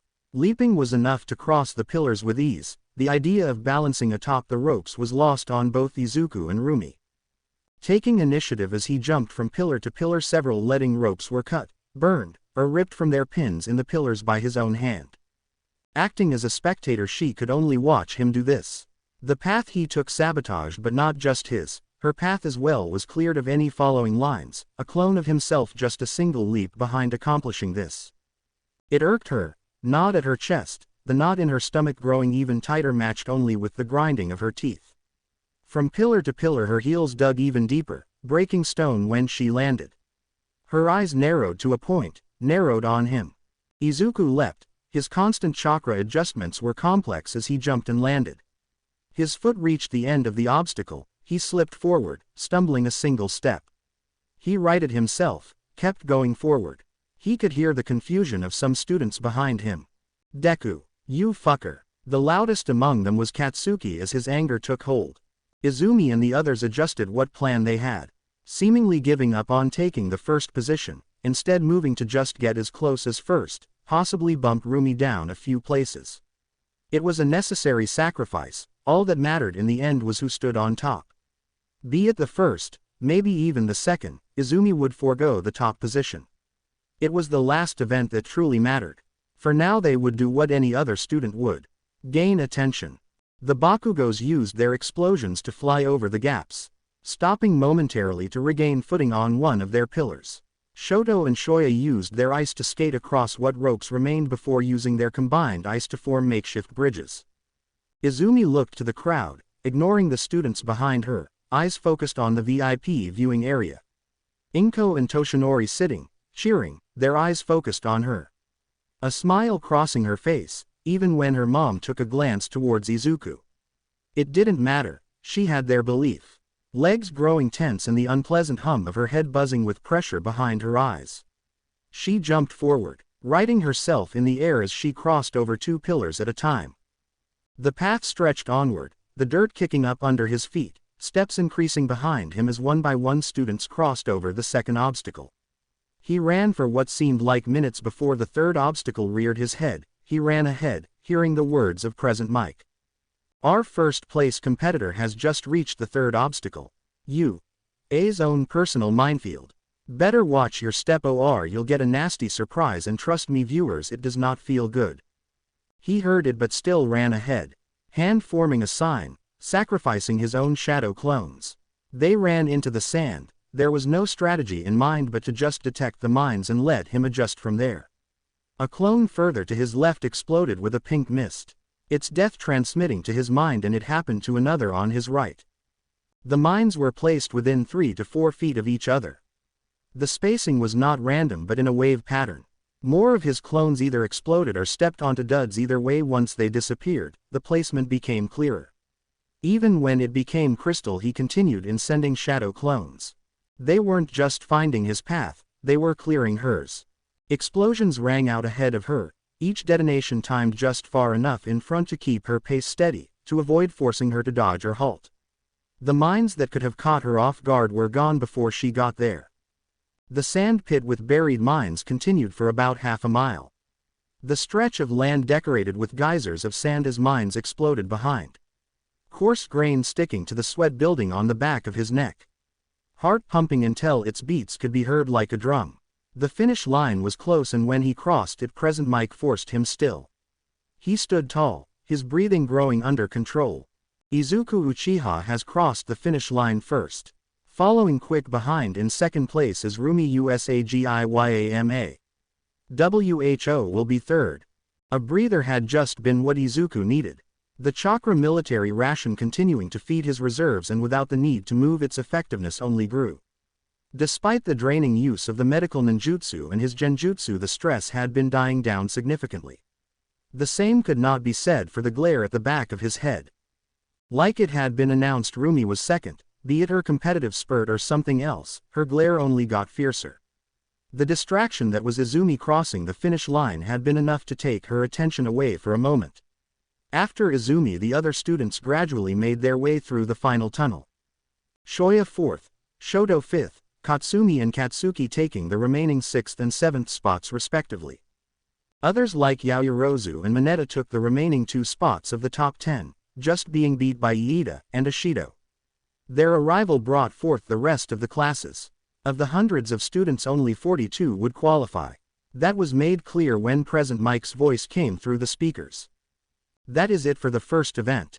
What a spectacular show from our students. Now everyone look at the board, we'll show the qualifiers.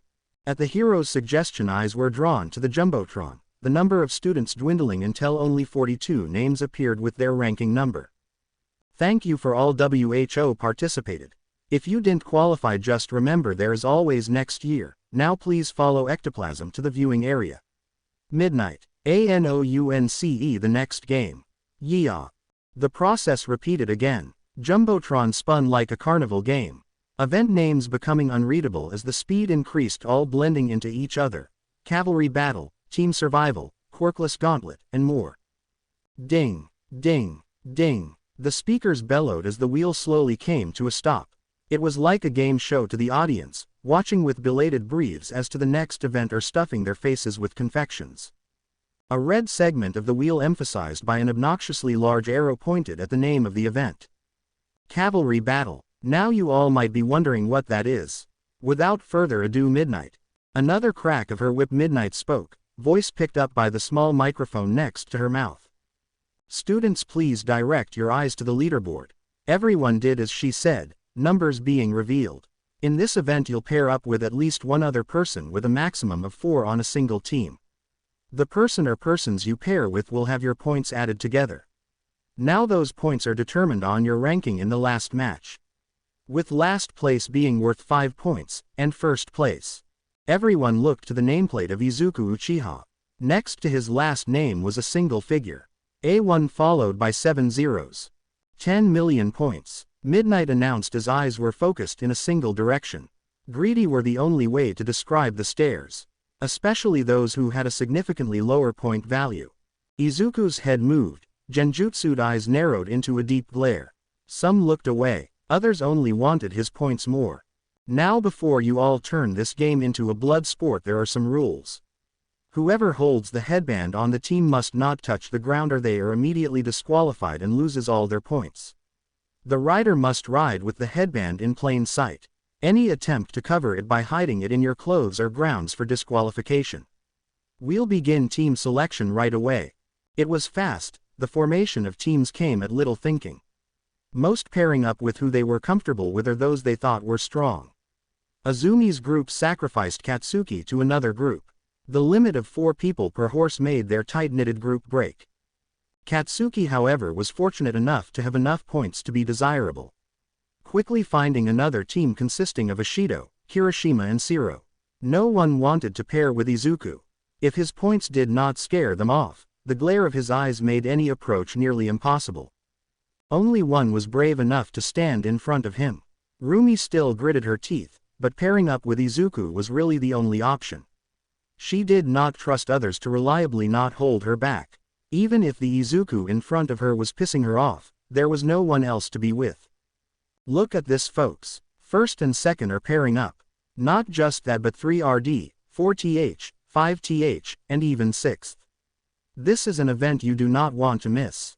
Another few minutes passed until Midnight announced that the time for team forming was done. The plan was clear. Roomie would ride, Izuku would carry. Her feet placed into his open palms, knees into his upper back and hands on his shoulders, she was ready. Headband with 10,205 plastered in big bold red letters tied to her forehead. Izuku ignored the pain of her knees digging into his bruised flesh. His hold on her feet tight. It obvious that the other teams would target them first, and he knew at that moment Roomie would fail in holding herself back from the fight. She was smart enough to understand the loophole of the rider position. As long as no part of her touched the ground, she could leap onto other horses, steal, break their formation, all before returning. That meant she was put directly in the line of attack. A trade-off of sorts. His jaw clenched. Meanwhile, just a few paces away, Izumi mounted her team. Shoya served as base, with Katsumi and Shoto flanking. Her eyes weren't on the leaderboard or the cheering crowd. They were locked on Izuku. To make good on her promise, Izumi made it her mission to get him out on this event. Midnight raised her hand, fingers flared out. Get ready. The event starts in 5. The students tensed. 4. The riders tightened their headbands. 3. Izuku's chakra coiled into his limbs. 2. Izumi's hands gripped the shoulders of Shoya. 1. They were ready. Goo. 2 puffs of smoke, 2 shadow clones. Hands weaving between signs with impeccable speed. 10 of the 12 teams running towards him. Quirks ready. Roomie's legs tensed and the tapping of her fingers on his shoulders gave it away. She wanted to strike now. No, he held her down. His clones would take care of everything. Tapping fingers became a tense grip that he forced himself to ignore. His 2 clones took a deep inhale as both their hands weaved the last sign. Tiger. Flames spewed from their open mouths. Their fireballs smaller than normal raised the temperature of the area before them. Burning the grass beneath it forced the teams in front to stall, hesitating as they prioritized safety. Such heat was no concern for one team. An icy glacier uprooting one clone as it pierced through, causing it to dissipate. Aimed for him, Izuku moved. Holding Roomie, he jumped to the side, avoiding the jagged edge by a hair. Shoya's foot planted firmly on the ground, ice coating the girl's right side. Her brother compensating the chill by his left hand's placement on her arm. Brittle ice melting and soaking into the gym uniform. Shoto, Katsumi, Izumi called their names, eyes dancing across the arena. Katsumi's grin and Shoto nod signaled that they heard her. Katsumi pointed her palm to the ground. The explosion that came forth broke apart the ground into 5 separate chunks. The buzz of her head came once again. The broken chunks of dirt, rock, and grass levitated. Once they flew in front of Izumi's group, Shoya's fire shot outward, catching the chunks on fire. The makeshift fireballs held no hesitation. Boosted with her telekinesis, the chunks shot forward. 2 aimed for Izuku's legs, 2 encircled the pair, and the final aimed for Rumie's back. Roomie saw it, Izuku sensed it, but their approach could not have been different. Rumie's body tensed, hands planted onto Izuku's shoulders as she attempted to hoist herself out of his hold. He did not allow it. Without weaving a single sign, a shadow clone grabbed the hem of Rumie's uniform. Another 2 shadow clones placed their hands on Izuku's forearms, unsealing the scrolls and kunai hidden within the elaborate sealing jutsus he had placed. Each took a single kunai and scroll. With one hand they weaved sign after sign while their other hands coated the kunai with chakra. A purple-blue hue surrounding the edges and tip they threw the ninja tools. One aimed for the ice wall formed by Shoya, the other dug deep into the ground in front of Izumi's group. As the kunai embedded themselves into their targets, the tags tied to the end ignited. Burning slowly, Izumi called for her team to create distance while her mind focused on directing the fireballs she sent Izuku's way. As the attacks got closer, the sealed jutsus were released. 2 large walls formed from the ground below. 2 fireballs crashed harmlessly into the walls. The 2 aiming for his legs were taken on by his shadow clones. It left only one unaccounted for. Izumi's focus on the remaining fireball had it moving in unpredictable patterns. The stress on moving the object with such rapid speed resulting in blood dripping from her nose. Her concentration was broken when the tagged kunai finally erupted. The ice wall cracked, splintered, and showered the other side with jagged blades as the kunai exploded. Having retreated just far enough, Izumi's group were surprised when the second kunai exploded as well. Kicking up dirt and rock in every direction, her team braced, not falling but forced to cover their heads as rocks pelted them from above. The teams on the other side of the ice wall weren't so lucky either. The destructive equipment used by Izuku threaded to slice them apart. The ice that shot out were sharp and fast enough that those who did not cover themselves enough had gashes appearing. Although non-serious and only surface-level injuries, it could have been worse. Yet Izuku did not bat an eye at the destruction he caused. He only turned his head to the incoming fireball whose trajectory had been altered into a straight line. His head buzzed with new information. Rumie's free leg caving in the face of his shadow clone as her other struggled. He felt her foot replace her hand and her muscles tense. With a single hand he weaved through signs. The water formed from Shoya's ice bubbled alive, taking shape as a miniature dragon formed. Present Mike's shouts and the audience's cries of surprise fell on deaf ears as the dragon soared toward the flaming chunk. Before Roomie, who had successfully freed herself, could jump, the water dragon bit down onto the chunk, extinguishing and breaking it apart. Job accomplished, its shape fell apart and water sprinkled downward like rain. Roomie, standing atop his shoulders, curled her fists. Every step of the way, he's been. She returned to her previous position. Feet once again finding their place in his palms. For once she stayed silent, carried by Izuku as he ran across the arena, destroying the attacks of Izumi's group, other students, all while he faced the attacks head-on.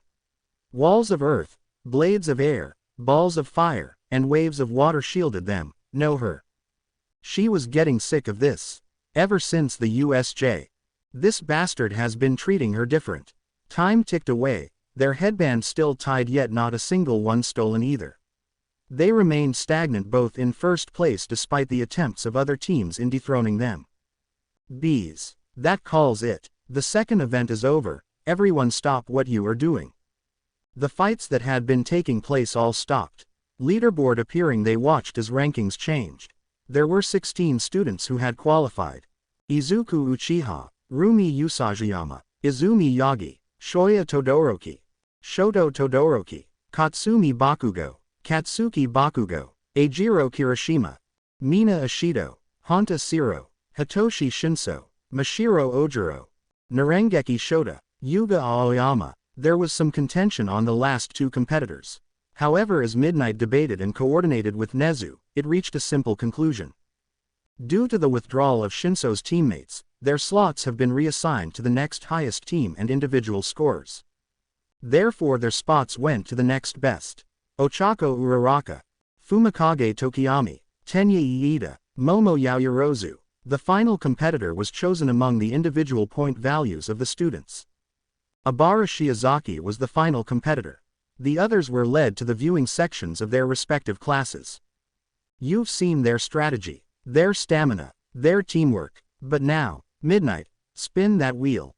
All eyes turned as the oversized roulette spun once more, clicking faster, then slower, then stopping. One-on-one battles. The announcement struck like a firework. The crowd erupted, cheers crashing like ocean waves against concrete. Foot stomps pounded like thunder, their voices echoing through the massive stadium walls. Izuku Uchiha, Izumi Yagi, Shoya Todoroki, and for the manly fans, Eijiro Kirishima. Every sports festival had its stars. But this year, this one had legends in the making. As the stage was prepared, a brief intermission was announced, giving time for medics, staff, and combatants alike to get ready. The battles would start soon, and as soon as the team brackets had made themselves known, some dreaded their matchup. First among many matches to come was a simple fight. Izuku Uchiha vs. Ochako Uraraka. To say the girl was nervous was an understatement. It was no secret as to what Izuku was capable of. The USJ, battle training, even the glimpses she had caught during the last two events. It spoke volumes as to the kind of person she would be facing. Still, her fists clenched as she psyched herself up. There was a reason she was here, to be a hero, to everyone, to her mom and dad. That was enough reason to fight, to try and win no matter how hopeless the situation was. The audience roared as the two competitors made their way onto the stage, but their cheers fell on deaf ears. Ochako stared at Izuku from across the arena, body tense, fists clenched, the total opposite of him. Izuku looked in the direction of Ochako without any indication he had been filled with some care. Face blank and unreadable, he did not change his posture, crouch into a fighting form. He stood waiting. Midnight at the side raised an arm high into the air, looking to both sides of the arena with a simple question.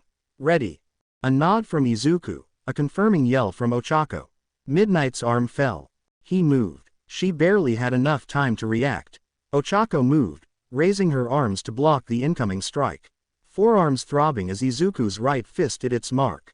Shattering her guard, a brutal left hook found the gap and buried itself into her ribs. The air knocked out of her lungs, the girl gasped for air. Still she kept her eyes open, watching Izuku's next move. Without any proper training, her attempt to place at least one hand on his body had been unsuccessful. He waited, hearing her catch her breath. Another clash. She ran forward with hopes of touching a single part of his body, to use her quirk. The skin on her cheek tearing open as his knuckles made contact. The bruising of her cheek, the blood dripping down her skin. More than that were the stars in her vision. Her legs had started to shake, her arms trembling. Izuku did nothing spectacular, taking it easy on her. Probably not. He just didn't see her as a challenge, she was only a bug walking on his side of the pavement. I'm not giving up. She spoke in defiance, hands twitching from fear, hesitation, or pain.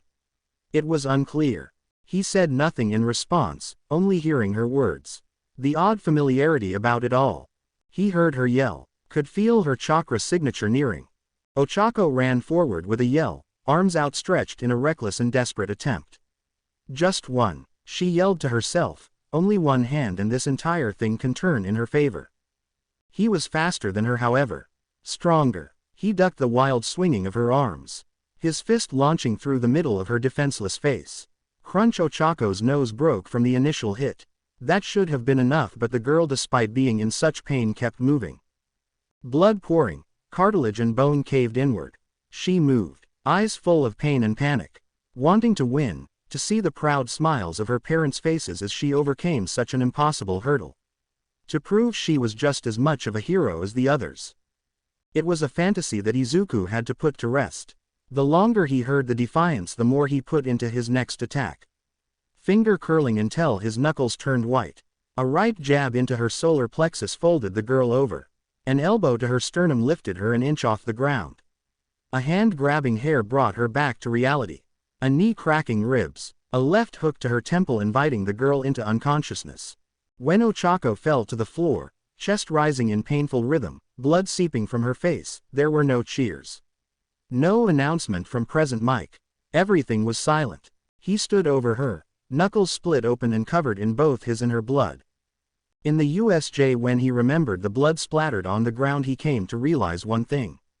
It felt like a fire had injected itself into his veins. Now it felt the slick warm liquid that dripped off his fingertips. It was proof of the girl's defiance, her bravery, her hope. It was proof that he could crush those very same things as well. Raw, brutal power. It felt natural, not enough. He reminded himself, trying to shove away the familiarity he felt when he heard Midnight's call for the medics. He needed more, to stop the Nomu, to hurt All Might and the rest. His fists curled before relaxing, back turning to the downed Ochako who was being carried away. He needed to prepare for his next opponent. That meant ignoring the stare from the viewer section. Roomie's hands gripped the metal railing in front of her. She watched Izuku walk away, could hear the whispers of the class. That was so. It was Mineta who began to speak. Even the pervert's face was written with a disgusted expression. Others shared in his aversion to what just occurred. They all knew that the fight could have been over in an instant. But it wasn't. Izuku waited until he broke Uraraka, until he made her bleed. Thoughts clouded Roomie's mind. He doesn't fight this way. This had to be shoved aside for now. Present Mike's announcement already signaled the next fight. Roomie Usajiyama and Katsumi Bakugo, please make your way to the arena. She took the same place that Izuku had stood, staring at Katsumi Bakugo. As far as Roomie was concerned, the fight wouldn't be much, but that didn't mean she could drop her guard. She crouched low and into a sprinter stance. Eyes narrowed on Katsumi. The girl in response sparked her hands, tiny explosions trailing with dark smoke. Again Midnight asked for confirmation. Go. Roomie launched forward, her speed one of her greatest assets. Like her quirk implied, she ran just as a rabbit would. The distance between her and Katsumi shrinking. The ash blonde with a glare placed both hands forward. Get ready, bunny bitch. Katsumi waited for Roomie to be close enough that dodging would be extremely difficult. As soon as Katsumi could see the whites of Roomie's eyes did she release an explosion. The air combusted and Katsumi's nitroglycerin sweat directed the ignition into Roomie's face, resulting in a plume of dark smoke. The spectators couldn't see Roomie until the girl shot from the cloud upward. Her right leg outstretched as she fell into an axe kick. Only part of her gym uniform was decorated with smog, Katsumi's attack having missed its mark. Still, the surprise was quickly wiped away from the blonde's face, as she turned her palms upward intent on sniping Roomie from the air. A snarl on her face, another explosion was released. Its power could not match to Roomie's attack. Grabbing her leg in the air, Roomie rotated her body. Using gravity and the centrifugal force of her body's rotation, her heel cleaved through the fiery explosion, splitting it in half as she aimed for the top of Katsumi's head. It forced the girl to retreat, blasting herself backward toward the edge of the arena. Heel crashing down, Roomie landed in a perfect split, the shoe of her right foot destroyed as the concrete below shattered like glass. It was not the time or place, but Roomie's eyes left the fight and looked to the stands. Izuku was not there. He never returned to the spectator booth after his match. She shook her head. Fine. If he didn't want to watch, then he didn't have to. This was the first opportunity either way to finally let loose. Rolling to her feet, the girl ducked under a wild swing Katsumi threw her way. She retaliated from her crouched position, her legs swung upward. the top of her left foot crashing into Katsumi's chin, taking her off the ground. Landing on both feet from the small backflip, she didn't wait for Katsumi to recover. Her right foot buried into Katsumi's stomach. Body twisting, hands planted on the floor with her back facing her, Roomie kicked her left foot as her right had dropped. Roomie's eyes narrowed, ears perking upward as she quickly retreated, using Katsumi's body as a launching point. In what could be seen as suicidal, Katsumi exploded the sweat that had collected over her body. Landing on all fours, Roomie watched the large cloud. She waited, not bothering to look at the burnt pant leg of her uniform and the remnants of her left shoe now hanging on by threads. It's gonna take more than that, bitch. The smoke cleared, Katsumi wiped the blood dripping down her mouth. The top of her gym uniform blown off. Unfortunately for the perverts in the crowd, Katsumi's preparation in fights made the tank top she wore underneath her uniform stopped anyone from having lecherous thoughts. Katsumi's next move brought her hands behind her. The explosions she released propelling her body forward. Roomie ran to meet her head-on. Left hand boosting forward, Katsumi had a simple plan. As they neared each other, one large explosion threw Katsumi's trajectory to Roomie's left. Her right hand raising to launch another explosion into Roomie's blind spot. Such simple thinking did not work. Pivoting on her right foot, Roomie's body spun, her left leg extending, heel crashing into the fragile section of Katsumi's wrist. It broke upon contact and caused Katsumi's own hand to reflect back onto her. An explosion released into Katsumi's face, stunning the girl long enough for Roomie's axe kick to crash into her clavicle. She knew at that moment the fight was over. The bone didn't break but the skin bruised and Katsumi was sent face first into the area floor. Unconscious. We have a winner, folks. Roomie Usajiyama advances to the next round. The crowd cheered as Roomie stood stall, a small amount of sweat dripping from her brow. Grinning wildly before she flexed her right bicep, left hand gripping just below the muscle, accentuating it even further. That's it. Bring a real fight. Roomie yelled over the cheers, her wild smile infectious, red predatory eyes intimidating. Sweeping the stands once more, ears twitching to pick up a voice she herself committed to memory. He still wasn't there. Her grin faltered for a second. Tisk. A click of her tongue was quickly covered up by another triumphant yell. Her victory did not last long before the next fight was announced. The festival hardly slowed since Izuku's initial fight. The next fights she watched weren't too crazy. A lot of strategic thinking. Had she been a pro, she probably wouldn't have offered any a spot but would have taken notice. Her classmates, even those in 1B, used their quirks effectively. The only one who didn't get to show his worth, unlike his sister, was ironically the boastful Katsuki. Paired up against Hitoshi Shinso, it took one insult from the purple-haired boy for Katsuki to walk out of the arena. That match was over a few seconds after it started. Finally the next match came. One that the audience both waited for and feared. Izuku Uchiha and Shoto Todoroki, please make your way to the arena. From the stands she watched Izuku take his place. Again standing without guard but his fists curled. Everyone swallowed the lumps of saliva held in their throats as Midnight raised a hand. The students of UA could not decide on who was objectively stronger after watching Shoto's previous fight. Of course Izumi and his sister had absolute faith, but Roomie saw it. Seen it before but never like this. Chirp, chirp, chirp. The chirping of birds bounced around the arena. They began slow, almost building up. As Midnight arm dropped and the signal for the battle had started, those small chirps became a screaming flock. It's similar to that of Izuku's strike at the zero-pointer. It was fast, almost too fast for even her to catch it. Was it instinct or pure luck that Shoto dodged to the right? Perhaps both. Izuku's hand covered in electricity had sliced through Shoto's gym uniform, gouging a piece of flesh between his ribs. With a spurt of blood, Shoto's left hand lit on fire, placing itself on his side and cauterizing the wound instantly. Whereas his right foot shot out ice. It coated Izuku's arm, trapping it as jagged edges bit into Izuku's arm, trapping it in place. Shoto took the opportunity. His teeth gritted in pain. He launched a tunnel of fire at the stationary Izuku. The attack was met with a cement wall, having formed from Izuku rapid one-handed seals. Fire hit the wall fiercely, its flat surface making the flames coil over the wall. It masked the vision of most. However, From the right angle, they caught a glimpse. They watched the ice, weakened by fire, crack. The lightning in his hand at this point dissipated into thin air. It took only a second for Izuku to wrestle his hand free. Head looking to the wall, body crouched and right arm pulled back. Shoto kept spewing fire until the oxygen in his lungs evaporated and his skin began to tingle with fresh burns. When the fire had went out, Izuku thrusted his right fist out, crashing through the wall, his open hand, fingers spread open, aimed for Shoto's throat.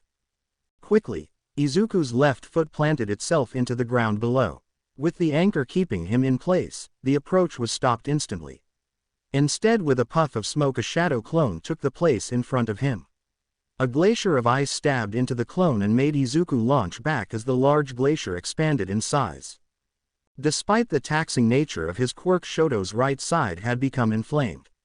It was clear that dragging a fight out was in neither of the students' minds. Intent on finishing it once and for all, a large glacier of ice shot out towards him. Shoto's fire trailing behind, the mixture of freezing temperature and extreme heat simulated a hydrogen explosion. Midnight and Smintos, who had been on standby, moved instantly. The teacher's cement walls moving to cover the gap between the glacier and Izuku. It was too late, however, as the glacier smacked into Izuku and Shoto released his flames. Audience members gripped the seats they sat in, cowering as the arena shook with intense vibrations. Ground breaking apart and Smintos and Midnight being pushed back by the rapid pressure change in the air. There was no barrier around Izuku that could prevent extreme injury. So when the dust settled, all eyes were on Shoto and the spot where Izuku had been. Yet they saw nothing. Izuku nowhere to be found. Bruised, burnt and exhausted, Shoto's heterochromia eyes scanned the battlefield. Attempting to get his breathing under control, only to try and step back as the ground below him exploded. A pair of hands grabbing his ankles, rooting him in place, while Izuku's entire body shot outward. Knee crashing through Shoto's jaw, breaking it. Hand shooting out to grip the boy's throat, pressure increasing as he choked Shoto. The blood on Izuku's right arm dripping as his fingers tightened. Air leaving Shoto's lungs as the boy exclaimed loud enough for the teachers to hear. I surrender. Yet Izuku's hold only increased. Genjutsu still strong, his piercing Sharingan eyes glared past Shoto, staring at nothing in particular. Like stuck in a trance, until Izuku's head turned. He heard the choked breathing and thought little of it. A little more pressure and Shoto's vertebrae would break. Uchiha, the match is over. Midnight's whip coiled around Izuku's wrist. Smintos stood next to her, hands placed on the ground should he resist. He let go, letting the coughing Shoto drop to the floor. Again no words said, he turned and left the arena. His advancement to the finals cemented. The rotation of matches happened once again, and she faced her next opponent.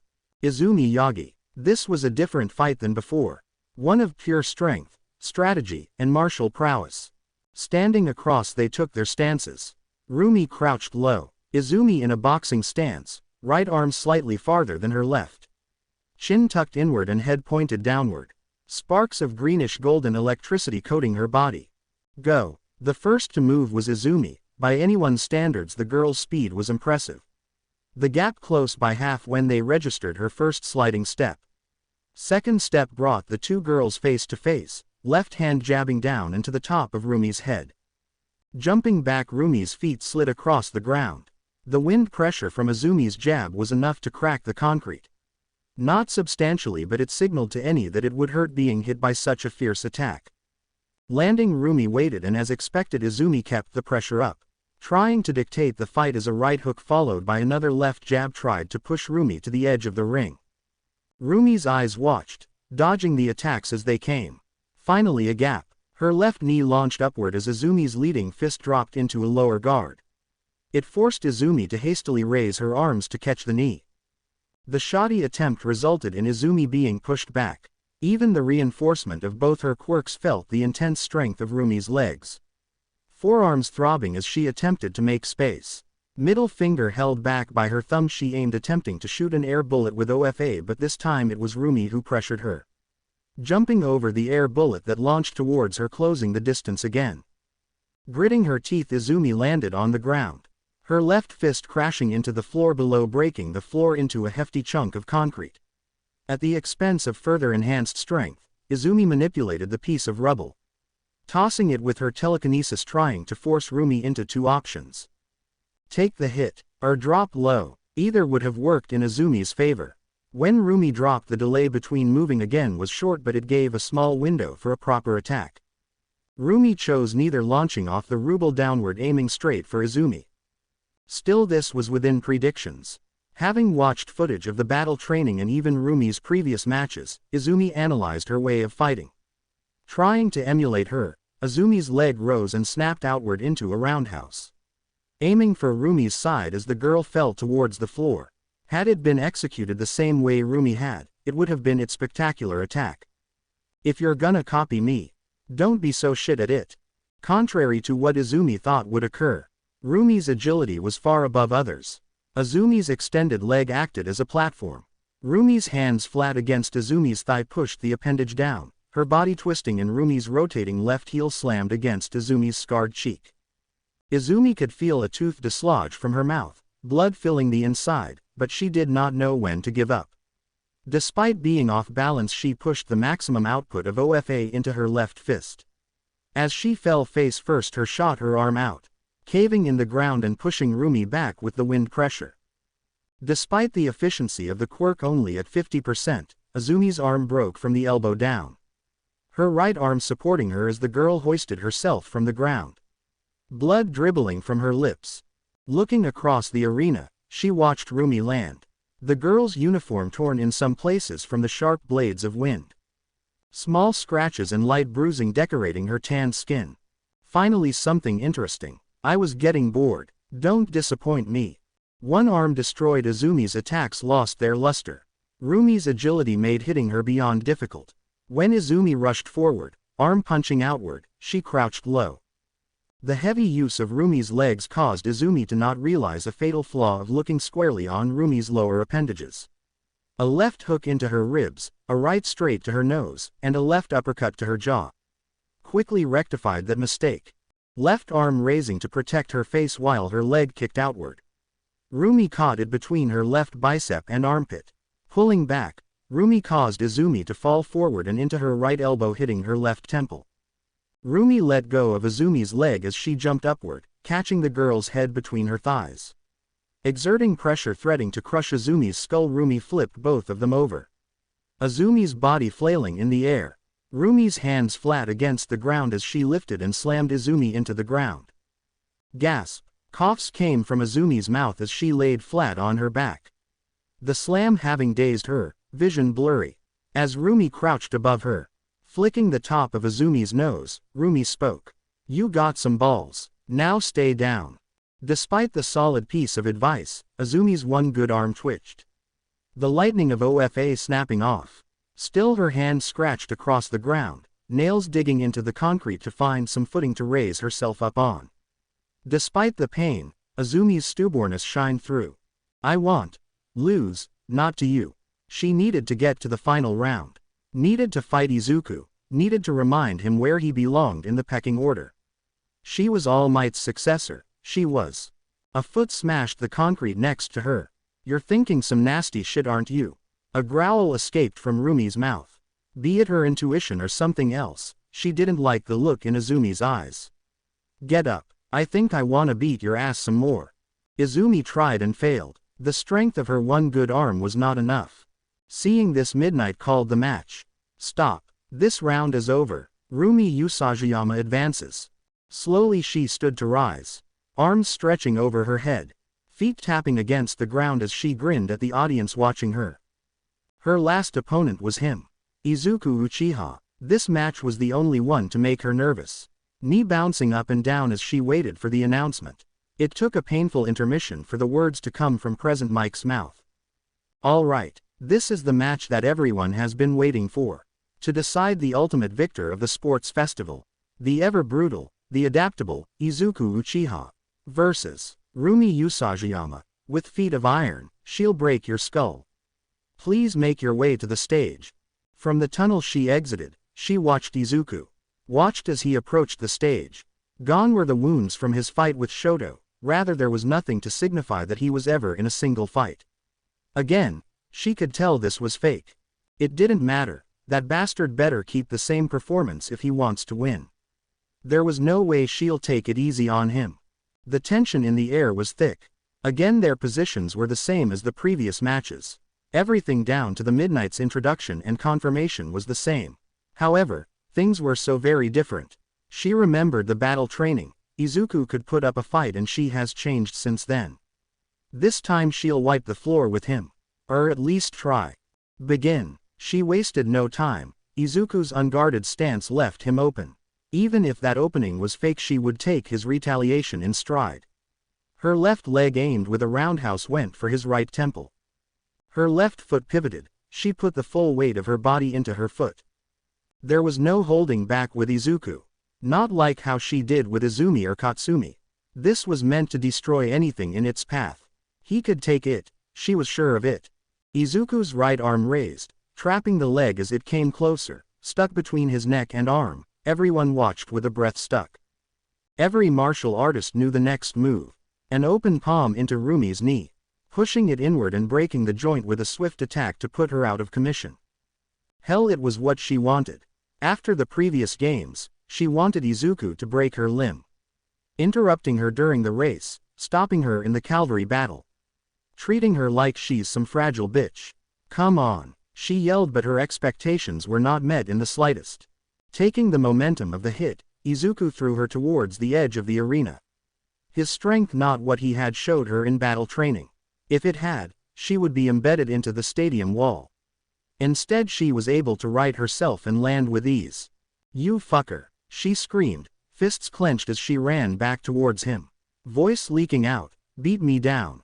Do something. Her right fist struck outward without proper form. He dodged, left palm smacking away her fist. Jumping backward as her right leg kicked at his stomach. Landing, he crouched, sweeping her leg from under her.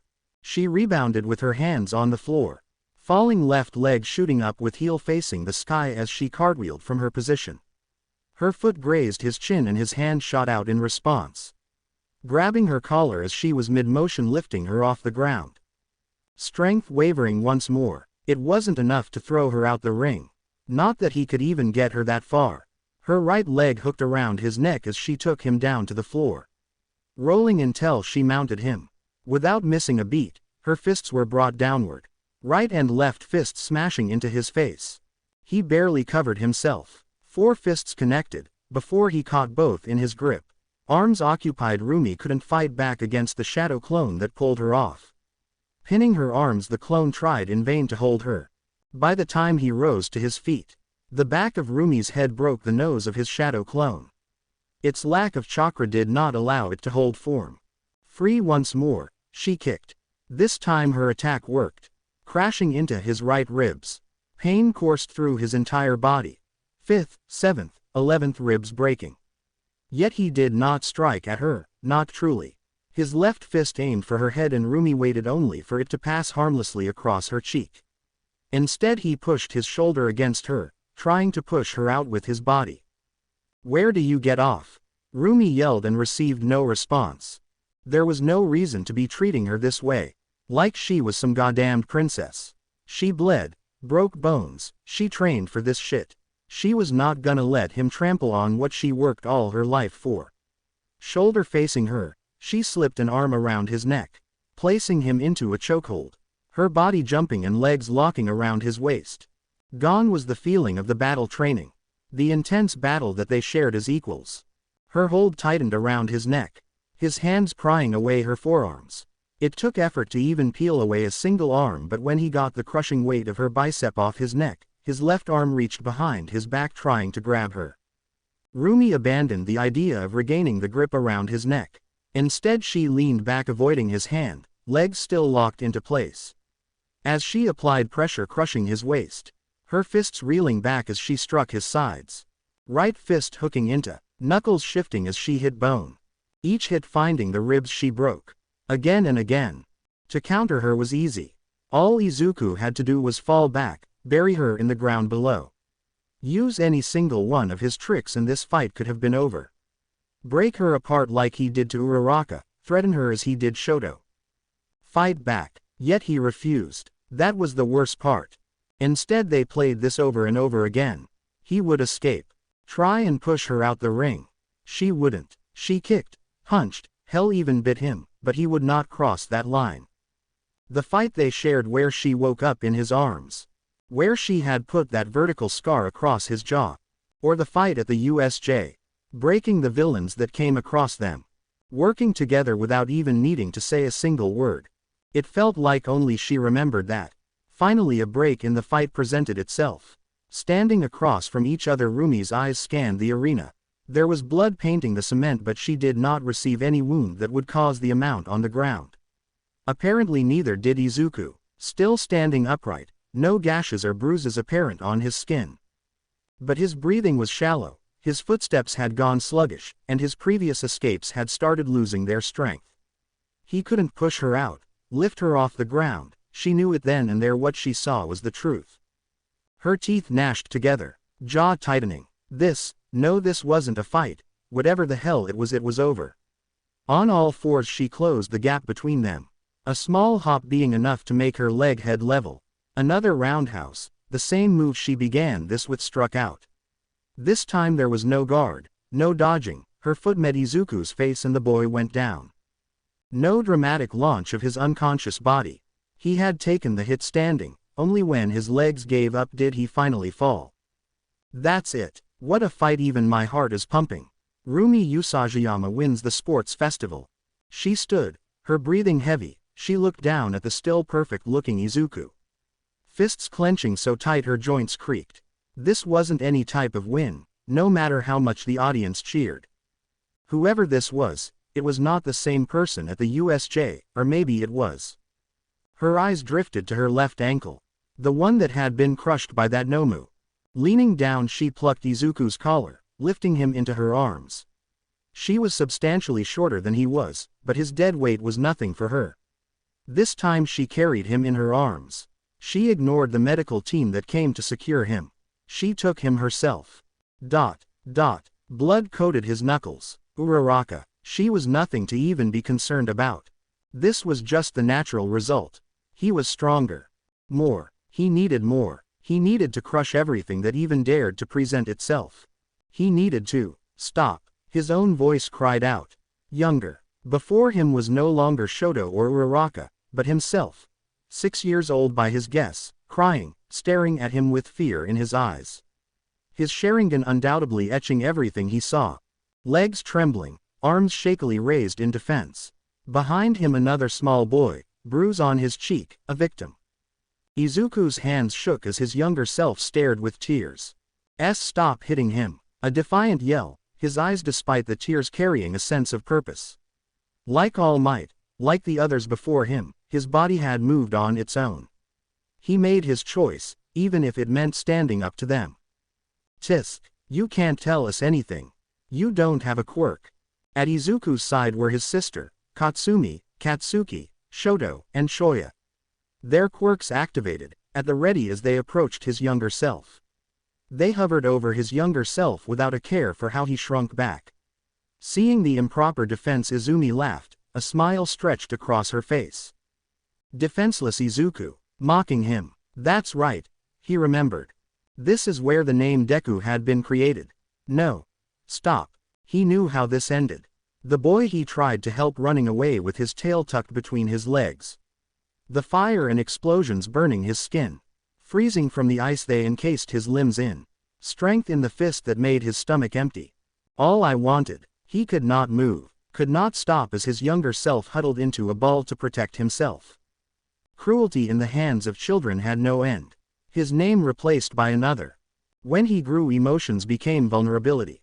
Anger brought forth violence. When he glared, grit his teeth, even clenched his fists. It could only be met with a swift punishment. The joy he felt writing all he analyzed about heroes, snuffed out as they destroyed anything in his possession. When he cried, they did everything they could to make the amount of tears that flowed increase. He stood by his tormentor's side as they did so. His hero, his father, his mother. He had stopped showing emotion. His childhood nights spent crying himself into sleep, screaming into a pillow until his lungs gave out, cowering in that dust-filled room, screaming that he wouldn't act like them, that he would be a hero. He fought back. Still not enough. Life had become so. Dumb luck brought him to where he found power. Where he found purpose. He had vowed to not be like them. Had he made good on that promise? Why was his younger self so afraid? He knew the answer. But he needed to. Otherwise. Her shattered ankle hanging limp at the end of her leg. His forearm crushed. He'll lose everything again. But he could already tell everything was slipping between his fingers. His eyes did not open, but he was awake. The beeping of the heart monitor connected to him. The tapping of a foot against the tiled floor. He could smell the antiseptic of an infirmary. It all confirmed it. You awake. Looked like you were about to cry in your sleep. Thought I might have kicked your ass too hard.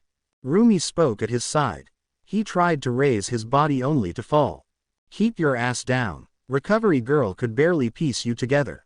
Roomie's irritated voice and her hand on his chest pushed him back into the embrace of the bed.